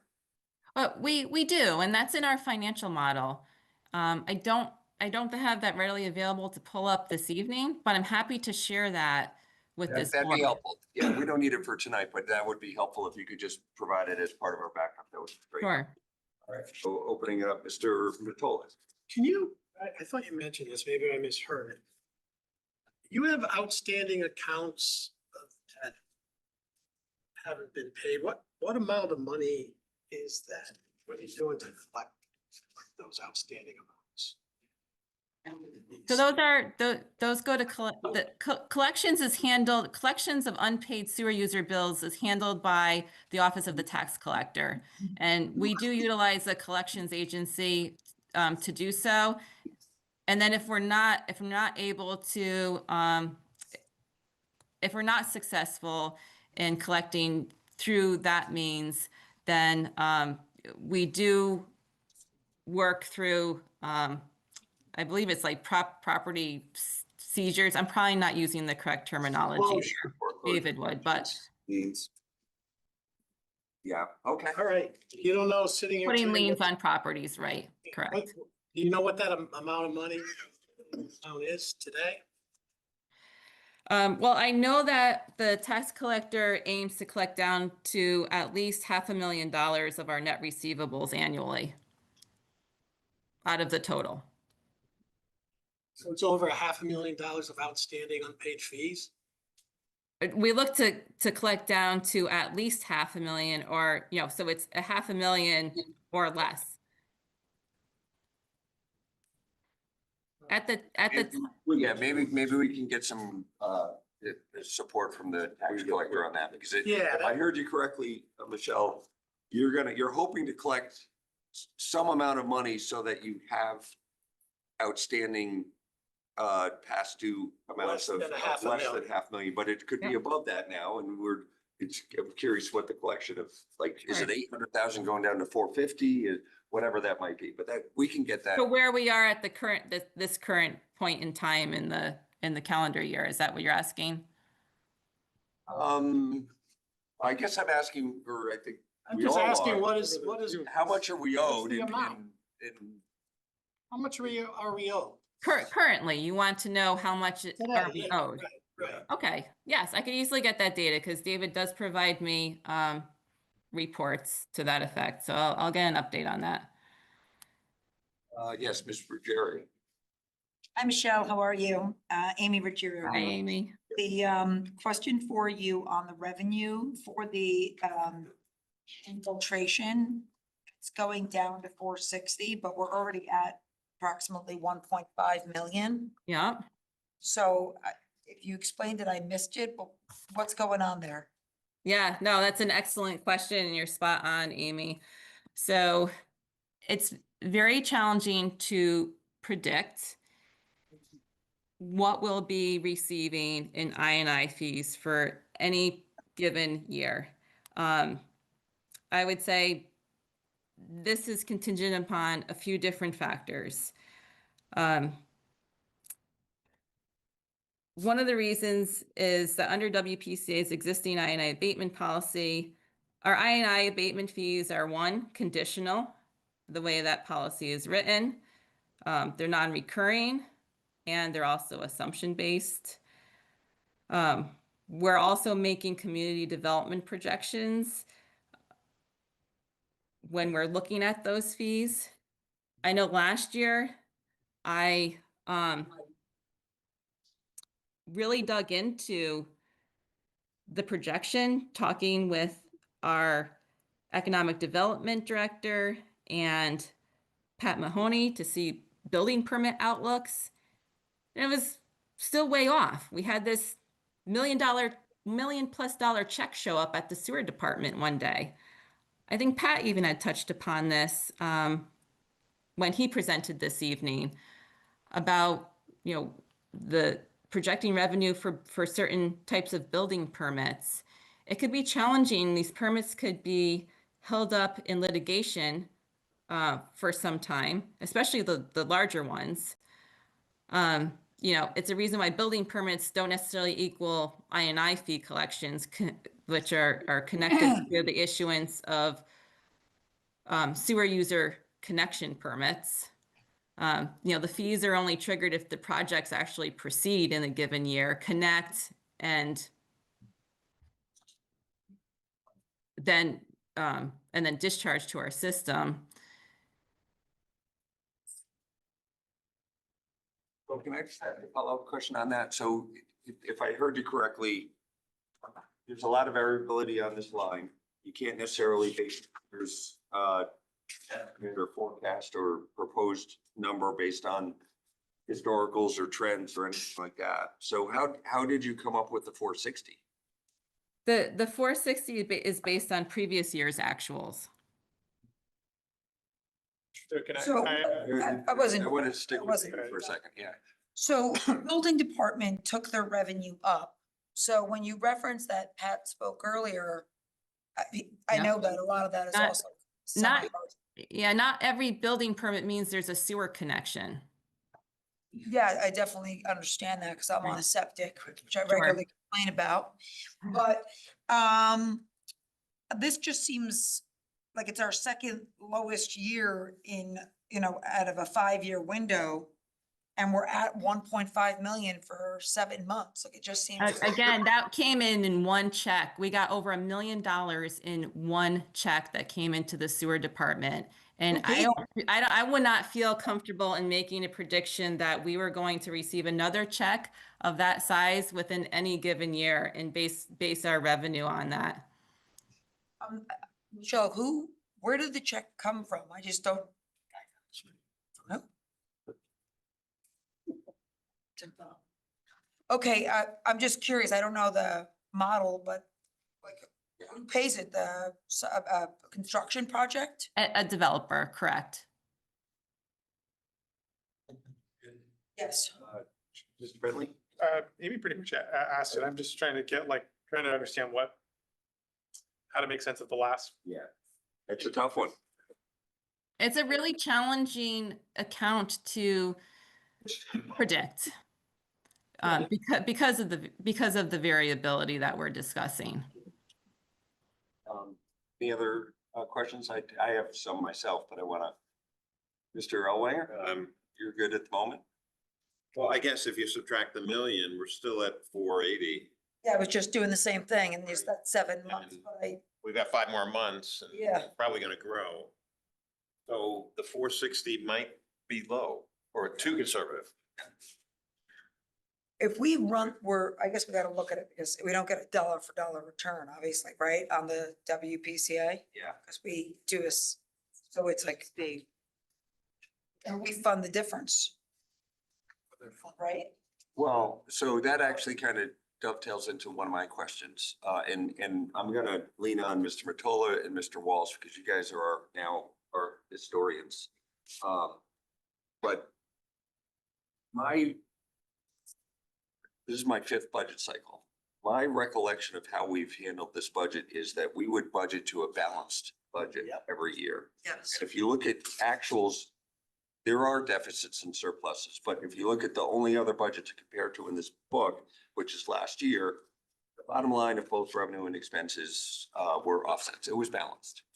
And we talked about this a little bit. Yes, we did. And really, if again, this is where I'm asking our historians, my recollection was that you sum up the revenues, you sum up expenses, except for the bottom line of the expenses, which is this authorized appropriations from the town, I believe.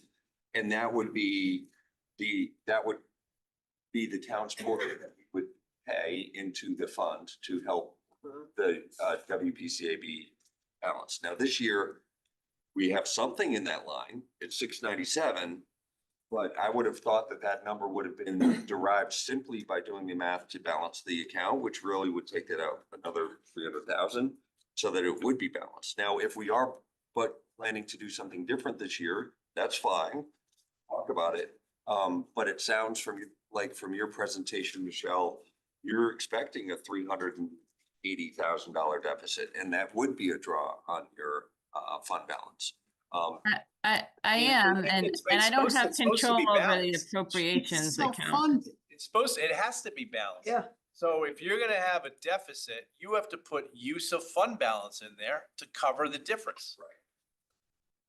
Right, and And- this may be an administrative exercise, but that, I mean, look, I'm just trying to make sure that we don't kind of go astray from what we should be doing. And I think your point is exactly right. If they're gonna use funds from the fund balance to balance in the budget, that would be a line item. And I don't know where that. And that's correct. And that's where my statement was coming from earlier about,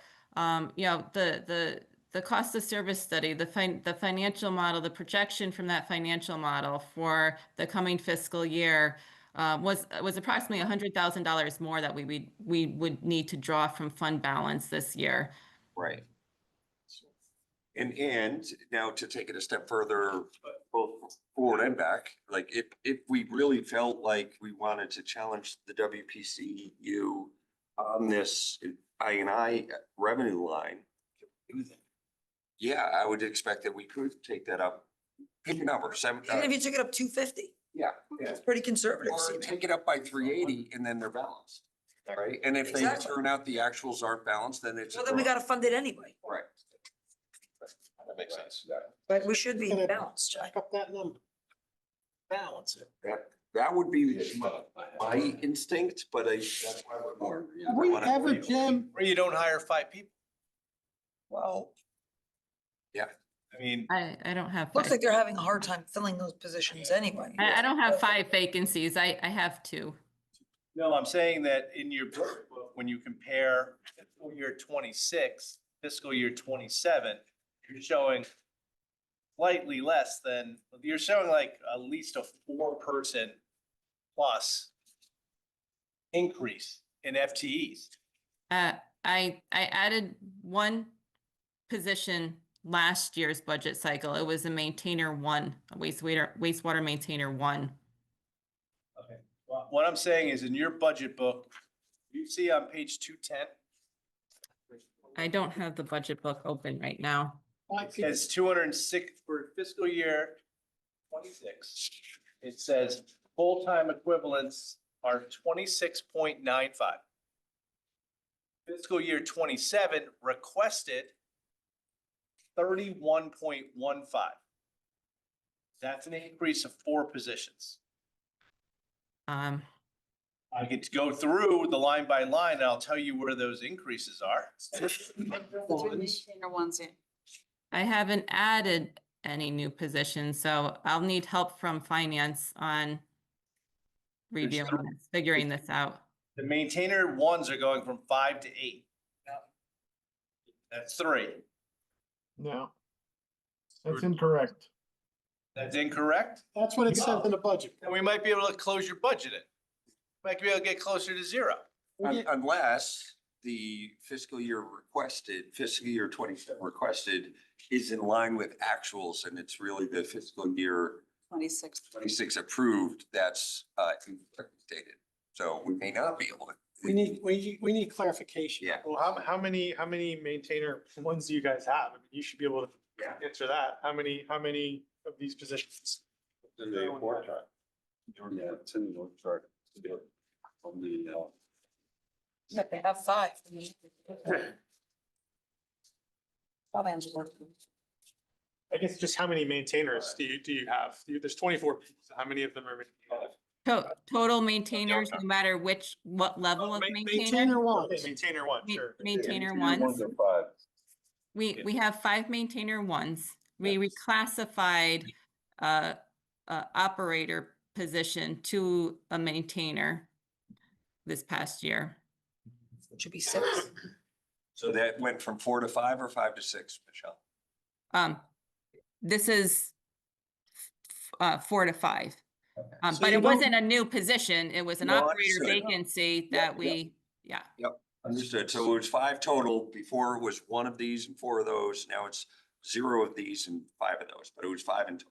Well, Michelle, you're not then claiming for fiscal year 27, you need 3 more maintainer ones, because the budget No. book says. No, That's a mistake. no. That's So gonna be looking an at my error. org chart, this is what we've had.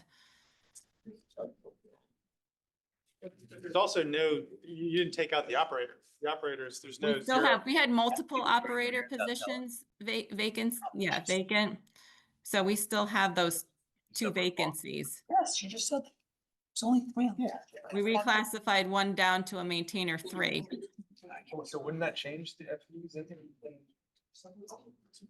Okay, so that's. I'm saying like. 182. You have, We haven't changed the 27 FTEs or whatever it was, the 26 and change, except for the 1 proposed sewer department supervisor position. Other than that, we've maintained consistency. And we do see that. That's the 5th line down. So we know the number of heads is wrong, but we need to know if the dollar amount is right. The dollar amount goes up dramatically. There's That's what- also benefits. It's wrong by heads, it's wrong by salary. I just did straight move. Like, Probably. well, we're not gonna do it tonight. Yeah. At 11:30. I think we need to get some, I think they need to come back to us and tell us that, 'cause she does clearly on the org chart say 5. So that's clearly not right in our budget book, but what number is right? Is the 487,000 right or wrong? So it sounds like this one, maybe if Ben, you and Michelle can connect. And we just have this come back to us at some point. We gotta vote before- on it before we vote. Then we'll have to balance this. Eat up your deficit. a Yeah. little. Yeah. Yeah, I know. It's not gonna eat up all of it, but it looks like it'll eat up about a good 100 and change of it. Cut it in half. It's revenue. So we know we have some adjustments, or some clarification that has to come from those numbers. Can we take a step back? Michelle, you were kind enough to kind of chime in earlier via text on the GIS position. Can you shed some light on how that potential new hire would help your group? I'll share what we've experienced the past year with working with MetroCog. And so the WPCU had a need to build out the town's GIS layers for WPCA infrastructure. By that, I mean, we had very basic layers of data in the town's GIS system. So basic that our sewer department inspectors and our WPCF collection systems team really had very limited ability to utilize the data while they were out in the field performing their inspections. We were able to enter into that service agreement with MetroCog to take data that we had electronically and build that into the existing GIS software. MetroCog was also able to produce inspection intake forms in GIS. So when John's collection systems team is out in the field performing flushes, performing routine inspections for bypasses, for example, manhole inspections, they're able to utilize the GIS to input their inspection data. And then that's viewable by other town departments. It's very beneficial. For example, we could share that information with the engineering department. We could share it with the capital projects office. And then we're also able to print out reports from that system as well as track internally and make assignments. That's the nature of the work that we've been doing. We've been going electronic. And so now, because we're able to build out the GIS, we utilize iPads when we're out in the field, both the WPCF collection systems inspectors and our sewer department inspectors. And it's really working towards our advantage versus using our old paper system and then entering the data when we get back to our workstations at the plant or at town hall. That service agreement, we were able to accomplish a lot under that service agreement, and it was $5,000 payment to MetroCog. That's it. Yes. Deal. Yeah. Yep. Okay. Good. Any other questions? 100 grand. I just have one more question. Yep. To the tune of what I was asking about before. So the authorized appropriations that come from the town that's currently and likely going to change, possibly going to change to 697. Yeah. Where's the offset in our budget? I don't know where how the 697 was arrived. So And somewhere we have to have that coming out of our town budget. So where is that? To the extent if we took up revenue and let's say the salary is wrong, that number could go down from the town. Yeah. So where do I see it? I can't answer that question tonight. It would be important for us to know the answer to that question. It doesn't have to be tonight, but that'll be important because it's a meaningful number. Okay. So hopefully, maybe you could let us know on Tuesday next week, I think it is. Yeah, Tuesday, Thursday next week, I do. And wanna- Thursday is an open Yeah. agenda. So we only have Parks and Rec, Culture and Recreation next week, Michelle? on Tuesday. Oh, yeah, sorry, before we move off. Any other questions for Michelle? Mr. Rock? Michelle, back to the GIS analysts, and the work that you did with MetroCog that cost $5,000. Are you done? So are you completely maxed out? You've got your iPads and everything is in there. It's all loaded up. And is there anything else that you would use GIS analysts for? Or are you just, is the library filled? Everything is good? So this was a start. So we had Okay. bare bones to begin with, and I appreciate the question. And we built it out to a point that this is actually functional for us in our routine day-to-day. I wouldn't say that we're done. GIS is a very powerful tool to have in our toolbox, especially for a wastewater utility. We're actively working right now with a consulting firm in the engineering department to develop a hydraulic model for our entire collection system. The hydraulic model will be integrated with GIS, and there's a lot more we could do with the GIS. If we choose to, when it comes to supporting that hydraulic model. So are we done? No. Have we done a lot? Yes. Is it meeting our needs today to the extent we wanted it to? It surely is. But again, there's always more that you could do with a tool such as ArcGIS. Great, thank you. So Michelle, just quickly follow up. You would be a proponent then of having a full-time? Yes. You know, I can't speak to full-time or part-time, and it's not within my department. It's not a position that I'm specifically proposing, but would I utilize someone in that position for the needs that I just explained? Yes, I would.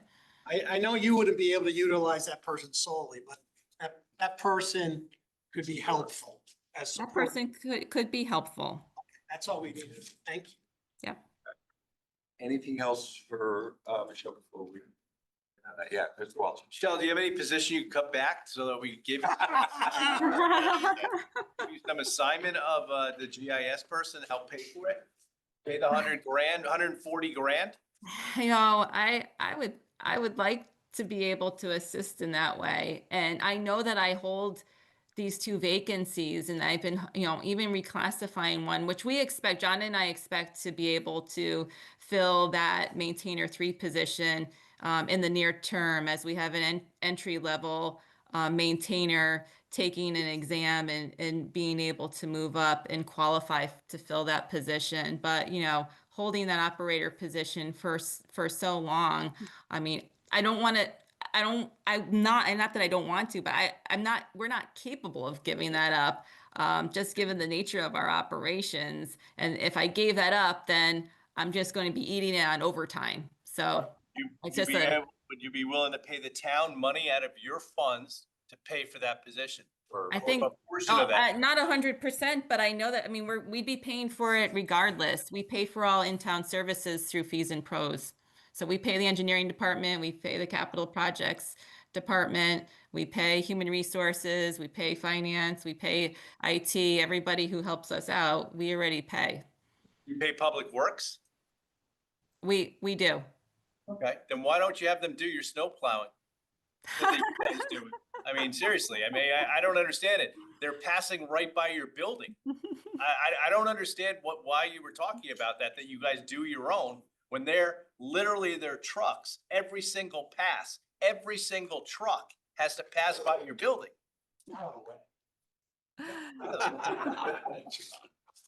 So why is that? I just don't understand. I didn't understand. We're either paying Public Works or we're paying ourselves to do the work. Okay, We but have aren't a you paying? snowplow. I asked whether you were paying Public Works already, and you said yes. Well, We're paying them for specific There's services. an allocation that's based on time spent by each Right. department. And just to be clear, you're not paying a third party to plow, you're Correct. doing it with your We are staff. doing it with our maintainers, correct? We're watching things float around.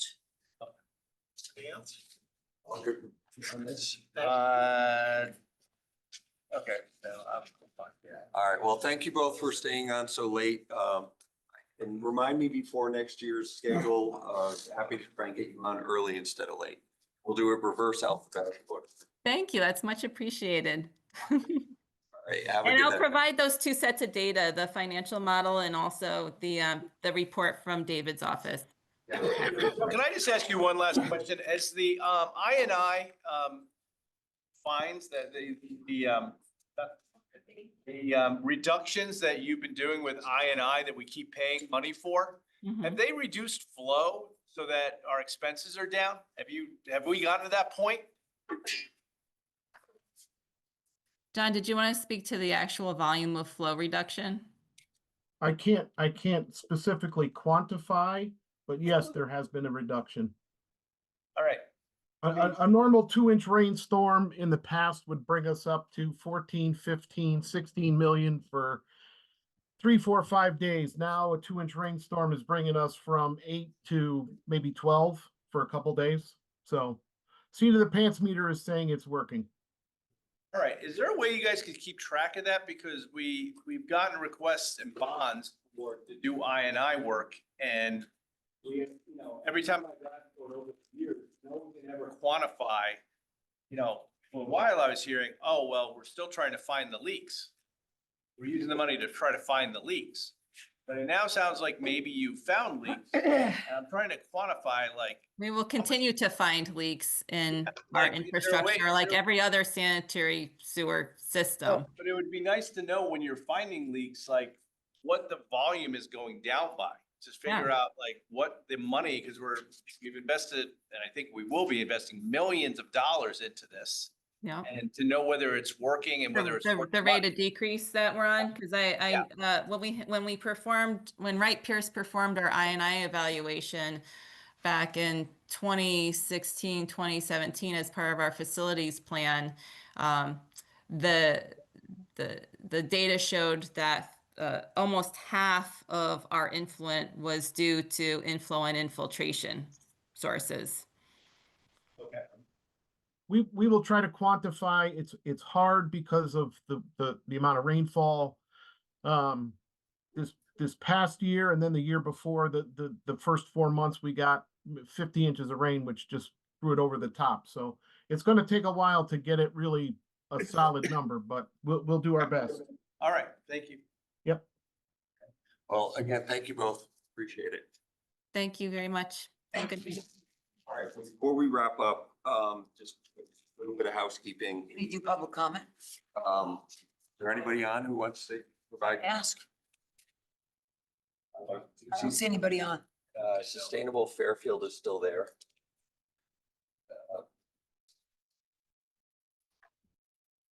Not seeing anything. So thank you. Housekeeping, next week, we only have, culture and recreation on, Tuesday night. That is at the fire training school.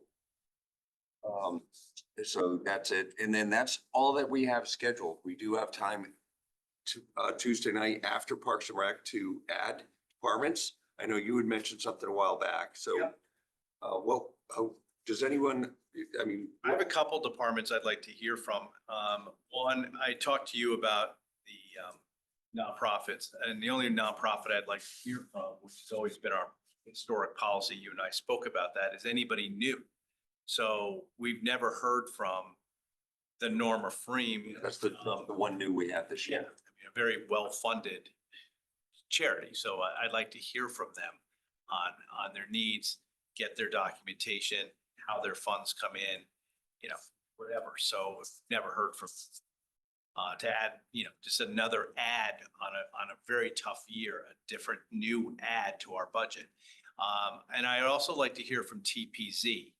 From what I understand, I'd like to talk to them for a number of reasons. One of them is that they have a proposal for new fees that is going to double, at least minimal double their revenue. So that's doubling the revenue that's in this book, and I want to hear from them about this and when that plans on being proposed and approved. I can add to that. That's in effect now. In effect now. Into effect March 17th. They voted it last week. And it's going from 52,000 in permit fees, so it'll double. Okay. Here to 100. So that line item will go up by. That's an opportunity. Yeah, so That one line item I'd like to talk to. I talked to Emmeline a couple weeks ago. I'd like to talk to Emmeline. There's a number of other changes that she's been making in the department that I'd like to talk to her. It would be good to have her present, yeah. So I'd like to hear from them. And I'd like to talk to Mark Barnard, because I think he's got one extra employee that's not listed in the book, but you know, we could talk about it. We don't have to have the full-blown conversation with him on every economic development thing, because we still bring him in once a year, correct? Yes. So it's not gonna be like a full-blown, like, In fact, we should stress that with him, that we still like to have him come in. I'm not gonna go after him on. It's fascinating when he does come in, and it's, we could spend a lot of time with it, but it can take us away from the budget. Those are the ones I'd like to have. I don't think they'll take a lot of time. We have a commitment from Jim. that it's- No, but I mean, I don't think there's, I mean, TP's. Well, with the new structure formalized and voted on and in effect, that should be fairly straightforward. It's next. Yeah. Change. Great. Anybody else that we want to hear from? Well, we definitely have follow-ups to do on the WPCU side, right? So that maybe we can get that information by Tuesday. That'd be helpful just to get those open points closed. If we can squeeze all this in on Tuesday, which I think is feasible, assuming everyone's available. And it is short notice, so hopefully they will be. That would leave Thursday night as remaining open. Personally, I think we all could use that time, whether it's in caucus or individually, to kind of really see how this is all coming together. So we can try and keep that open and not have a public meeting, but if we need it, we'll schedule it. And just, we've talked through and we've gone through a number of changes as we've gone through all these budgets. And I think it'd be good to have that information for Tuesday, like, you know, like you gave the revised page today. Yeah. But obviously with the WPCA, you know, we had the mill rate going that 37 million or whatever the number was, going the wrong direction. There's been a number of things as we've gone through the book. Yeah. Including even the revenue today that was on the page though, I think, the building department. Yeah. But it would just be good to have some of that nailed down. Yeah. So that if we already know that that's already been fixed, then we don't need to bring up motions and things. Agree. Well, we technically do, Still not. because, yeah. Oh, I it's think like- we'd all be aligned, We'll know what it will be. Yes. right? Yeah, and just to bring it all full circle, what this board has done historically, and we kind of got away from it, is you will have public comment on Saturday morning. And then that Monday night, I would love to have a legitimate deliberation. It was like, almost like a sense of the body, open discussion with no votes. Like, we feel like we're landing on revenue and all the different categories and can we afford this GIS headcount? Are there enough offsets that we're comfortable with or not? Education, there are so many balls in the air. I really think it would be great if this board could have a true sense of the body type of open dialogue and discussion deliberation. I think that would be healthy. I would love for us to use that on Monday night to parlay into an effective and efficient vote on Tuesday night. Very helpful. All good? Motion to adjourn? John, Shane, second. All right. Thank you all.